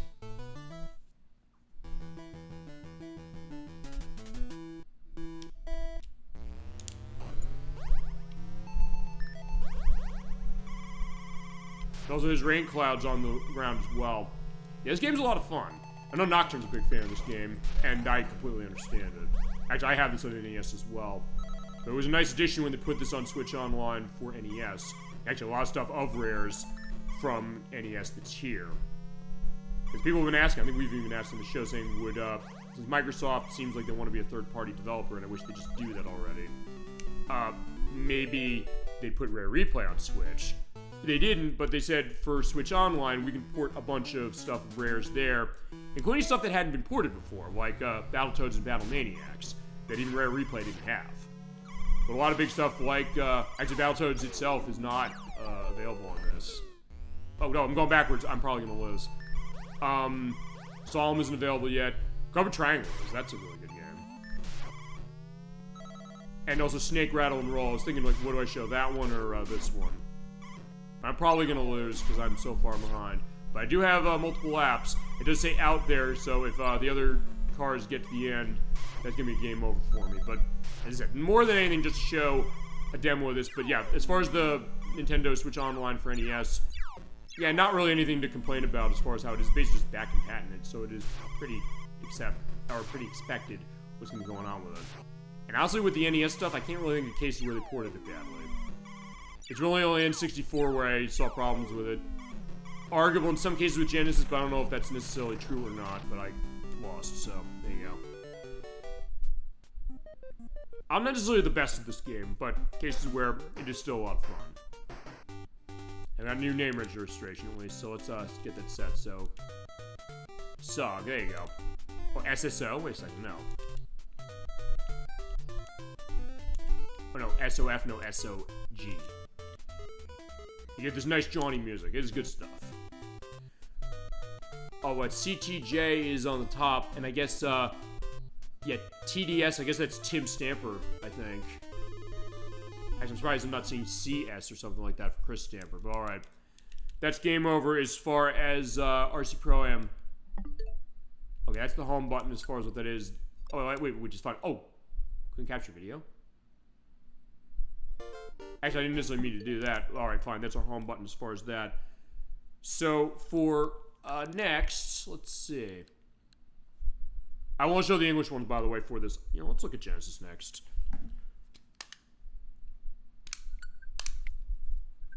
A case where we haven't had a whole lot coming out on this recently. But as I mentioned when we did the finale of Shenmue, we did get a nice item a couple months ago. We got Streets of Rage 1. I'm not going to show that one off as far as this, because we've shown it already. We got this piece of shit, Super Thunderblade. But hey, it's there. And we also got, what is it? We got Mercs last year. We got, oh, it's eSWAT. eSWAT City Under Siege. Kind of underrated. Not great, but kind of an underrated one. As far as what I show here, everything is on the way I haven't shown yet. Okay, Crusader64 always likes to go into aspects of Golden Axe when it comes to its voice samples, which, by the way, were sampled out of First Blood, the Rambo film. So we're going to play Golden Axe. It came in 1989 for Sega Genesis, but it is porting the arcade game also around the same time. This is definitely a classic for the Sega Genesis as far as beat 'em up is concerned. But it's not an easy game as far as it. And also one where when it comes to those audio samples, they're kind of scratchy. And you have your characters. You have Tyrus Flare, you have Axe Battler, and you have Gilius Thunderhead. I'm going with Tyrus Flare. She's my character choice. You get this great music of the wilderness, the dig-a-dig-a-dig-a-dig-a-dig. And again, the aspect of the plot here, which is Death Adder came around, he took the castle over and took over the king and the princess. So we have to bring peace to the land. So let's go. Okay, how this game works, hit the B button in order to do slice those enemies. We'll hit B and C to slice them down that way. Here, their death yell, which is like this. That makes Crusader 64 laugh his ass off. And you know what? I get that idea. As I mentioned, it's sampled out of First Blood, the very first Rambo movie, which I actually did not know until actually only a couple of months ago. You also have dashing and do double tap of left and right on D-pad in order to do that. And you can use that to do a dash in as far as a kick. As far as your attack, you do want to do the special attack, which is hitting the B and the C button. C button is jump, by the way. The B and C does that attack backwards. Also, A button is your magic. We'll show that in a second, because you have these little elves with bags. Hit them when they pop around to get the magic jars. Also, you have enemies you can ride, or beasts, as they are known. Yeah, knock that Amazonian woman off that, and I can jump on. And use the tail whip that way, or I can do the jump, or do the run that way, and get that set. But if I get knocked off too much, the enemy or the beast will run away. Do like the lunge toward, you got the ah! As far as the scream, it is hilarious. Yeah, when they come around and get them, in the arcade version, they have a voice going, ow! Also, you have more voices going in the arcade version anyway. Also, pointing out, going to the attributes of the characters, Tyrus Flare, she does have the largest number of available magic slots, so you can get some pretty strong magic if you get a bunch of those vials and hold on to them. And this edition of the franchise, you only can use it once. So you basically hit the A button, everything you have is used at once. In some of the other ones, particularly Golden Axe 2 and 3, you can charge up and say, hey, I want to use stuff in the 1 meter, or I can use stuff in the 2 or 3. But I'm going to go 3, so burn this place. You have the fire ghosts coming around with those hammer dudes as we're on our way to Turtle Village. Okay, they died, but they have a different. These guys are going to start going. They usually will just kind of stand around, but eventually they'll kind of come around. They'll try and kick you, and they'll try and hit you with the hammer. Or I can get close enough to pick them up, but it's not easy to do that. It's kind of something that's random when it happens.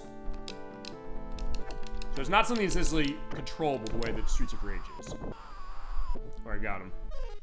But in between an intermission, you were sleeping, and thought is that the elves can come by and steal your magic, but in this case, you knock them off, and you pick up the magic and take it for yourself. You get this great dreamy music saying what our sworn enemy is, Death Adder, and you do a mark off on the map. In order to get to the castle, we're going to take the shortcut going to the Turtle Village. I'm not going to show much of this, but I will at least show one of the conceits of the Turtle Village, which is very interesting. It's just a name, right? Well, wait a second, what's that over there? Actually, we're over water, so it's an island more than anything. And I gotta be careful not to get myself thrown off, or if I want to knock them off, I can knock them off too.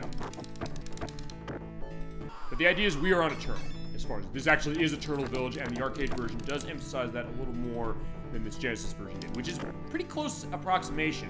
But there are definitely some concessions they made, but not a case where it really suffered the way that something like, well, I was gonna say Super Thunderblade, which it sort of did. Super Thunderblade is an original game. It is based off of Thunderblade from the arcade, but it's like a different take of it. But it has a lot of technical problems that show aspects of what the Genesis was really not capable of really well in its early years, particularly scaling sprites. Eventually they kind of figured that with certain things, but cases like Golden Axe, they did kind of have that one nailed at the start as far as making sure they run all right, but everybody's running away and screaming.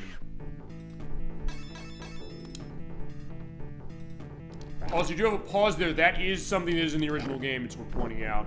So it's not like a fault of the emulation. If it was, trust me, I'm just screaming saying, what did they do to this? But it is not. But you have the like fire-breathing dragon there. But yeah, the Amazonians there getting in the way. You know, I can also say screw them, let's burn them. You're seeing the nice rushing of the water down there. It is a great effect.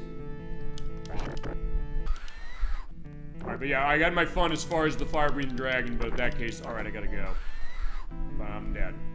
Also, for this game, 0 does not count as a life, so if I die again, that's gonna be the end. Although after this level, I think it's gonna be the end of it anyway. Because this is just gonna be a brief thing of it. I'm basically going for a decent amount to show the game off. Some cases it's gonna be longer, like it was the case with Perfect Dark and Yoshi's Story, and the GameCube stuff. But for this one, I think the point can be made pretty quickly. And we'll come back. This is going to be every game here. If we have not shown this game on the program yet, we will come back for a full show at some point. But nothing else giving a little bit of a coverage at this point. Stuff like, we haven't touched this stuff yet. I want to play Golden Axe at some point for this show, but we just haven't done it yet.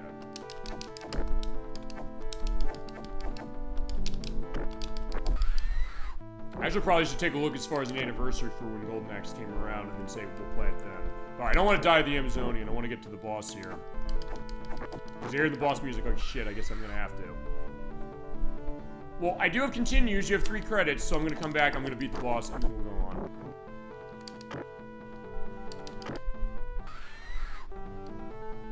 Alright, the skeletons. Let's burn everybody. As I said, I'm kind of using these things willy-nilly, but you can also hold on to them as far as it, and they will hold between levels. Yeah,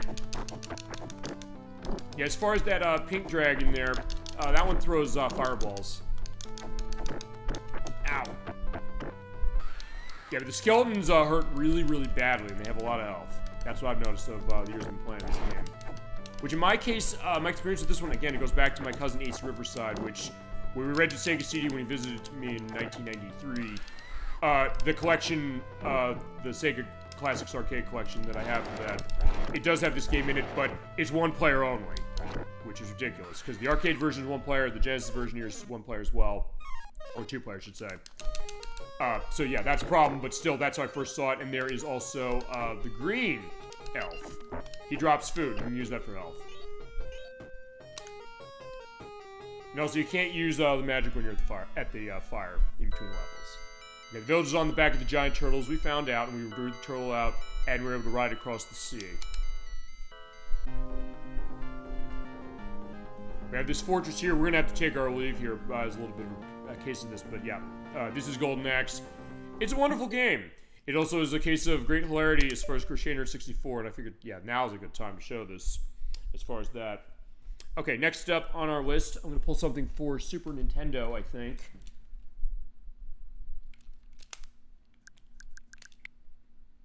Yeah, we'll pull Super Nintendo, and then I got Advance and Game Boy and Game Boy Color. And I'll show something for Game Boy and Game Boy Color as far as that. And then we get to what you really want to see as far as what happens when you take older Switch games and run them back compat on this console. You're not going to miss that. Okay, so now also for Super Nintendo, I'm going to pick something I haven't picked as far as it for showing on the program yet. We played Earthbound, we played the Donkey Kong Country games. We had previewed Harvest Moon. We looked at F-Zero as far as GX on GameCube, so probably I could pull something for that. Let me think about this. I mean, I could pull Yoshi's Island. I'm going to do that in December. I want to start that. That's going to be something I want to make sure I do. There are the Koei games that came out. There was Romance of the Three Kingdoms 4, The Wall of Fire, as well as Nobunaga's Ambition. Let's see what other things came out of them, because those are the most recent things, Super Nintendo. Lord of Darkness. And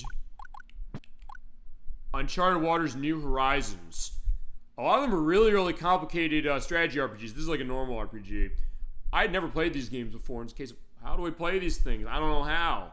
So it was fun watching or showing my coworkers this. Like, what the hell is this? Like, I can't give you that answer either. Also, Super Soccer has since been delisted. That's the first delisting as far as Switch Online for anything. I think what I want to show, I could show Panel Upon. You know what, I'll tell you, let's show Wild Guns. This is from Natsume. It came out in 1994 for Super Nintendo.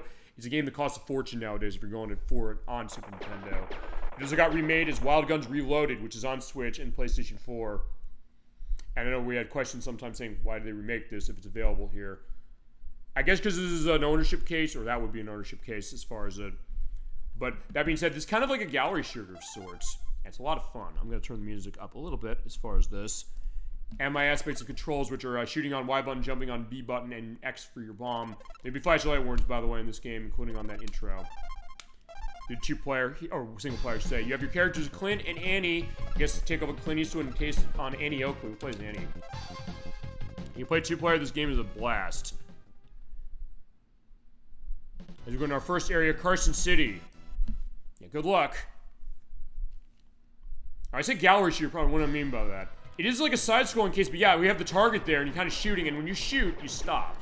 The thing is, you also have jumping, and when enemies come close, you can kind of slap your gun at them, as far as, but you also have health down there, those little purple dots there. So you have to shoot at the enemies coming around, and robots, so it's not your father's Wild Wild West. I guess it's like a take on how Wild Arms would eventually be, like, I got killed.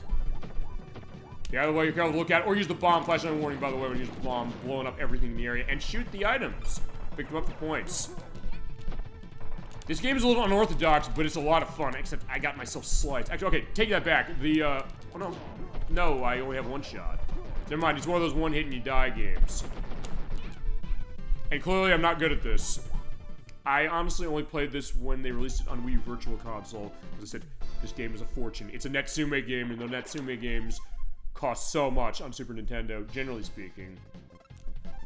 So, it's something I gotta sit down and play with more, but I do have a lot of fun with this game. Kind of the same way I do with stuff like Sunset Riders, which it's kind of like, except unlike that one, where it's like a side-scrolling platforming shooting game. This is I'm side-scrolling in an area and then shooting into the screen like this. Whoop. I'm saying I can kind of jump out of the area, and you'll see like they do the slice. So you can read the enemies and read where the bullets are coming from. It's actually, when you think about it, it's kind of almost like it's not a fight shooter, really. But you have to kind of pay attention where bullets are coming from the same way you would in that. And do jumping, and then jumping to dodge out of the way to kind of do a roll out of that. So it's actually really interesting. And, of course, it's a favorite of Danny of the Retro Pals show. He's like, I've done Natsume shows before saying, I just want to use it as an excuse to play Wild Guns. And you know what? He has a point. This game is really, really fun. And that's the case of a lot of Natsume stuff as far as that era. As I mentioned, I have my aspect with Harvest Moon in particular as far as where my Super Nintendo loyalties with this company lie. But Wild Arms is another really good one. And those are the Ninja Warriors, although that is a Taito case, but Natsume did develop that version. It also costs a lot of money. And I have its sequel as far as Switch is concerned. I think I'm going to be showing that off for either this showcase of Back in Path for Switch or the next one I'm going to do. I don't know which, but I'm running out of time. Let's get bomb going on here and blow this place to smithereens. Because when you have that, you have a boss coming out. You also be careful like where the bullets are coming because you can't completely see where they are. Alright, so the purple is the bomb. Shoot the bomb out and boom, blow them down. Whoa! Those are cases of the character profile. When she gets hurt, she goes like, ah! As far as the voice, but also the case that her profile picture shows that too. So it is an interesting case on a run and gun. Think about this. Whoa! There's targets there that you just shoot. So it does kind of give a sense of telegraphing his movements, but I didn't get him. Boom. I'll probably go to my next game over on this one. Yeah, this is fun and underrated. I'll definitely say that. And underrated by me, too. So it's not one of those cases of me saying, oh, I grew up with this game. I didn't. We also pick up new weapons like shotgun. Boom, get a bigger blast radius. And hit him like that. And music is awesome. I'll tell you that for sure.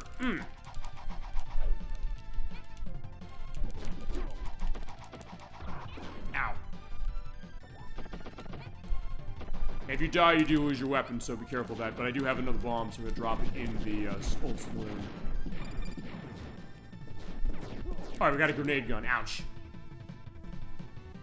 Alright, that is the end of that. I think I'm done as far as Wild Guns. Just want to give a little bit of an indication. Saying, what can I look as far as... Ooh, Wild Guns. This is a fun game. We have not shown this yet.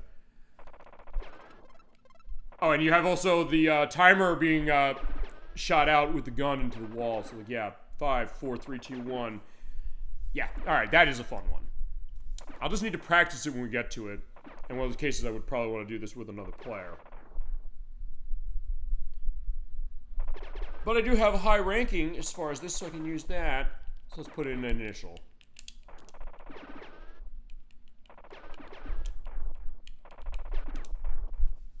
Okay, there you go. So that is Wild Guns. That is a fun one. If you haven't played it, boot that one up as far as it, or get the remake, which honestly the remake is not much dissimilar to this.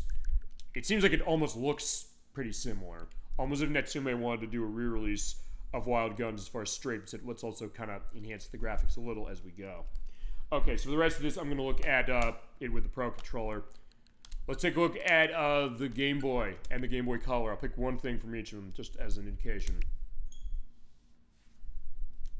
See, at this point, there's more just an excuse of saying, hey, let me show off these things running on Switch 2, as opposed to seeing, does it actually make them run better? That was admittingly most of the case with Yoshi's Story. But the other stuff's like, let me just pull something out we haven't shown, or something like that, and that's going to be where the theme is going to go. Okay, so, for Game Boy and Game Boy Color, just to indicate what was most recent, Survival Kids. This is from Konami, which got a new version of itself on Switch 2 as a launch game. In fact, I know when they showed this, it's Survival Kids, I said, Survival Kids, so I said, wait, is this that game from Game Boy Color? And it looked like, oh my god, it is. It is a sequel to that, as far as it. So they said, well, here's the original to see what that's like. It's kind of like a mixture of Harvest Moon and Robinson Crusoe a little bit. It's one I always was curious about when I saw it back in the day, but never played it. Maybe I should show that one. And Sword of Hope, the first one, that's from Kemco. It's a first-person RPG. And the other game they gave us was Gradius Interstellar Assault. This is a surprisingly good version of Gradius, the 2D flight shooting game from Konami. As far as what I want to show for Game Boy, okay, yeah. Right, as soon as I saw it, I said, oh, it has to fucking be this. This is Donkey Kong, or Donkey Kong 94 as it's known. This might be the best game on the Game Boy. I'm just going to flat out say it right now. I love this game so much. It is a remake of the arcade game from 1981, except it's a lot more than just that. I'm going to give you a perspective of it with this file right here. Because it starts the same way, with a nice intro of Donkey Kong climbing up the girders with Pauline. Yeah, it definitely looks the part so far. You got the great yell of Pauline. Of course, how high can you get? 25 meters. We're going to start. So we got Mario moving left and right and jumping with A button. Pick up the hammer and have that go. Destroy the barrels and also the fireballs that are coming out of the bottom there. And climb up the ladders, get to Pauline to get points based upon our time. Yeah, I was lucky. I was like, I think that hammer's gonna run out soon. There we go. So, oh crap. Sorry, so I did land on the barrel and die, but that's alright. I guess I've been trained with this game, honestly, because of Donkey Kong 64, because it's in that, and when you first play it in that, you have to go through it without dying once, as far as the challenge for that. It's like, okay, so I know what I'm doing as far as, here we go. Diggity-doo. But Donkey Kong's not going to take that line down, so off to the next screen we go. Alright, so next is 50 meters. Worth pointing out, this stage, the cement factory. This is not in any of the home versions of this game. NES didn't have this, ColecoVision didn't have this, Intellivision, Atari 2600 didn't have this level either. It's in the arcade game, but none of the home versions officially had this. Even when Nintendo made the game, they didn't have it either. Like, why? In this case, I gotta be careful climbing up there where the fire is, but I got it. But this Game Boy version has it. Yeah, because going back to that, remember back in the day, the case was, even before NES, case of bringing the arcade home, and Coleco said, we licensed with Nintendo to get this game on ColecoVision. It's a great version. So in that case, everybody wanted a piece of the Donkey Kong pie. It was a sensation. I gotta be careful making the jumps here so I don't fall and die, because you do have fall deaths you can go on as far as your distance. But I climbed up here for 75 meters, and we were set. Alright, so far so good. Also collecting Pauline's things as we go along. Also, I guess question of where does Donkey Kong Bonanza fit in if it's supposed to be, I guess, really, really early with Pauline being younger. But we are at our final of the 4 screens. So yeah, this version already is, despite not looking exactly like the arcade version, perfect in the sense that it has all the levels, which most of the home versions did not have. In fact, the only one that did was Donkey Kong 64, because it's a straight port in the arcade game. And you can get the arcade port set for Switch as is, but alright, let's, I'm gonna stay here and just wait, because if I fall down there, I'm gonna die. Alright, but they're not coming here. Maybe they're just gonna go away. Go in the other direction, because in this case, I would take the rivets off of the side of this, and when I take all of them off, he will come falling down his head, and we're gonna win, and we'll save Pauline. Uh-oh. And I don't want to hit, Donkey Kong's the do, I'm gonna die. But I was eating one up, that's a bit different. So yeah, you didn't have, oh crap! I fell. Probably an undering wasting. Why did I die? I kind of did that on purpose. But I will show you. That seems a bit different. I should have gotten killed from that. You're right, I should have. If it was the arcade version, I should have died. But it is not just the arcade version. We did beat the arcade version, there you go. Boom, we're done. So we rescued Pauline.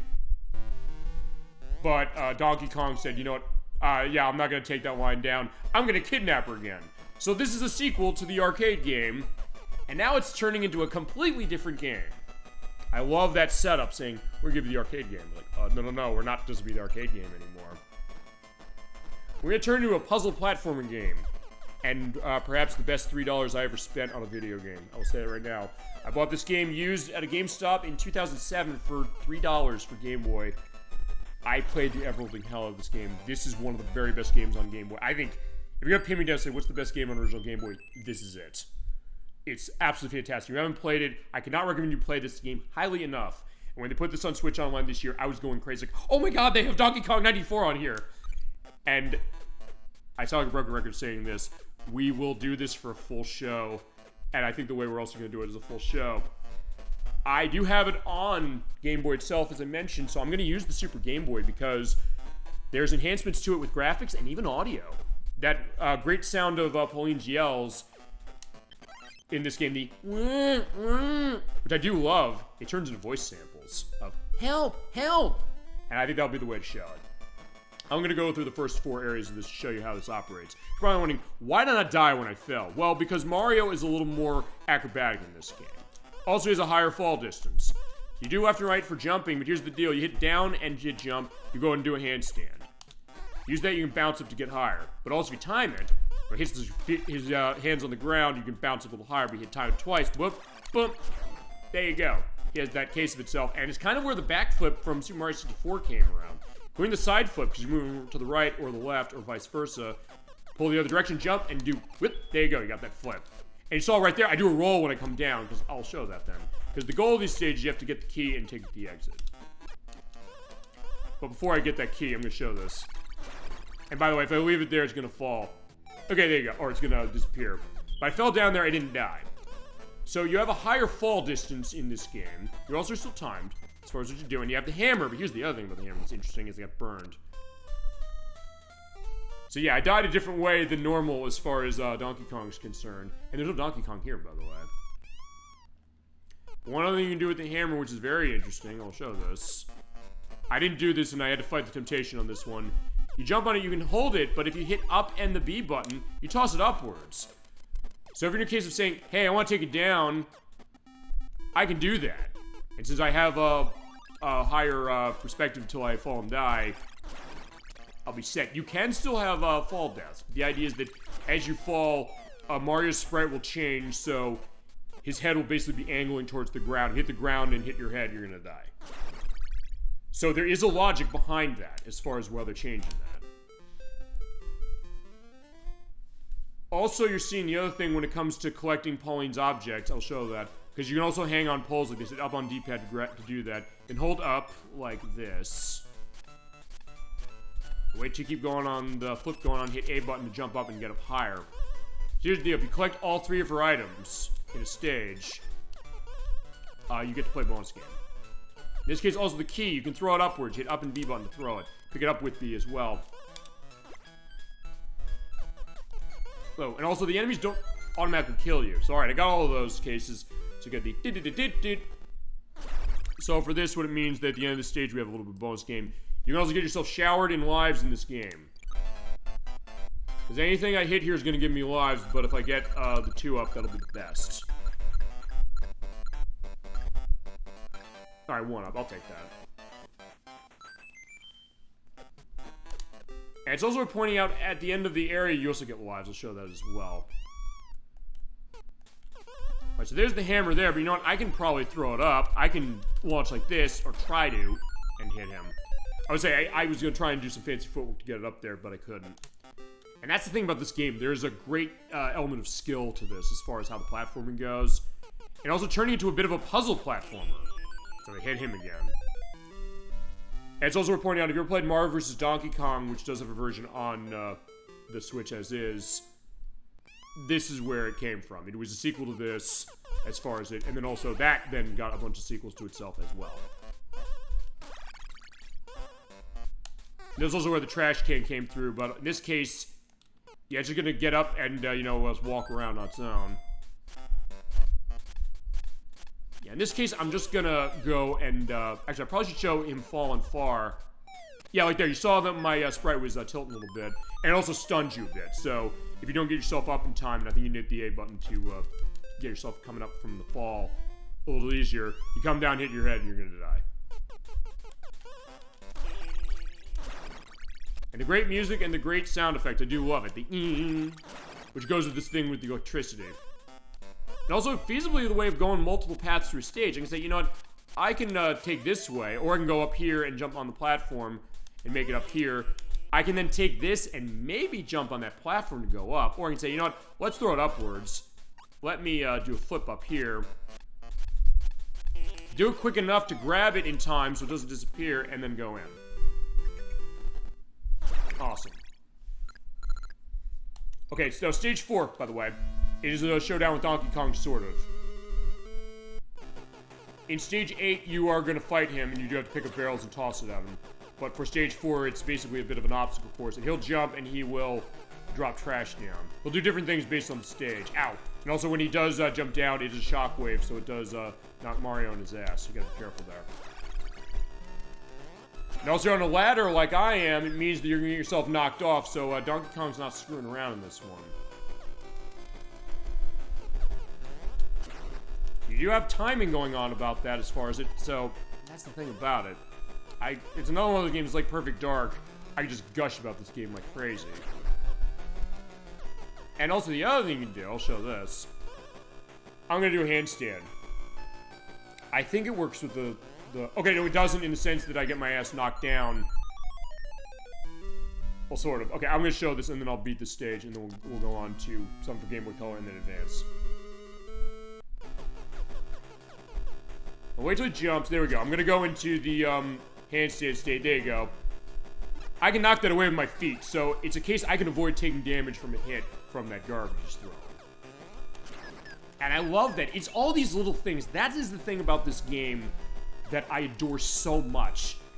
You can look at this and say, okay, it's just a traditional Mario platform moving left and right. Or it's like Donkey Kong, the arcade game. But it keeps coming up with new twists to surprise you and really elevate itself. The depth of this game is unbelievable in terms of itself. I mean, in the case that I just timed that perfectly as he pounded on the ground. And it keeps coming with new things to surprise you throughout its multiple levels. And it's unbelievable. And when we get to a new area, you get a little cutscene that shows elements of the stories. There's Edward playing Hello Kitty Island Adventure.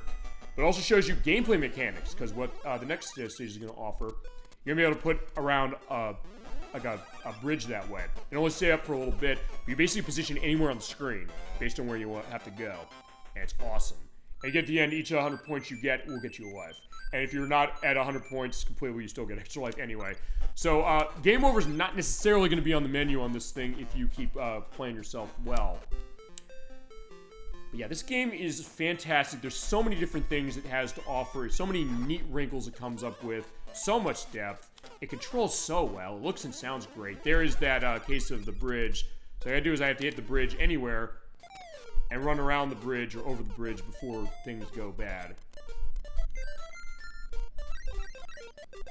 Because then it'll disappear, but then that'll be picked up. And in that case, we have that. I can put this anywhere I want. And also you have to take into account this, which is to make sure you have enough of a distance to do that. Or you can sometimes mix them together. Because you have cases where they'll go left and right, but also up and down. Sometimes you have to use those together in order to get to an area. I mean, the design of this game in terms of the puzzles and everything is exquisite.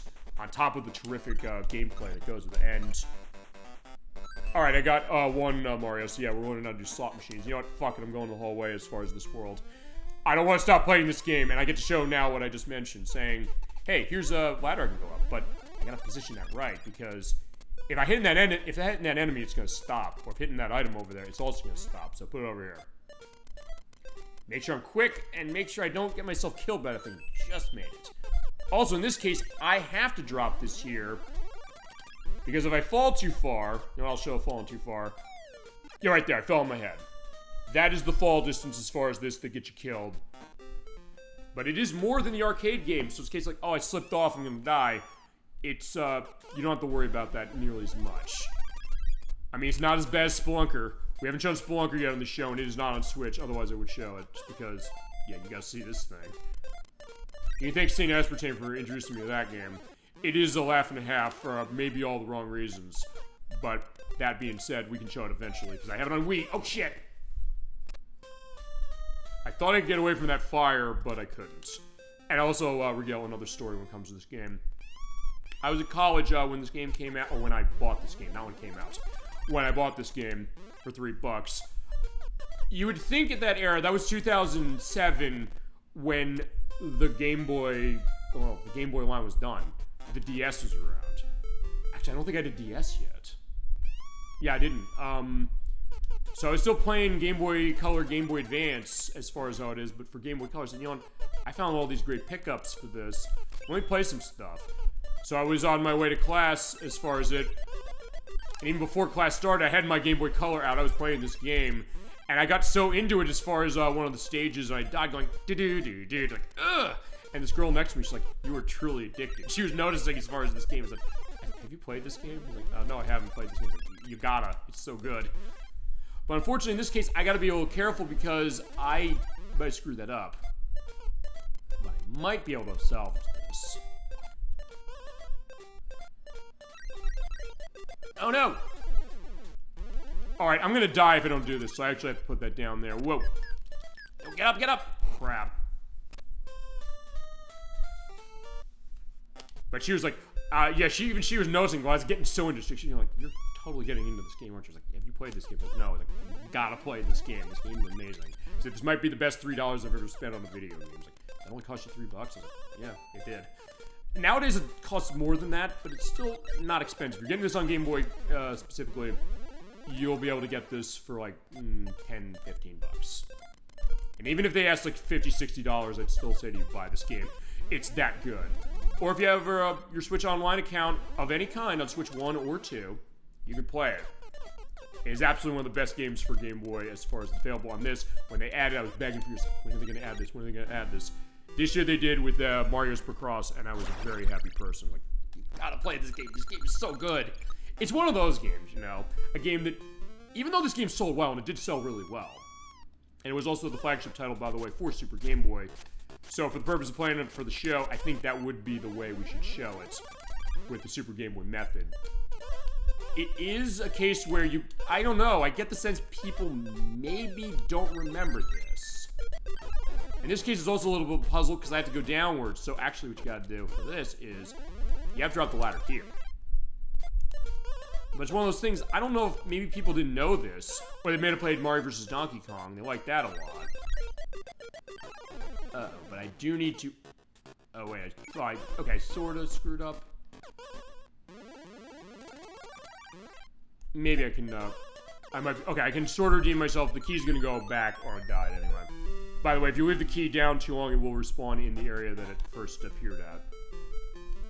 So what I'm supposed to do over there is I need to get the ladder go down, as is the case, but also use the bridge case, set that up, and then take the elevator up with the key in order to get to the door. Or you can also, if you do hit the item for one of these before the other things stop, it will reset and it will keep both of them out if you get the other one, as so. I think it'd be close. There we go, just made it. Now we got a mano-a-mano fight with Donkey Kong, and then we'll go on to something else. Otherwise, I could be sitting here playing this game for multiple hours.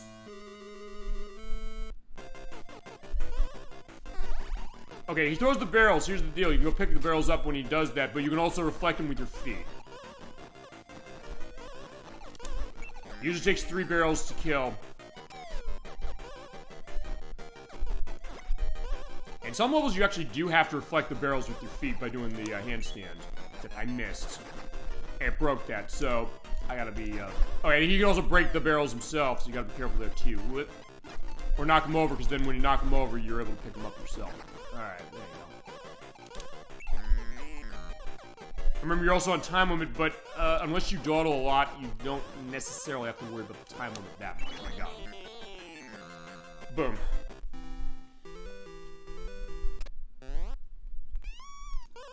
Alright, but he's not going to give up for a couple more worlds yet.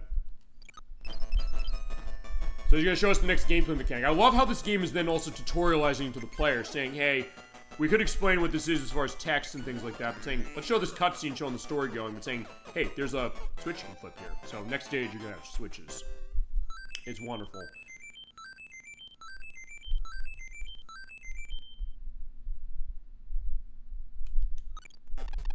And after every 4 levels, you do get a save. So it also saves at a good interval, by the way, if it's a case where you're on a road trip or you got to go somewhere. I got to turn this off. You'll be able to be set. Although, actually, I'm trying to remember. Fine, before I stop this, I'm going to check and see if there's a quick save. I don't remember if there is. I don't think there is. So on this system, it's fine because you can just... Oh, yeah, there is a quick save. You hit save and end. You also look at records on stages as far as where they are. You do save and end, so you have an instant quick save. So there you go. This is a perfect game for Game Boy. It is unbelievable. I cannot say enough about it. So, for this, let's get Game Boy Color. I'll pull something else out. Something that feasibly won't take as long.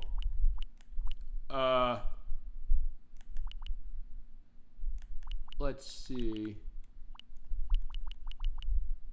No, we haven't shown Kirby yet. Let's play Kirby Tilt and Tumble. This came out in 2001 for Game Boy Color. It is only playable on the Game Boy Color, but it is using tilt controls. I have this thing actually on Game Boy Color as is, but for Switch Online, they ported it, and if you have a controller that has a motion case to itself, and you do need a controller that has motion, that being either the Switch 1 or 2 Pro Controller or the Joy-Cons, you can use this to tilt to play this game.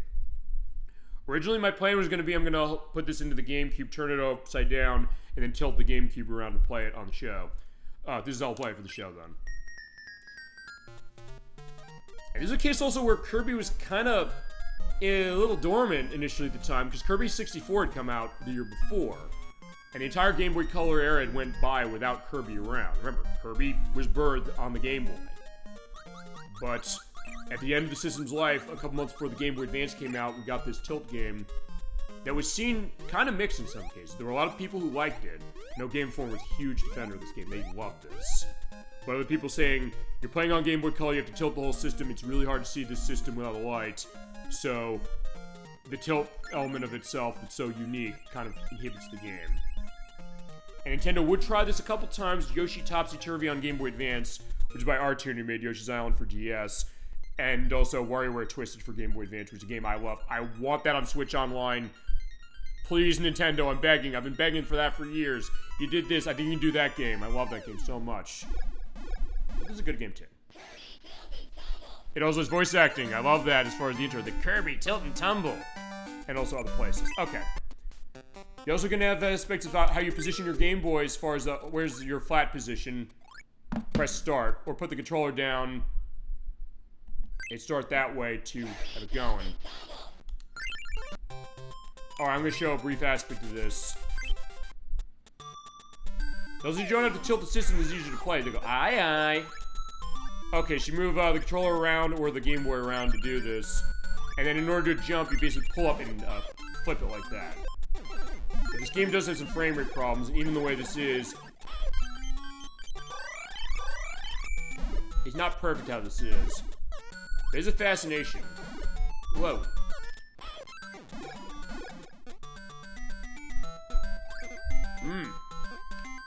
So yeah, I think I've gotten calibrated weirdly.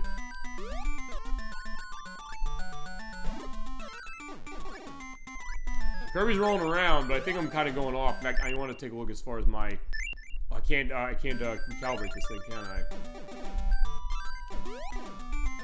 Oh no, did I calibrate this badly when it came through the play of this? I'm stuck? Okay, maybe not.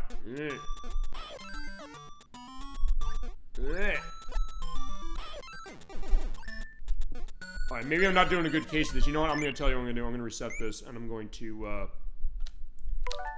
do this right. I'll make sure I have that set. So I'm going to place it flat. You have to hold it flat and then the A button. I guess so I must have been doing that. So flat. Okay, let's try this again. There's flat. Yeah, you do have the Kirby voice from Super Smash Bros. On Nintendo 64. I think it was the first time Kirby spoke, actually, or gave utterances, I should say. And you do have tutorials going on. A button is jumping direction the arrow points when you get to that area of the halls. Doing the jump by flipping the Game Boy Color up, or the Pro Controller in this case. There we go, much better. There we go. And pick up the clocks to keep your time going. Get a second for each one you pick up. Alright, there you go. You also have that. You can use that to go across. If you fall down, by the way, you're going to die, so be careful not to do that. There's a star. Whoa! This game also looks beautiful as far as how the color is. And you also have roulette here. Let's see if we stop on. There we go, the medicine. So that is the recovery of health, as is one with Kirby. Alright, let's go.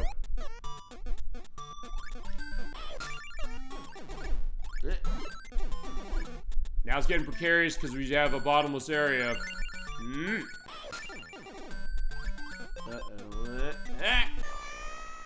Yeah, you're probably going to hear that a lot as far as how this game is, but yeah. Miss.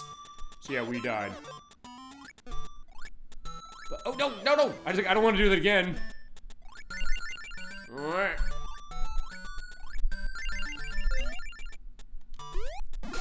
Oh, shit. This game's not easy. Maybe we should use the GameCube as far as playing this, just because it'd be funny to have that holding on. But I guess that's how I'm gonna have to do WarioWare Twisted, because I don't know if they ever port that. I'd love to see that game ported. It's so good, and I'm definitely not doing well as far as this. Okay, yeah. I want to get through this level at least.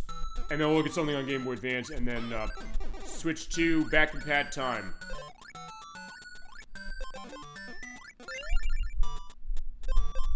Whoa! Whoa! Well, that was lucky. Okay, that flat. Not moving. There we go. Oh. Who made it? There we go. Goal! Kind of like Super Monkey Ball a little bit, except if you have motion control running as far as it. And since I got that blue star, I believe that gives you, yeah, bonus stars. You get to play a bonus game. You play Kirby's Burst of Balloon, Kirby's Hurdle Race, Do the Kirby, Roll-Rama of Kirby, and Chicken Race. Let's do... I'm curious what the Chicken Race is. I actually haven't seen these before. And even as a title screen, I like it. Shake your Game Boy to power up. Do not go over the cliff. Okay, let's see. Hold left and A button. Don't release them though. Oh.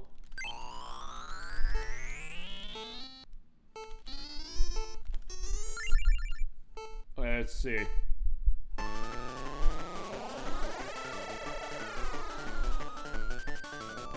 Where is the edge? 70. Okay, I didn't fall. So that was good. I wasn't sure how far I'm gonna go. Let's try again.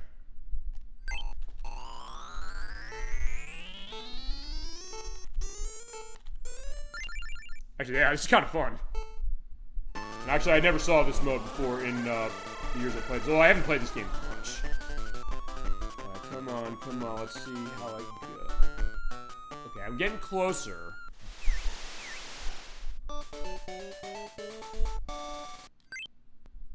Alright, I guess final try, probably. I'm gonna shake the everyone hell out of this thing. Or, fine, wind it up. Alright, let's see what happens here.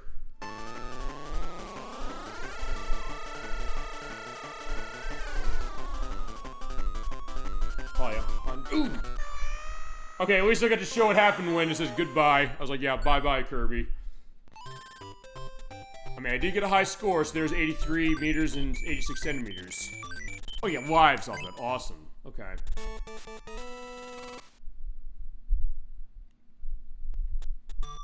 Okay, so there you go. That is Kirby's Tilt and Tumble, or Kirby Tilt and Tumble, as far as a preview of that. Okay. So lastly, I'm going to look at something for Game Boy Advance and then switch backwards compatible time. We've got a lot to cover, so I'm going to also split this up in recording, but again, it'll be like nothing ever happened as far as a change of that when I upload. Actually, the point where I'll have to figure as far as how the edit goes on this one in the sense of what do I need as far as getting this set. Because I do want to have this in one video, and I guess if the case ends up being long, I'd probably upload it for the weekend I'm not here a little early. But I'll figure that when I get in the editing room. Which is basically right here anyway. Oh wait, that's the Japanese one. I said I didn't want to use the Japanese one, but you know what the hell, why not? As far as what's on here, there's the Setsuno Starfy games. There's 3 of those. The most recent thing that came out was Fire Emblem Sacred Stones. That's here? Yeah, I think that's that one. Oh wait, no, that's that one. And Fire Emblem Binding Blade and Blazing Blade, they're available here. F-Zero Climax, F-Zero DP Legend, F-Zero Maximum Velocity, Zelda Minish Cap, Kirby the Amazing Mirror, Mario Luigi Superstar Saga. That it. I would love to show that game because I haven't shown it yet. Mother 3, they never translated that for us. I wish they would. WarioWare. You know, I am going to show off, Actually, do I want to show off Superstar Saga? It is RPG, but fuck it, I don't know when we're getting to this. I want to do this game for the show, because as far as how line would be going, we'd be doing Paper Mario. I don't... Actually, Crocheter64 mentioned to me I followed up with him saying, does he want to be in on Paper Mario when we do it? He said you can do that one yourself. And I know Gemini96 called... Actually, did he call this one? I gotta bring up my dibs list. Because I do take a dibs list as far as what people ask for. And he gave me a massive piece of paper as far as what he asked for. Did he ask for this one? Let's see. I'm just looking on my list of this for Gemini96. I don't know if I've emphasized it correctly. Bloodborne, Dungeons of Daggerith, Final Fantasy VI, Final Fantasy VIII, Final Fantasy X, co-production on Twilight Princess, Pikmin's every single one, Donkey Kong 64, Yoshi's Story co-perspective, Everything Mother, Castlevania 1. He wanted to do Willow for NES from Capcom. I don't know, did he? Okay, he called Paper Mario The Thousand Year Door, and he also called Super Paper Mario. So, okay, he didn't call this one. So this is mine. Nintendo. This is Mario & Luigi Superstar Saga for the Game Boy Advance. It came out in 2003. I'm gonna flat out say this. I think this is the best Mario RPG that's not Super Mario RPG. It's that good. This is by Alpha Dream, the now closed element of Nintendo's that made this. But their legacy is living on with newer Mario & Luigi games, particularly Brothership, which is on Switch. And also there are a couple other ones in between as far as how they were. I love this game. I want to show it as far as the show. I'm also going to give a bit of a demo. I'll start a new game.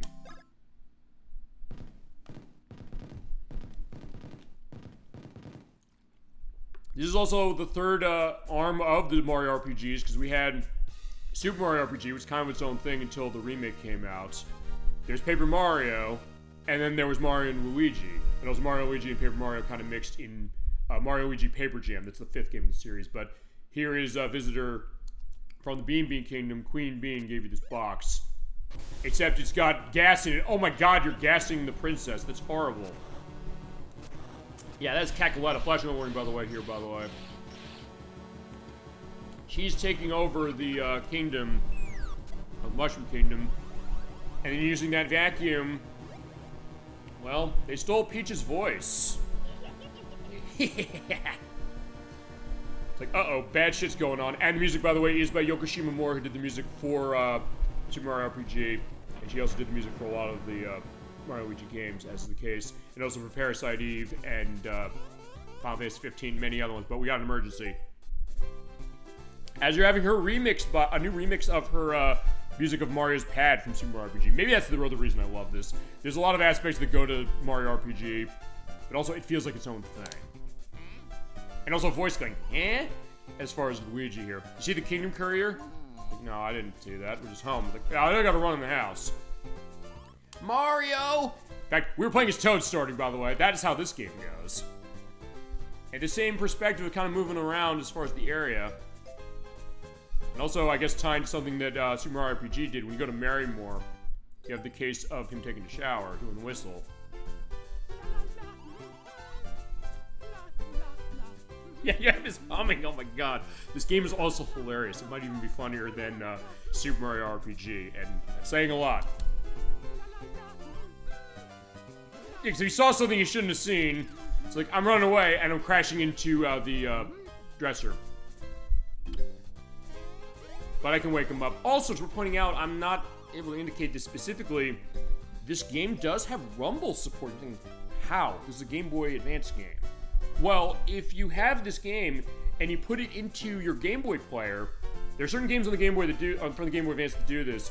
You're able to have Rumble going on for the GameCube, and they do institute that for the purpose of the Switch Online case. So for Mario & Luigi Superstar Saga, when I was getting jumped on, I was feeling Rumble coming from my controller. Princess Peach, and all I used to say is that, like, we're running out, jumping into my overalls going, wah! I love it, oh my god. So we do have Mario and Luigi, who are here, and Bowser came by to kidnap Princess Peach. It's like, oh, great, could our day possibly get any worse? Especially when Luigi crashes, he's like, huh. Yeah, what the hell is wrong with you? Hitting me while your back is turned, you cowards. Alright, so we gotta fight. Or fine, Mario's gonna fight. I have solo attacking here. It is the same time-based mechanic that Mario RPG and Paper Mario had. Just bouncing. Now, so you jump at the right time in a battle. I love that. I did jump out of the way of that. You hit the A button to do jumping with Mario, but later we get Luigi and he's on B button. So in that case, you do have that timing perspective going on. So if they're going to be shooting a beam at you, you can time that and jump out of the way. Hi, Toad. Where's your last battle? It doesn't matter. I know this game so well. You always forget about your action commands. Oh, fuck no, I didn't. But let's show it for the perspective of this. All right, you have to attack. Okay. You're gonna land, stop. So they do have the same kind of tutorial that Super Mario RPG had for this. As soon as it happens here, you press A button to cause more damage. Boom. Get the time just right, you do extra damage. Every attack has its own action command, and that's another thing. They do elaborate on that more from how Super Mario RPG went. And sometimes they get pretty complicated. And also you have to read the enemies differently, which is awesome. In that case, I know the timing of his fire, so in that case, no problem with me jumping out of the way of that. I forgot something. This is really important. You can also dodge Bowser's attacks. Yeah, I'm doing that, Toad, but I do appreciate the good words. You want to know how? I will show the audience how. Yes. Mr. Ugly Bad Guy, could you please attack? Oh, yes. You see that arrow up there, so they have the A button indication when you can do the jumping. In that case, yeah, his fire is not going to do anything to me. And look at Luigi just dancing around saying, oh, grill Mario. When you think you can dodge, that A button will be popping up over on the screen. And B when Luigi gets involved. Alright, on with the pummeling. Yes. This game is a delight. And they did remake this for 3DS. I don't have a way to stream that version. Actually, I don't own it. Actually, I've never played it. I just have this Game Boy Advance game, and I've been holding on to that ever since I bought it in 2004. It is one of my favorite games on Game Boy Advance. If you've not played it, cannot recommend it highly enough. He's like, wait a second, there's no time fighting, even though I would have won. No, you wouldn't have. I had perfect timing on all my action commands and all my dodges. Because I've been playing this game for 23 years. Or 22 years, I should say. Something terrible's happened. The goodwill ambassador from the Bean Bean Kingdom paid a visit, and Peach is crying. Yeah, it stole Peach's voice. Yeah, she's speaking in these words that are feasibly unprintable, but they also are bombs. Yeah, there's a joke to be made as far as what these are, but they're like snakes and weird things. Like, every time she speaks, it's like, yeah, these bombs are coming out. I'm trying to say something, but something else going on. Yeah, if I could read a speech in this state, she'll wreck my castle, and I'll probably be canceled. Please do something, Super Mario. What do you want me to do? Go retrieve her voice, okay? Only you can do it. They came from the B&B Kingdom, so we're gonna take a flight out there. Now go kidnap her, that fiend, get her voice back, and then I can kidnap her. Take the Cooper Cruiser, so we're gonna be teaming up with Bowser again, but, actually, really quickly. We're leaving now, okay? And she's like, no, don't do that. We gotta run. Because, yeah, look at the explosions going on there. Alright, off on another adventure, yes? Let's hope your long vacation has left you out of shape. Talk to everybody around. Yeah, we do have to do that. You are moving around in an isometric perspective in all 8 directions and hitting jump with A button. Pick that up to get an item. That's mushroom. Yes, you did. Here you go. But you're going to the B&B Kingdom, right? You better keep it then. And take this as a going away gift. I got another mushroom, a super mushroom. It gives you more recovery in battle. So they start giving you those right away. As you get this great remix of Peach's Castle from Super Mario 64. Yeah, you walk around, you're doing jumping, and they also have context-sensitive perspective when you see them. You have, like, the laughing face there of talking to the guys, but also seeing the items there. So there's another mushroom. Yeah, Big Mean and all together, Nasty Bowser rushing out towards the other exit. Yeah, we do have to team up with him, though. Mario, your mustache looks so silky smooth, Dan. The writing is amazing. Show me that super jump. They also give you a button prompt now, as opposed to Super Mario RPG of saying, hey, do the jump. Are you still for the Night's Forest? That was so awesome. You only make a world jump like that. Not quite. There is another. I can't find my precious belonging. You know me, look for it? Sure. They drop it when walking up the ledge, okay? In all those suspicious areas, there's an action icon. Ask the guy in the fountain about it, okay? Alright, so in his case, he does have an item. You don't have to do this, but I'm gonna. I just have to look for where there's like an exclamation point.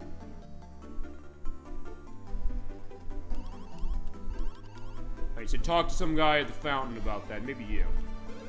Go on the B&B Kingdom, right? You want no action icons? Yes, you do. Yeah, they show what you can do at a specific point. When you see the arrow, you're jumping. When you see that face you're speaking, and you see that exclamation point, there's something there you can investigate. You see that when there's signs or things around, so keep an eye out. As fast as your explanation, we are good. And he said, hey, I lost something on the way up, so on the way up, look around and see where it is. In fact, right here. Found something precious. So that something precious over here to this guy. Here you go. That's it. That's precious belonging. You're the best. The best. All right, there you go. So you get a one-up mushroom. That is a revival. And we'll have that going on in a little bit. Hi, Luigi. And they do talk in fake Italian as far as how that is. As far as like, okay, but the case is that it's something that they can understand and other people sometimes can understand. Remember, Bowser's over there. And I love that. I love the way Charles Martinet, who's voicing Mario and Luigi in this game, does that. So that's a save book. You can hit that in order to save on the game. Saying, okay, have a good trip, Mario. Yeah, I agree with that. We'll have a nice trip. I went there as far as it and went to Hoo Hoo Mountain, Oho Ocean, Chocolate Woods, and Teehee Valley. And I recorded my album, my Travels and Save album over there. Yeah, those are all the places we'll go and get to this game. The Cooper Cruiser's right up there. But don't rush into trouble like this. We're not rushing into trouble. I know how to play this game. Master Mario. What's up? Yeah, it's Toadsworth from Super Mario Sunshine. Yeah, take this briefcase with you. It'll prove useful, holds many items and outfits. Alright, let's take the suitcase. This is not the same case as in Mario and Luigi Partners in Time with Sackwell. The talking briefcase comes with you. One of the things I actually kind of like about that game, as it is. But having said that, I'll definitely give that one a fresh look when we eventually get to that one. I just love this game so much. That was a come down for me so massively. But, well, maybe my mind will change on it. But I adore this game. We can take a look at it when we get on everything going on. But alright, here's some money. Alright, I got 100 coins for troubles. Mario, Luigi, you're going to Beam Kingdom too, right? No, I'm not. I'm just waving Mario by. Are you seeing him off? Capital idea. Okay. Don't forget to save. I mean, I'm forgetting to save because I know what I'm doing. I'm sorry, and this is just a demo. If I was playing this game fully for myself, I would be doing that. Absolutely. You're late. What are you doing? I was explaining to the audience how amazing this game is. Alright, get on board. Alright, so here's the Koopa Cruiser. That is how we're going to get our way over to the Bean Kingdom. I need my baddies. So the Bowser baddies are coming over. I am waving my way by as far as Luigi, but his minions aren't here. And the 3DS version explains that, actually, as far as what's going on with it. Because they had an extra mode, Bowser's Minions. So, only Luigi is signing up. I wanted you to bring along that badly, but he didn't listen to the fine print. Like, wait a minute, what'd you say? Talking about me? Yeah, who the hell else would be talking to you? You're the only one here. No. I'm not doing this. Like, oh, that's rich. Don't be so modest. You'll get pain in the ass, but I'm taking you anyway. He's like, no, I'm not doing that. He's like, yeah, there's no crime worse than desertion. Oh, I find the badges are here. Assembly's over here, you idiots.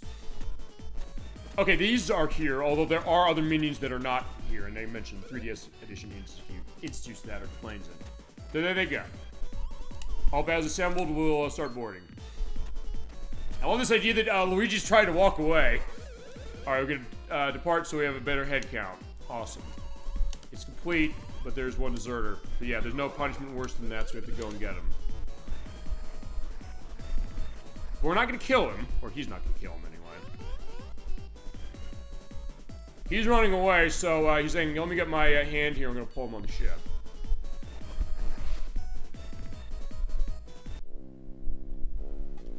Alright, so you're at the skies above the Mushroom Kingdom.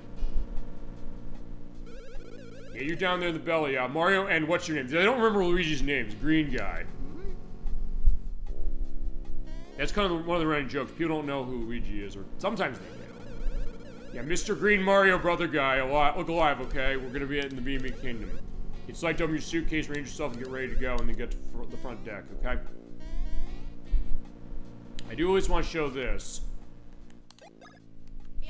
Alright, because you do have each character, these are your 2 party members as far as this game. That's it, but the idea is that you can build their skills as you go along, get equipment for running them, brothers information for brothers points, and your stats of power for attack, defense, speed, and stash points, which is basically a luck modifier. Basically, depending upon that, that'll increase your chance of getting critical hits. And items, which I have stuff in the bag of mushrooms for recovering of health, and wild mushrooms, which is revival, but with half health. So again, if you played Mario RPG or Paper Mario, this is going to look a little familiar. Alright, we added a new member as far as this season, trained to land in the kingdom, alright? Remember, press start to switch between positions. I want to show that as well. This is controlling Mario and Luigi in Unity. Hit start. Luigi's in the front now. And you have jump buttons as far as that as A and B. You can make them both jump at the same time if you want, and there's cases where you're going to have to do that. A button controls whoever's in the front, and B button controls whoever's in the back, okay? Alright. Hear that egg of let's go, or okie dokie. And also, in this case, you have to alternate between it because you have these blocks. I'll show this. See a brother's block, you hit the color that matches the color of your character. You have to alternate between the button presses. So in that case, he's hitting our A and B. So it's A, B, A, B. And they work kind of like the multiple coin blocks as far as in the Mario platforming games. And you have to do that quick because they'll disappear and you can maximize your coins by doing that alternating button press like I just did. I'm busy taking pictures. Don't talk to me. Hey, you two. About to enter Being Kingdom, right? We have to have passports. So yeah, remember, you're going anywhere outside of the country of where you come from, you better have a passport. Like, well, we don't have this. Like, uh-oh. You got a suitcase, though. Hit select and open it. Oh yeah, you do. You just don't have pictures for him, okay?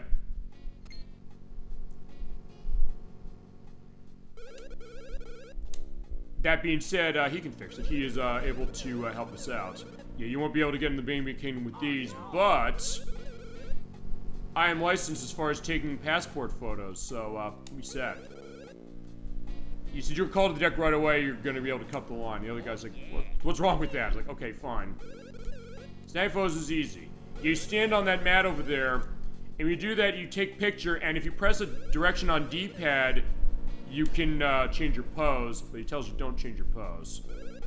Green stash, get away. I gotta take this picture, okay? I'm gonna take it. Also, one other thing. When you're getting a photo taken, stand still. Don't go pressing a D-pad direction on that to hold a pose. You can, though. And away we go. Say cheap, cheap. There you go. I just took that picture. Green stash, you next. Hit start and swap off, and here you go. Mario back in easy, okay? Stare in the camera, okay? And remember, don't press a button.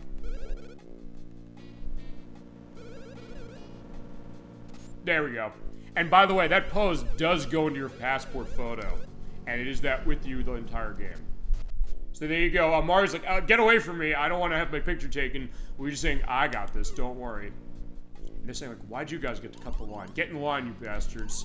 Like, is this it noticeable?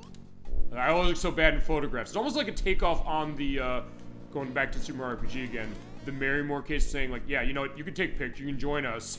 Although in that game, it didn't really have a purpose, just a fun bonus. This one is a case where you're going to see that every time you go in the pause menu. Wearing the hold isn't easy, so make sure you don't screw up, alright?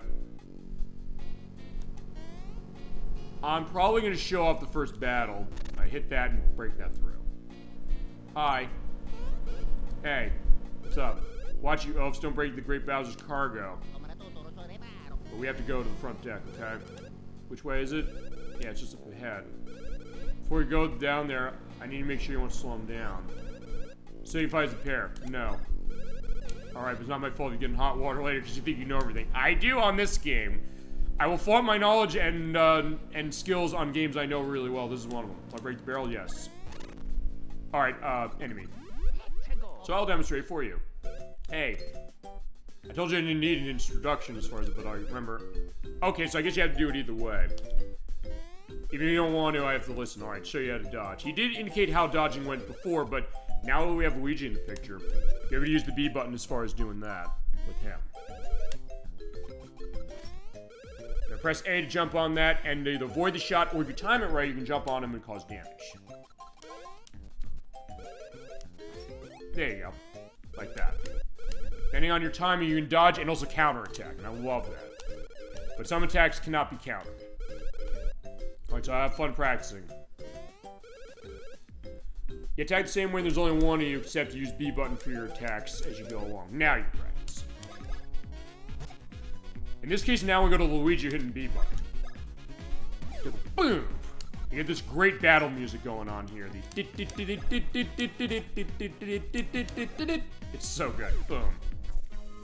Oh, yeah, experience points. Fantastic. And you get enough experience points, you get a level up. Come here, you.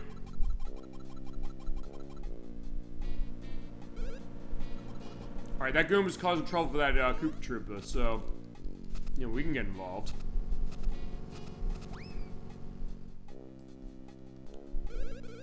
Sorry, I can't catch it. I had to get ready for the immigration of Bean Bean Kingdom. Mario and Mr. Greeny. Alright, you got it. Right, because this has the same mechanic that Paper Mario has, where when you hit enemies in the field, you can actually cause damage to them going in, or they can cause damage to you. You have to stop them to start on a battle. To start on a battle like this. Boom. And when you do that, and you jump on them like that, you cause damage going in.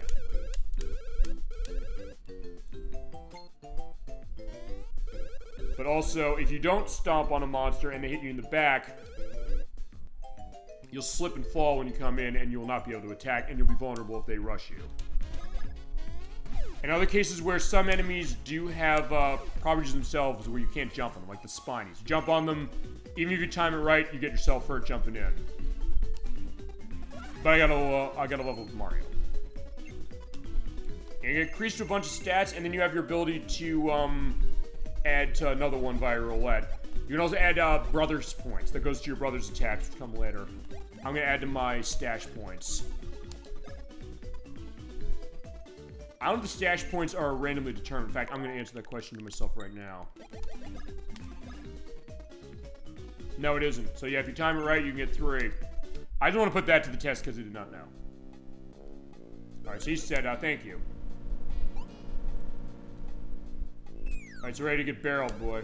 You get the other guy? Do I have to? No.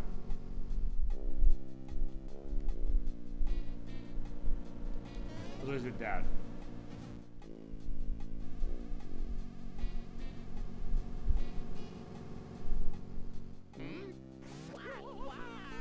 Okay, Luigi got brought up to the deck. Sorry, we gotta go get him.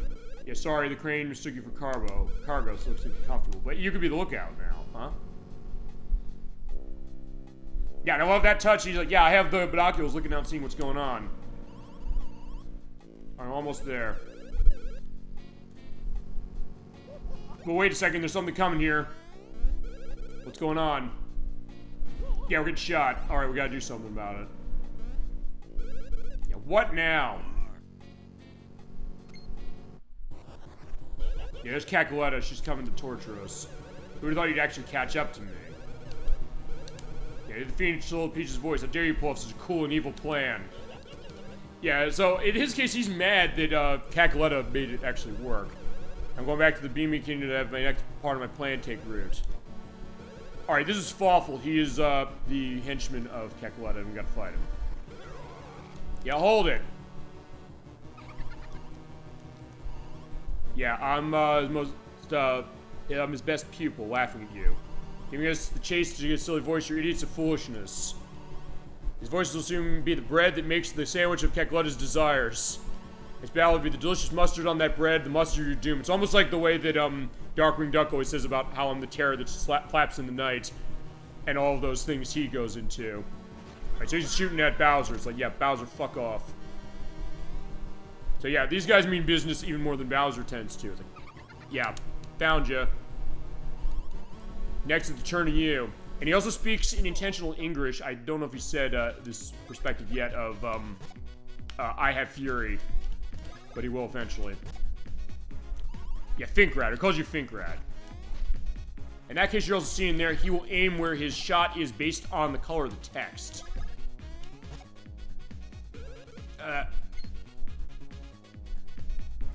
What's up? Want to dodge this nuts attacks? No. Have it your way. I'm dodging them just fine. Fink rats. You see him goes red. That means he's going at Mario, so there's always a tell that enemies and bosses will have to give a sense of who they're aiming at. Or sometimes they might aim at both of them at once. And you have to time that, because when you're in that case of it, just show this when he does his next attack. You have readiness for this? Yeah, that's for Mario.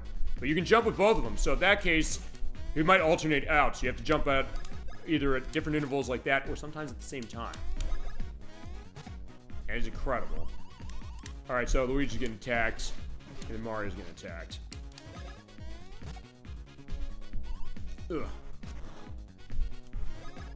Right now we only have jumping, but there's other things we have going on, and this is where I ram you. In that case, I timed it perfectly, and I'm gonna bounce on him.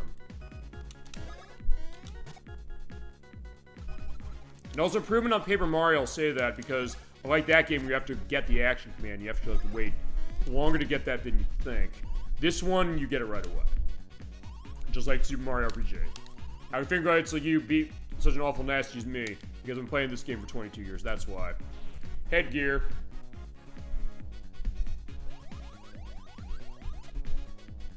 I have fury! There we go, that is his catchphrase, and I love it. I mean, I guess it's an English line, but honestly, in some ways, he does have fury. This is something that's real, you know? Now's when the talking stops, and I have time to stop and smell foul roses such as you. Waffle soup is the way I'll deal with you, Fink rats. Oh, shit. Oh no, our ship's going down.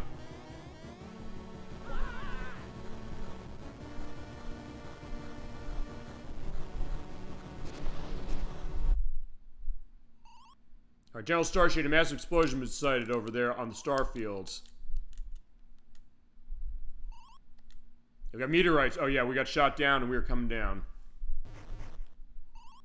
Yeah, Stardust fields, that's where we are.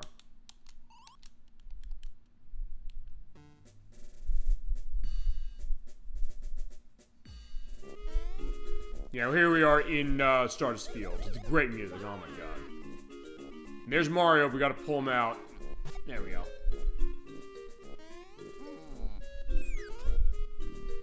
Yeah, where is Luigi now? Yeah, the physical comedy in this game is amazing. It's so well timed. Alright, so that's the thing we gotta do next. Yeah, I'm not gonna go much further as far as this, but yeah, I love this game. Again, if you couldn't tell. We'll come back to do this. I had a great time doing it as far as just briefly showing you. Okay, so that was a fun look over of the Switch Online stuff, or the Nintendo Classics, I should say. And also look at Switch 2's native games. 2 I own and 2 I have demos of. As it turns out, I'm not going to have enough time really to kind of fill one video with everything else we're going to show for the backwards compatible tests. Unless I turn this into like a 10-hour, 15-hour thing. So I'm going to be splitting this up into parts, despite what I said earlier, as far as saying it's all going to be within this one video. And I'm going to have those other cases of it going on the other weekends I'm not here. Yeah, I just had to think about it a little as it was going on, or had that on my mind, and said, yeah, I'm going to be able to have content for some of the other weekends I'm not here. But yeah, thank you for watching, everybody, as far as this first overview of the Switch 2, and then also the idea of basically what I'm going to be calling the Switch 2 Chronicles of Super Old Games Saturday. Showing the idea of me busting the box open and setting up the system from scratch, taking a look at the games, and then the next 2 videos I'm going to have are going to be 2 setups of looking at, I'll give you a little brief idea. Getting the groups out. The backwards compatible stuff. I have 2 categories worth of this for that, and also stuff of demos, as I'll explain in that video, because I don't have everything on this system, but it's also a thing where the demos do get patched the same way the games do when the games finally come out. So some of these, like you're seeing here with ARMS does have a frame rate boost for the purpose of Switch 2 when you run it. But I believe the demo also applies that way. So we'll take a look at that, as well as some other stuff for Switch 2 backwards compatible. This is actually going to be our viewer request inadvertently. I'm going to be uploading this on September 6th on our YouTube site at 7 p.m. Eastern Standard Time, because I'm not going to be able to be here that weekend. So I said, what am I going to do for that? I had a couple ideas, but that is what I think is going. And some of these were actually things that people who have been in chat and also people who've been asking as far as guests said, how's this run on Switch 2? I haven't tested it yet. Or they don't have the console and they're curious to see, how's it go? I said, yeah, we could turn this into show material.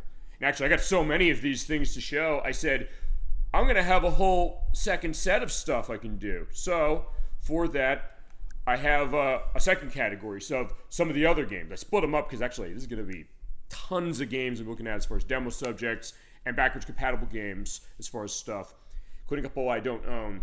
So, in that case, for this one, just to give an idea, as I mentioned, it's going to be September 6th at 7 p.m. Eastern Standard Time. We're going to see the first part of the Switch 2 backwards compatibility test and demonstrations as well, as far as what's going to be part 2 of the Switch 2 Chronicles of our show. And then on November 8th, which is another night I'm not going to be there, I'm going to be having at 7 p.m. Eastern Standard Time on our YouTube site, part 2 with some of the other games. And I did split these around a little bit, so it's not a case where, I'm going to give you all the big ones here, and then we're going to just go into the dregs here. I had to basically figure out what I want to do with this. I want to separate this out enough so you have enough of the big hitters of what you want to see, but also other ones that maybe you didn't know how they run. And ones even I looked around as far as online for videos and things, and I don't really see the answer for them. So I said, I can bring you the answer, and I'm looking forward to that for sure. But thank you so much for watching this special show tonight, everybody. I do know actually when I'm recording this what the show schedule is going to be as far as next week's show. That is going to be on August 2nd at 3 p.m. Eastern Standard Time with Crochet Nerd 64 and Chasm 22 for part 2, or part 5. It is a 2 case as far as the game, Shadow Hearts Covenant. Yeah, so part 5 of Shadow Hearts Covenant is going to be next week at 3 p.m. Eastern Standard Time. We will be live back on Twitch for that one. So thank you so much for watching, everybody. Hope you enjoyed this first look at our Switch 2 Chronicles. They will continue. And until then, and until next week's show, keep being awesome, and I'll see you later.